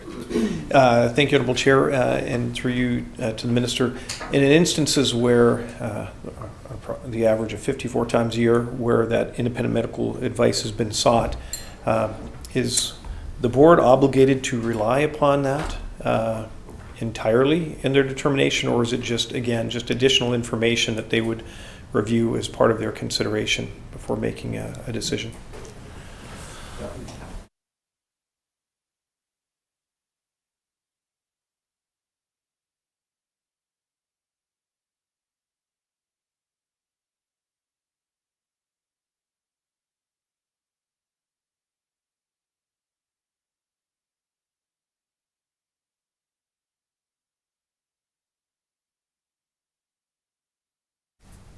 Minister. Thank you, Honourable Chair. The Worker Compensation Appeal Tribunal, not the board, who deal with cases which is the highest level of appeal system within the system, and they're independent of the board. So again, it's just like any other tribunal cases. They take variety of evidences in support of their decision. They consider from both sides presentations, and this is one of them. There will be a variety of other factors that may be before them, and so this will at least help employer or the worker a satisfaction that there's an independent report rather than they're relying on WCB report, which many times they will feel that that maybe is biased. So this is about fairness. Member, Great, thank you, Honorable Chair. Is the Minister able to provide what the average cost of this independent medical advice is? The Minister has indicated on average about 54 times a year that the advice of an independent medical expert is called in to provide evidence. I'm assuming there's probably a wide range of costs, but even if the Minister might be able to share with us what the average cost is of employing the independent medical expert.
Minister.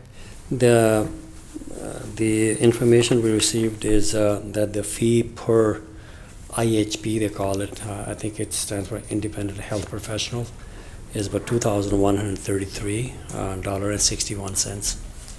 So that's what I think the cost that they are incurring. Member. Great, thank you. And the provisions will now provide the opportunity for also the employer and the employee. Is it one or the other if an employee requests for the advice of an independent medical professional, an IMP, and the employer does not?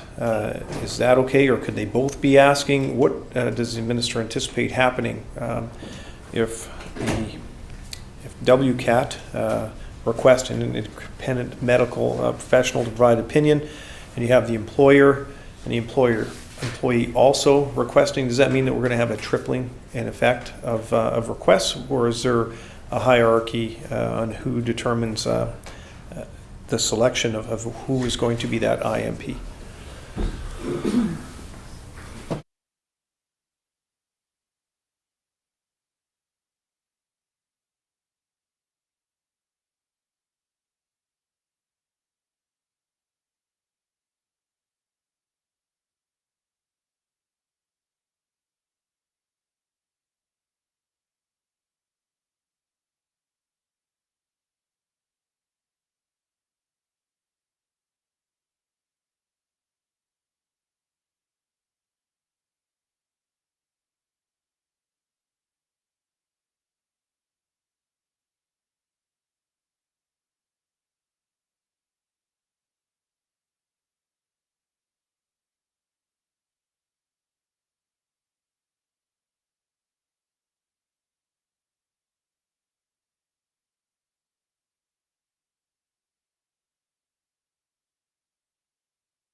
Minister. So I think if we look at the language health professional assistant in specific cases. 1.1, talk about subject to subsection 8. The presiding member must retain a health professional to provide independent assistance or advice in an appeal if all of the following apply. A, appeal tribunal receives a request under subsection 1.2 from an employer, a worker or dependent or deceased worker, dependent of a deceased worker. B, the medical condition of the worker is at issue in the appeal. C, the appeal tribunal determined that the independent assistant or advice would assist in reaching a decision on the appeal. And then 1.2 talk about if an employer, worker, or dependent of the deceased worker is a party to an appeal, the employer, worker, or dependent may request that the appeal tribunal retain a health professional to provide independent assistance or advice to the appeal. So then there is a must be made in writing, and it is an independent body that will be retained. It's not one asking for one, another asking for someone else. There will be an independent body. It'll be the same person. If the worker, and I imagine, if the worker asks for independent medical examination, so I think that one of the health professional retained on that list will be assigned, and then whatever the report comes will be the report before the tribunal. Member. Okay, thank you for that clarity. So there would only be still just one independent medical professional typically called in to actually do an assessment. Just want to clarify that. The Minister is nodding his head. Okay, thank you very much. At what process in the claims process would a worker or an employee have the opportunity? Like, does it have to get right to the very final days of the process before they'd have that opportunity to challenge and to request the advice of an independent medical professional? Or could that request come early on in the claims process?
Mr. I think the first thing to understand is that the appeal has to be at the WCAT level, and once you apply or appeal your decision to the WCAT, you can at the same time ask for independent medical examination, and I think that request will be considered. Member.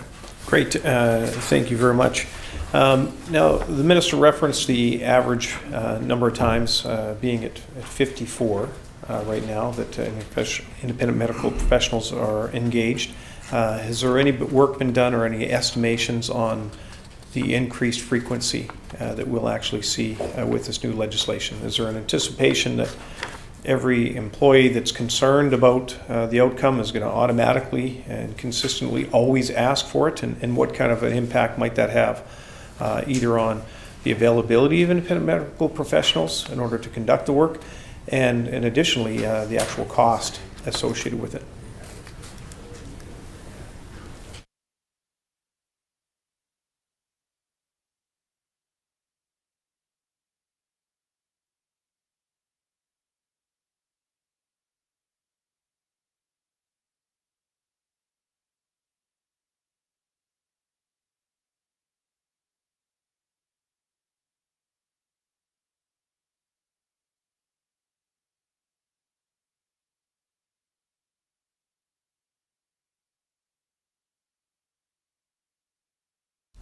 Minister.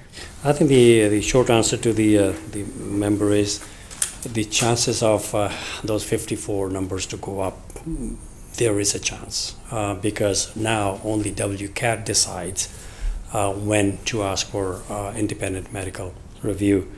Now it allows worker and the employer to ask for independent examination, but they also has to follow and comply with those 2 or 3 criteria that I mentioned. So it'll go up, yes, but there are some checks and balances here. Member. Thank you, Honourable Chair, and I appreciate that. But the question was, has there been any work done to kind of estimate what the impact's going to be? Is it going to go up by 20%? Is it going to double? Is it going to triple? Is it a quadruple? Maybe another way of asking the question is that the minister referenced that on average has only been 54 times a year that the independent medical professional are engaged to actually undertake a review. How does that compare to the total number of reviews that are actually undertaken annually by WCAT?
Minister. Thank you, Honourable Chair. I think this comes from their annual report, isn't it? No? Okay. This is somewhere we received from WCAT. It is 54 represent 2% of the medical disputes that are before the WCAT. Member. Thank you, Honourable Chair. Well, if 54 represents 2%, that would mean that the potential, if all of the appeals were going to request independent medical advice, that would be potentially for as high as a 5,000% increase, a 50-fold increase. So maybe through you, Honourable Chair, to the Minister, can the Minister just clarify what's the total number of appeals that are actually reviewed annually? Is it a couple thousand? 2,600? 3,000?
Minister.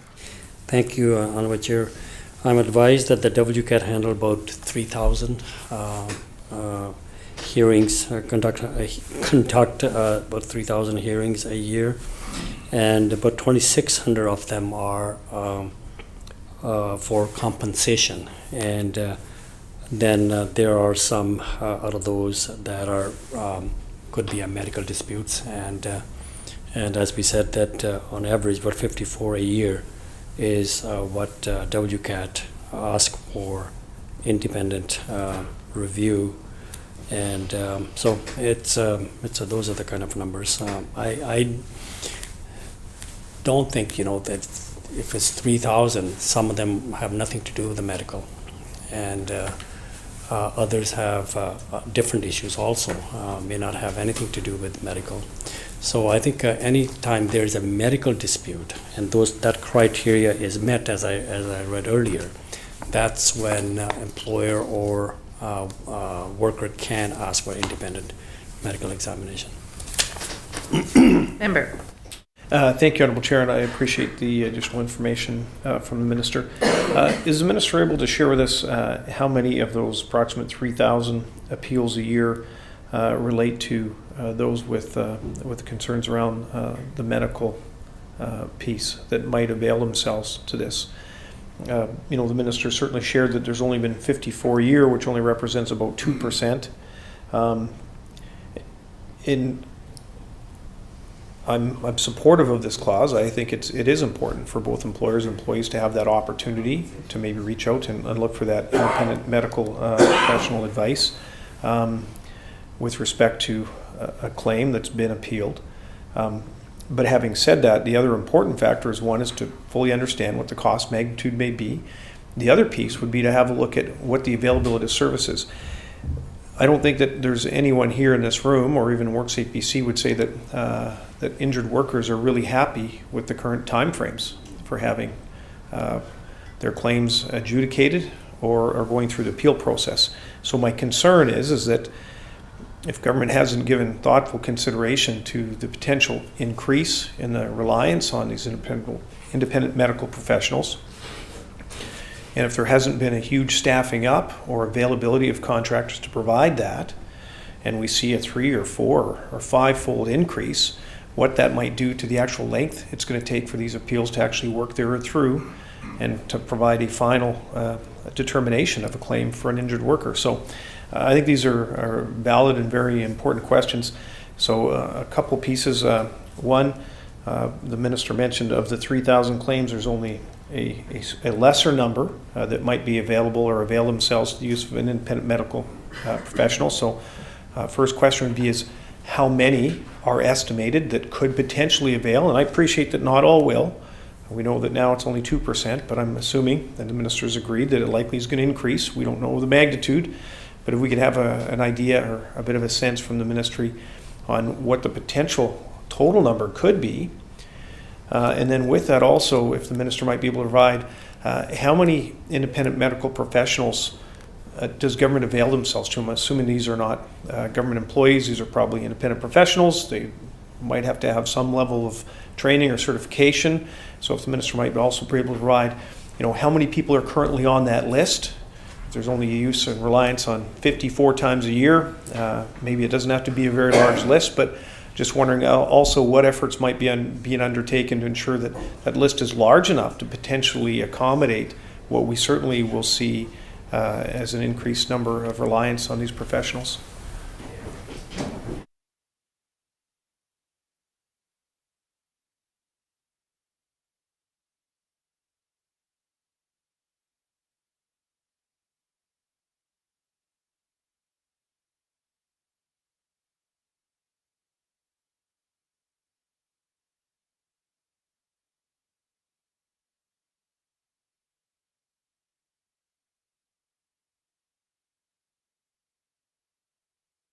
Mr. Thank you, Honorable Chair. As my regular meeting with the WCAT chair, we brought this to their attention, and they are aware that this could come, and they, assured me that they will be starting to look at building that list. And so that's, I think, the work will be done by the WCAT chair. And so again, it's hard to predict how many medical disputes will go before WCAT and how many employer or the workers will actually ask for independent medical examination. You can only go by what you have, and we gave you some numbers. But again, it is the criteria must be met before they could ask for IME. And I think it's something that WCAT will be managing. They are independent of WCB, and they run their own affairs. Member. Okay, thank you, Madam Chair. Let's start then with what we do know. We do know that on average there's been 3,000 appeals adjudicated annually. We know that the current 54 times that annually that WCAT avail themselves to the use of an independent medical professional is 54 times, which only represents 2% of the potential total number of appeals that are heard or could avail themselves to it. I'm sure that the minister must be familiar, or I certainly would have asked the question, what's the potential impact of this legislative change on the use of independent medical professionals? If only 2% are availing themselves to this now, I appreciate that there is a set criteria that has to be met. I certainly would assume and hope that WCAT and or the minister would have been asking those questions to fully determine what the potential impact could be, not just from a cost perspective, but also as far as an availability of manpower and resources perspective. Because if we see a significant increase, a 2 or 3 or 4, it could even be a 50-fold increase in the number of claims, and I appreciate that's probably on the outer limits. But even a 5 or 10-fold increase could have a significant impact on the availability of resources. And if those resources are not available in a timely fashion, we will see the amount of time it takes to adjudicate and have a final determination on these claims continue to increase. And that's a concern. It should be a concern for the minister. It definitely would be a concern for an indigent worker that's trying to find finality with respect to an appeal. So again, through you, Honourable Chair, to the Minister, hoping the Minister can provide a bit more detail on what the potential increase in claims could be. It's not a finite number. I appreciate he will not be able to say it's going to go from 54 to 282, but there must be a sense, and even WCAT would probably also be able to share, and I thought certainly would have shared, that this is something that employers have been asking for. This legislative change, this is something employees have been asking for. So there must be a demand. Otherwise, we wouldn't see this piece of legislation and this particular clause before us. So it's based on an increased demand and a desire to use the service. So I would certainly hope that the minister can provide a bit more information as far as what the potential impacts may or may not be. Thank you.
Minister. Thank you, Honorable Chair. Oh, welcome to the chair. When I met with the WCAT chair, I think just a few weeks ago, she knew that these changes are coming, and she said we brought it to her attention that this could be coming, and are you prepared? She said yes, she will be prepared for the bill to be passed, and she did not show any concern that she will not be able to expand the list if she had to. Right now, when they need one, they can get one. And so I wasn't advised that they had to wait a long period of time in order to get the IME. So I think that issue is fairly under control. And again, then you talk about the expansion of these claims, allowing 54 on the average. Even if it's 100% increase, you go to 100, 108. The cost per IME, as it was given, was a little over $2,000. So cost could be to them another $100,000 plus. So it's manageable, and I was advised that they are in good position to manage when the provisions of the Act come into effect. Thank you, Honorable Chair, and welcome to the seat. Okay, I appreciate that the Minister has comfort and confidence. I guess maybe we can go back to the question around timelines. Has WCAT shared where there is the reliance on an independent medical professional? Does that have any impact at all on the timeline for the determination and final conclusion of an appeal? So many appeals go through without the use of an independent medical professional. The question would be is that when there is a reliance and WCAT determined that there's a need for an independent medical professional currently, does that add any length of time to the amount of time for a claim to be processed?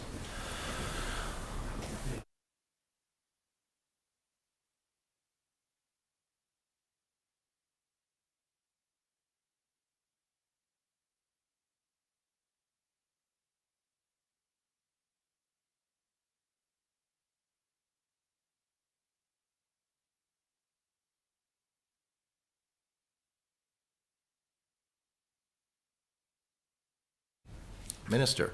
Thank you, Honorable Chair. I haven't been advised. I talked to the ministry. They haven't been advised that just because the tribunal asked for IME in a certain case that there's a delay caused by that request. I think when there is a appeal filed, it gets to the WCAT. They see what the disputes are. Is it medically related? If there's a dispute on medical, then they determine if the independent medical examination will help in determination of the claim. And I would argue that it probably speed up the system as well, because now there is there's a clarity before the chair, rather than having to go through back and forth who said what on one side was the other. So I think there is no concern there. Member. Okay, well, thank you for that. I appreciate that. That has provided some comfort. As far as what the process is for someone to be designated as an IME, and I've heard also the IMP, independent medical expert or independent medical professional, can that be attained by a medical doctor? Is there a separate registry or training? I'm just trying to get a bit of a sense on who could be an IME or an IMP. Is there a process? And how many individuals currently reside on that list that the ministry or that WCAT currently rely upon from which to determine the onboarding of an IMP?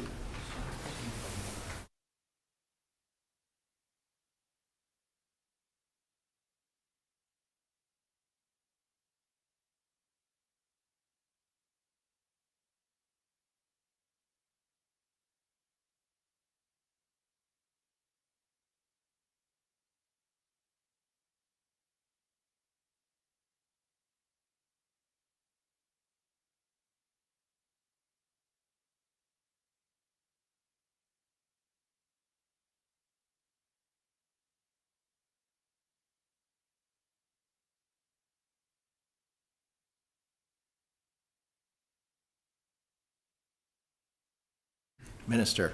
Thank you, Honorable Chair. So WCAT make those decisions based on the needs because the medical disputes are a variety of reasons. It could be something to do with your bones, it could be something to do with your muscles, it could be something to do with your other internal organs. So I think wherever the specialty is needed, I think that's what the WCAT determine what type of specialty they need in order to guide them, inform them about the condition of that particular claimant. And so that's what they've been doing, and I'm sure that that's what they will continue to do. Member. Okay, thank you, through you, Mr. Chair, to the Minister. I appreciate that. So I maybe misinterpreted. I thought that the reference to an IMP or an IME was a separate designation that people had to apply for. So the Minister is indicating now that typically any medical professional could be an IMP or an IME, as been referenced. In any event, that satisfies me with respect to that. So thank you. Shall Clause 9 carry? Aye. Shall Clause 10 carry? So ordered. So Clause, Member, on Clause 10. Thank you, Honourable Chair. The Boygo report discusses a number of options for benefit increases. I'm just wondering, through your Honourable Chair, to the Minister, can the Minister discuss why he chose to go with option 5 as laid out in the Boygo report?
Minister. Thank you, Honourable Chair.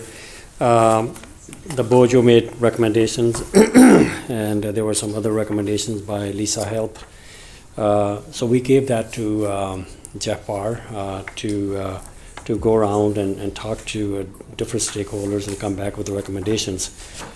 He came back with a recommendation that amend the Act to make the annual cost of living adjustment equal to full CPI going forward.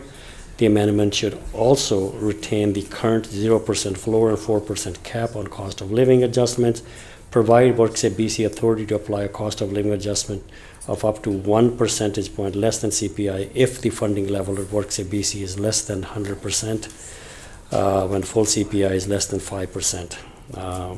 And also provide WorkSafe BC authority to provide periodic adjustment to restore any deferred CPI increases when the funding level of WorkSafe BC is above the targeted capital adequacy level. So I think that's where we go with, and it is something that other stakeholders also ask for. Member. Thank you, Honorable Chair. And I know that earlier on, I think when we were still debating Section 1, asked a series of questions with respect to the actual costs associated with this particular clause. And so through you to the Minister, I know that was earlier in the day, and just wondering if I could ask again if the Minister has been provided any additional information with respect to what the cost magnitude of this particular change has been, if he's had any information back from workers' compensation. Oh, I see a head shake, so that information is not yet available. I'm certainly hoping that it will be available for tomorrow when we carry on with our inquiry of this particular bill.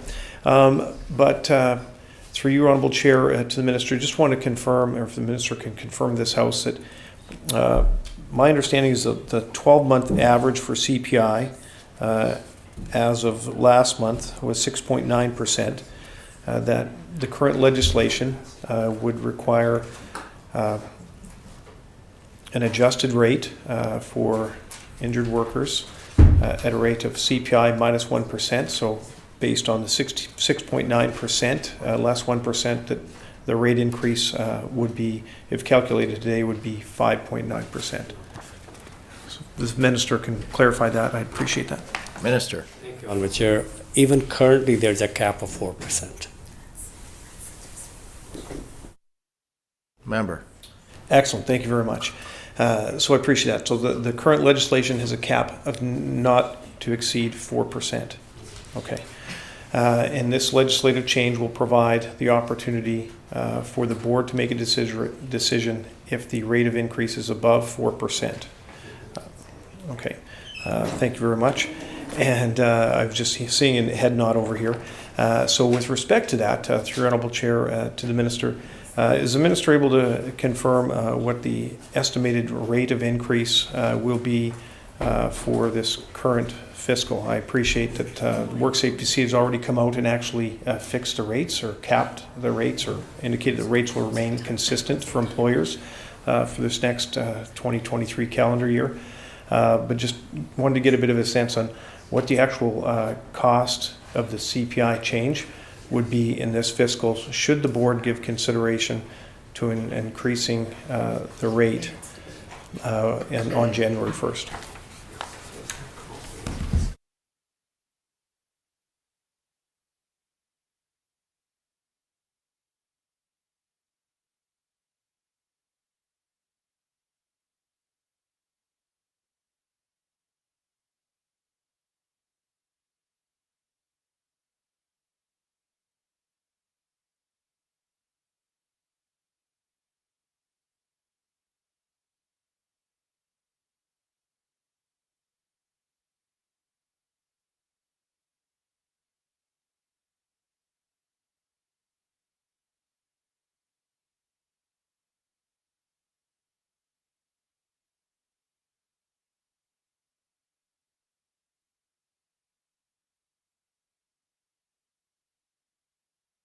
Minister.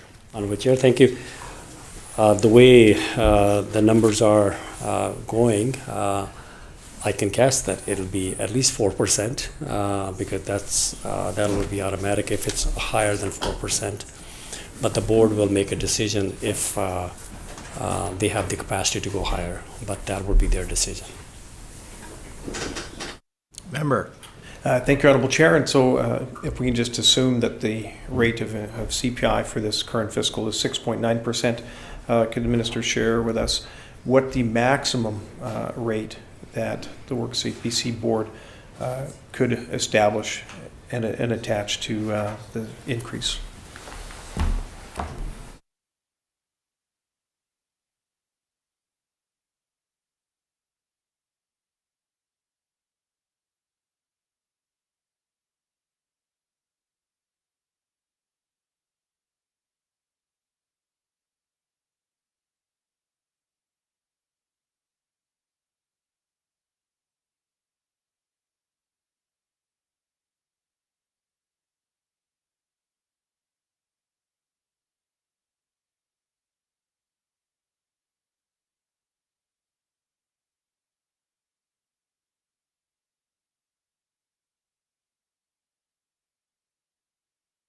Minister.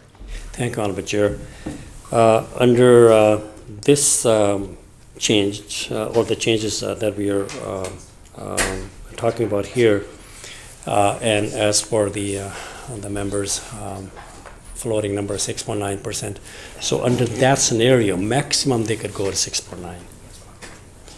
But again, as we have canvassed earlier, board members have a fiduciary duty to make sure that the accident fund is there to look after the entire system.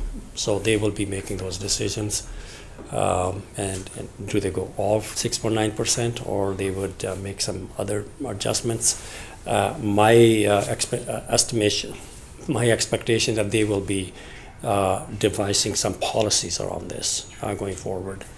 And because they will be looking at, hopefully they were looking at factor that, is this just an anomaly this year?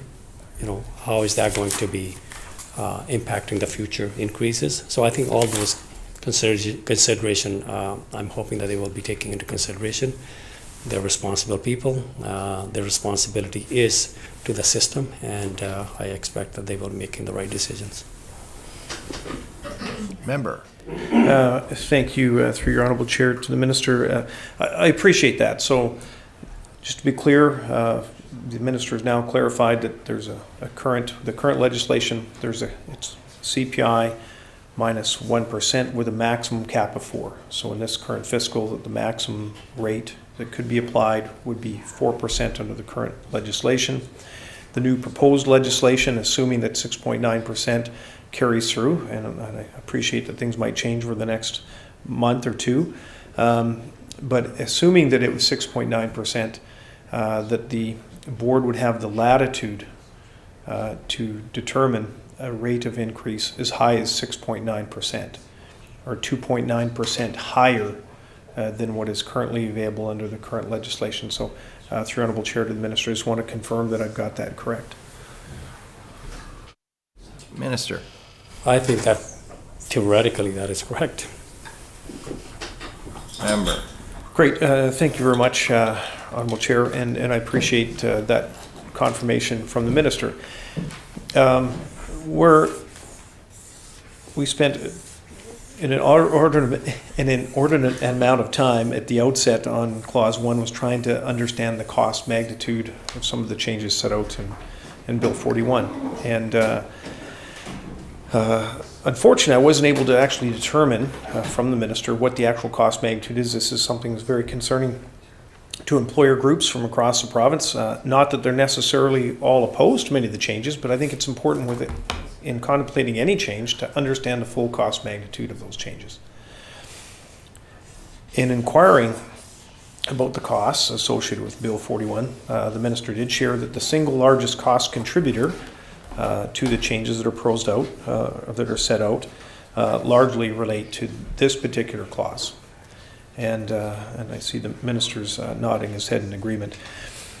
Now, with that, the minister also set out that his sole reliance, as far as the cost impacts of Bill 41, was a number that was provided by WorkSafe BC, which indicated that the costs associated with proposed changes in Bill 41 would potentially have the impact of 7 cents per $100 of employee employer payroll. And I asked a number of times, and the minister said that's a finite number. That is fixed. That's what the number will be. Through your honorable chair, I have a hard time understanding that, because there's a cost component that is yet to be determined by the board. And the minister has just shared that the board will have the opportunity on January 1st, assuming that CPI for this fiscal is 6.9%, they could choose to put it at 4%, in which case it would be no different than the current legislation. But the board also could make a determination to be 4.2, 4.5, 5, 6, up to 6.9. And at 6.9, that's a full 2.9 percentage points higher than the current legislation. And there's a significant cost magnitude associated with that. So when the minister shares with us that the cost of these changes are only set at a fixed 7 cents, that can't be accurate. It could only be accurate if the board has already been given direction or determined what that increase would be on January 1st. So through your Honourable Chair, to the Minister, I just want to, I guess, give the Minister an opportunity to confirm how he can be so confident in a fixed number when the most significant cost impact on this bill is a number that's yet to be determined by the WorkSafe BC board. And if so, if the Minister has given consideration to what that additional 2.9% or 3% or more could potentially be as far as the actual cost associated with this particular bill.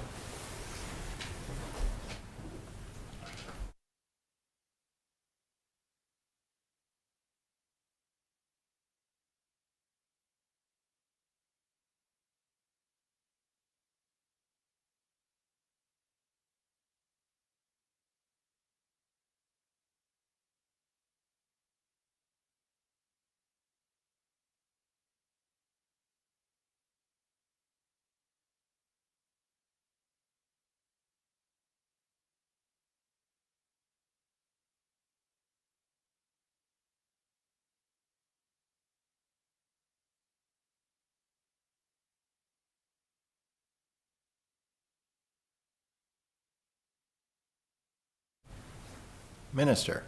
Thank you, Honourable Chair. We canvassed this, as the member said, for a long time. And I gave the best answer that I could. When the board saw the package that we are focusing on and moving forward with, they gave us, I never said it was finite number. They gave us the estimate cost of the package would be about 7 cents per $100 payroll. And again, not knowing, member asked what happened if they go full 6.9%. Well, I don't know what the decision they will make, and they know what their responsibility is to the system. And there is an accident fund that we were also, when we were canvassing about the impact on the premiums, when they were saying estimate cost is 7 cents, they said that there is a fund in the accident fund in the surplus portion available that they could be utilizing as far as the rate smoothing is concerned. So I'm confident that there is a money there, that they have advised me that there is money to pay for these packages, and the impact on the premium for the employer will not be, their drastic increase will not be there. In fact, next year they've already decided it will continue to be $1.55, as it was the case this year. So I think they will be making a decision next year, knowing what they know. So what the impact will be on the premiums going forward, 2024 and beyond. So they make those decisions every year. Again, if the return on the investment is, as was last year, this year, or next year, if things improve again, they could be in a better position. We don't know that right now. They will be making those decisions based on what they have in hand at that particular time, the information they have, the cost of claims, depending on the injury rates, the return on the investment, and these additional costs. They will be looking at all of that and making a decision going forward what the premium should be for the employers. As I said, there have been ups and downs in the economy in the past, 2008, 2009, and last year, a couple of years ago. But they maintained the subsidized rate for the employers because there was sufficient funds in the accident fund, which was over and above what they needed, of 130%. So I think they are in very good position, and I am confident the information that I have and what they will be able to do, deliver the benefits to the workers, to rebalance the system that is long overdue, to bring fairness and improve confidence for both the employer and the workers. That is again long overdue. And I think it's a system that is it's based on fairness and rebalancing of the whole system. Again, also bringing our workers to the level of other jurisdictions, because we've been far lagging in all of these areas that are before us compared to other jurisdictions, and we have canvassed that before. So I think our workers should not be treated as second to others. They should be treated the best that we could, because we have the capacity now. The board has the capacity, both financials and otherwise. I think it is something that is long overdue, and we're delivering it. Member? Thank you, Honorable Chair. Does the minister know what the current surplus is within the worker accident fund?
Minister?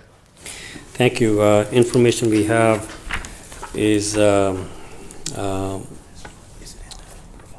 WorkSafe BC funding level has exceeded the 130%, reaching 155% at the end of 2021. This represents an accumulated funded position of 7.8 billion, which consists of 4.3 billion of required reserves and 3.5 billion surplus to those requireds. So those are the numbers that are available to the end of 2021. Member? Thank you, Honorable Chair. Minister indicated that is to the end of 2021, so about 10 months ago. Through you, Honorable Chair, does the minister get regular updates, or does he have any current information on the status of that surplus?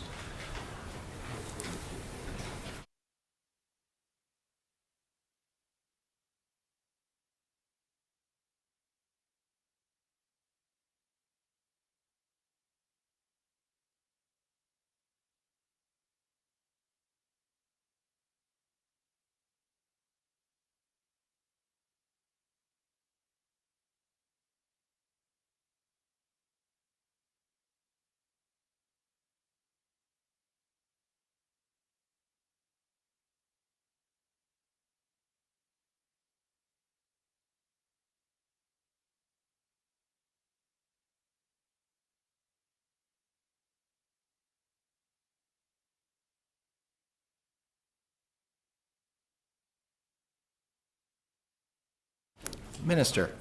Speaker, no, I don't get regular reports on their funding status. We get that when I think it's the end of the year, usually when they make that announcement. But they have advised us that The 2022 average base premium rate of 155% of employers assessed per payroll is below the projected 1.76% average cost rate for the system. The discount in the base premium rate is funded by surpluses, which have resulted primarily from excess investments return in recent years.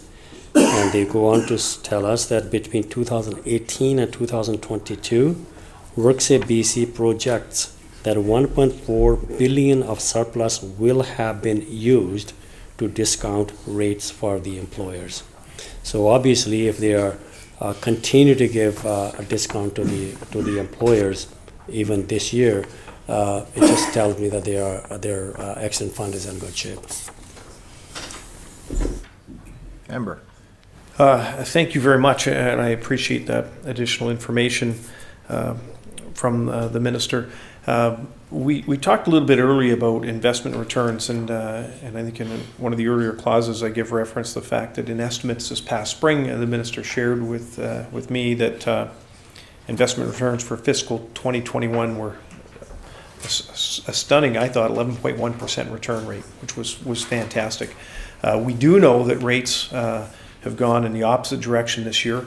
Through your honourable chair to the minister, has the minister made any inquiry to determine what the potential impact on the surplus might be on account of the reduced investment returns that are anticipated, I think, by pretty much all Crown corporations that have significant investments this fiscal?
Minister.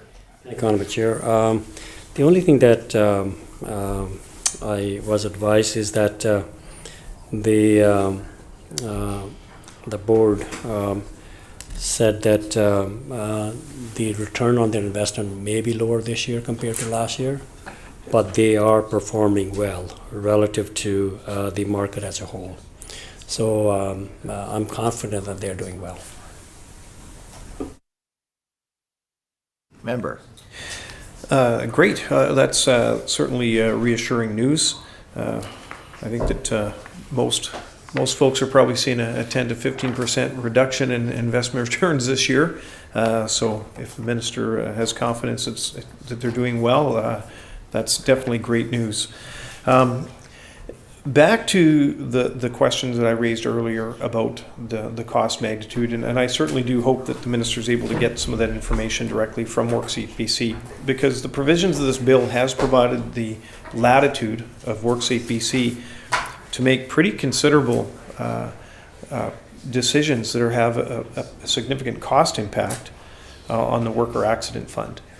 And so, you know, as we talked about again this year, the current legislation, based on a 6.9% CPI rate, would be fixed at 4%. That's the 4% cap that currently exists on January 1st. The board will have the opportunity and the latitude to potentially go as high as 6.9%, or whatever the number of the 12-month average is for CPI. That percentage differential is, from my understanding, is a very significant cost impact. And so I'm certainly hoping that tomorrow the minister will be able to provide us some more detailed information on what that cost magnitude is for any 1% increase, say above CPI. What the actual fiscal hit will be to the organization is a really important number. And so I'm certainly hoping that by tomorrow we can get a little bit more detailed information around that particular cost. Now, there's a number of changes that were set out, some of which I understand are to take effect on January 1st, others that may not take effect until later. And I know I might be going back a bit, but with respect to the use and reliance on the independent medical expert, does that come into through you, Honourable Chair, to the Minister, does that come into force on January 1st, or is that pushed out until the summer? It seems to me, I recall hearing maybe in your commentary and your second reading speech that particular change wasn't going to come into effect on January 1, but later in the year. And so through your Honourable Chair, to the Minister, if I could just confirm that that is the case.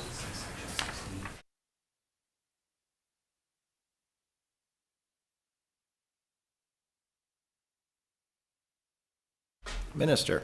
If member could look at the bill, it's all listed in here. This particular item, it is on page 16. Section 16, sorry. And this particular one is comes to in effect as April 3rd, 2023. Member. Fantastic. And so that was in reference to the independent medical advice, but the decision around the rate of CPI would come into force on January 1st. Minister. Correct. Member.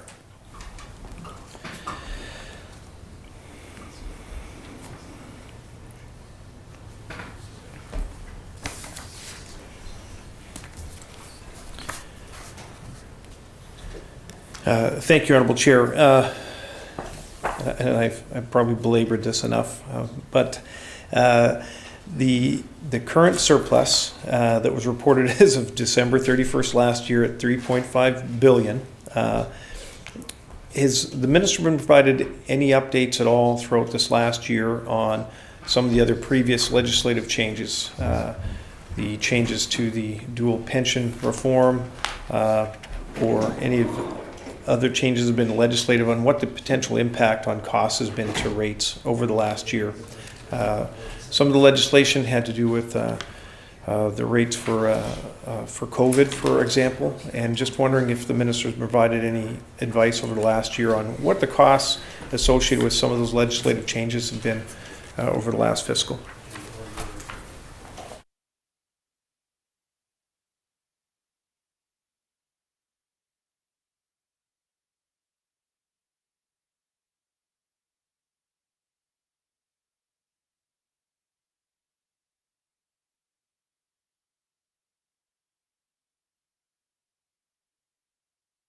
Minister. Thank you, Honourable Chair. And member will know the changes he's talking about is through Bill 23, and they came. The Bill 23 was in 2020, and so the number I'm giving you at the end of 2021. So those changes were in place, and I gave you the number. Despite those changes, what the final number was by the end of 2021. Shall Clause 10 pass? Aye. So ordered. Shall Clause 11, member? Thank you, Honourable Chair. The Fair Practices Commissioner is laid out in the legislative changes through your Honourable Chair to the Minister. Is that consistent with the recommendations of the Patterson report?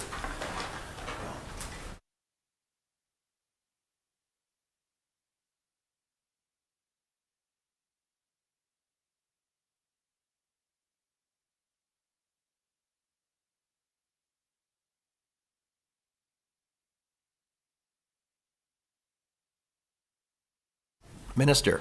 Thank you, Honourable Chair. No, we did not go with the recommendation that she made. Her idea was identifying an issue, and the answer to deal with that issue was to have an independent fair practices commissioner, I think similar to ombudsperson. And we didn't go that route. We are dealing with that issue, but within the system. So the fair practices commissioner will be within the WCB, but it will be independent, and which means that they will be reporting to the board directly. Member. Thank you. The activities within the current Fair Practices Commission, the work, although it's not currently independent, is there an anticipation of additional resources or manpower, or even maybe space reallocation to provide, I guess, separation from the existing work environment they're in? Just wondered if there might be any information the Minister can provide with respect to the staffing of that office and or relocation.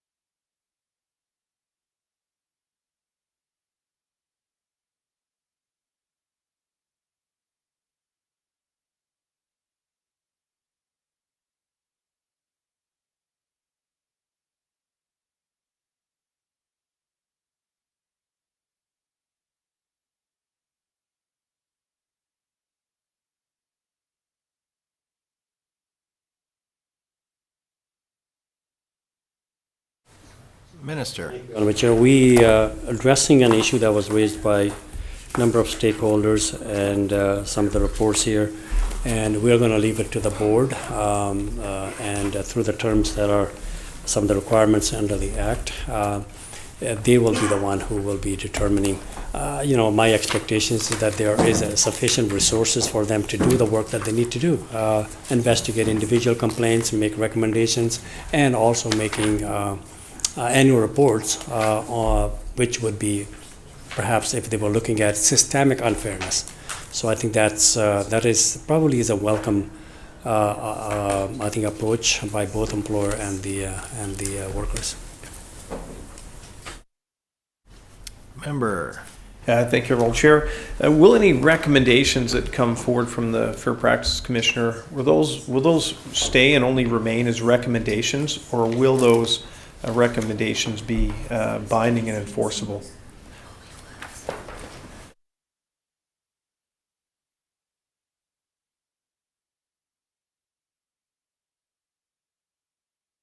Minister.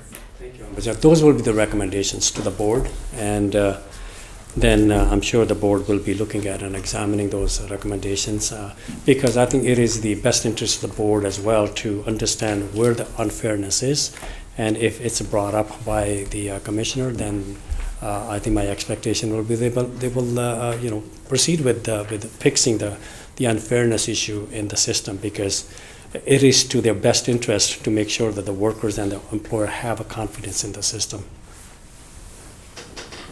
Minister. Are you done, or? Move the motion. Word. Okay, Mr. Chair, looking at the clock, I move that the committee rise, report progress, and ask leave to sit again. And those in favor indicate aye. Aye. And those opposed indicate nay. Motion is carried. This committee is adjourned. Thank you.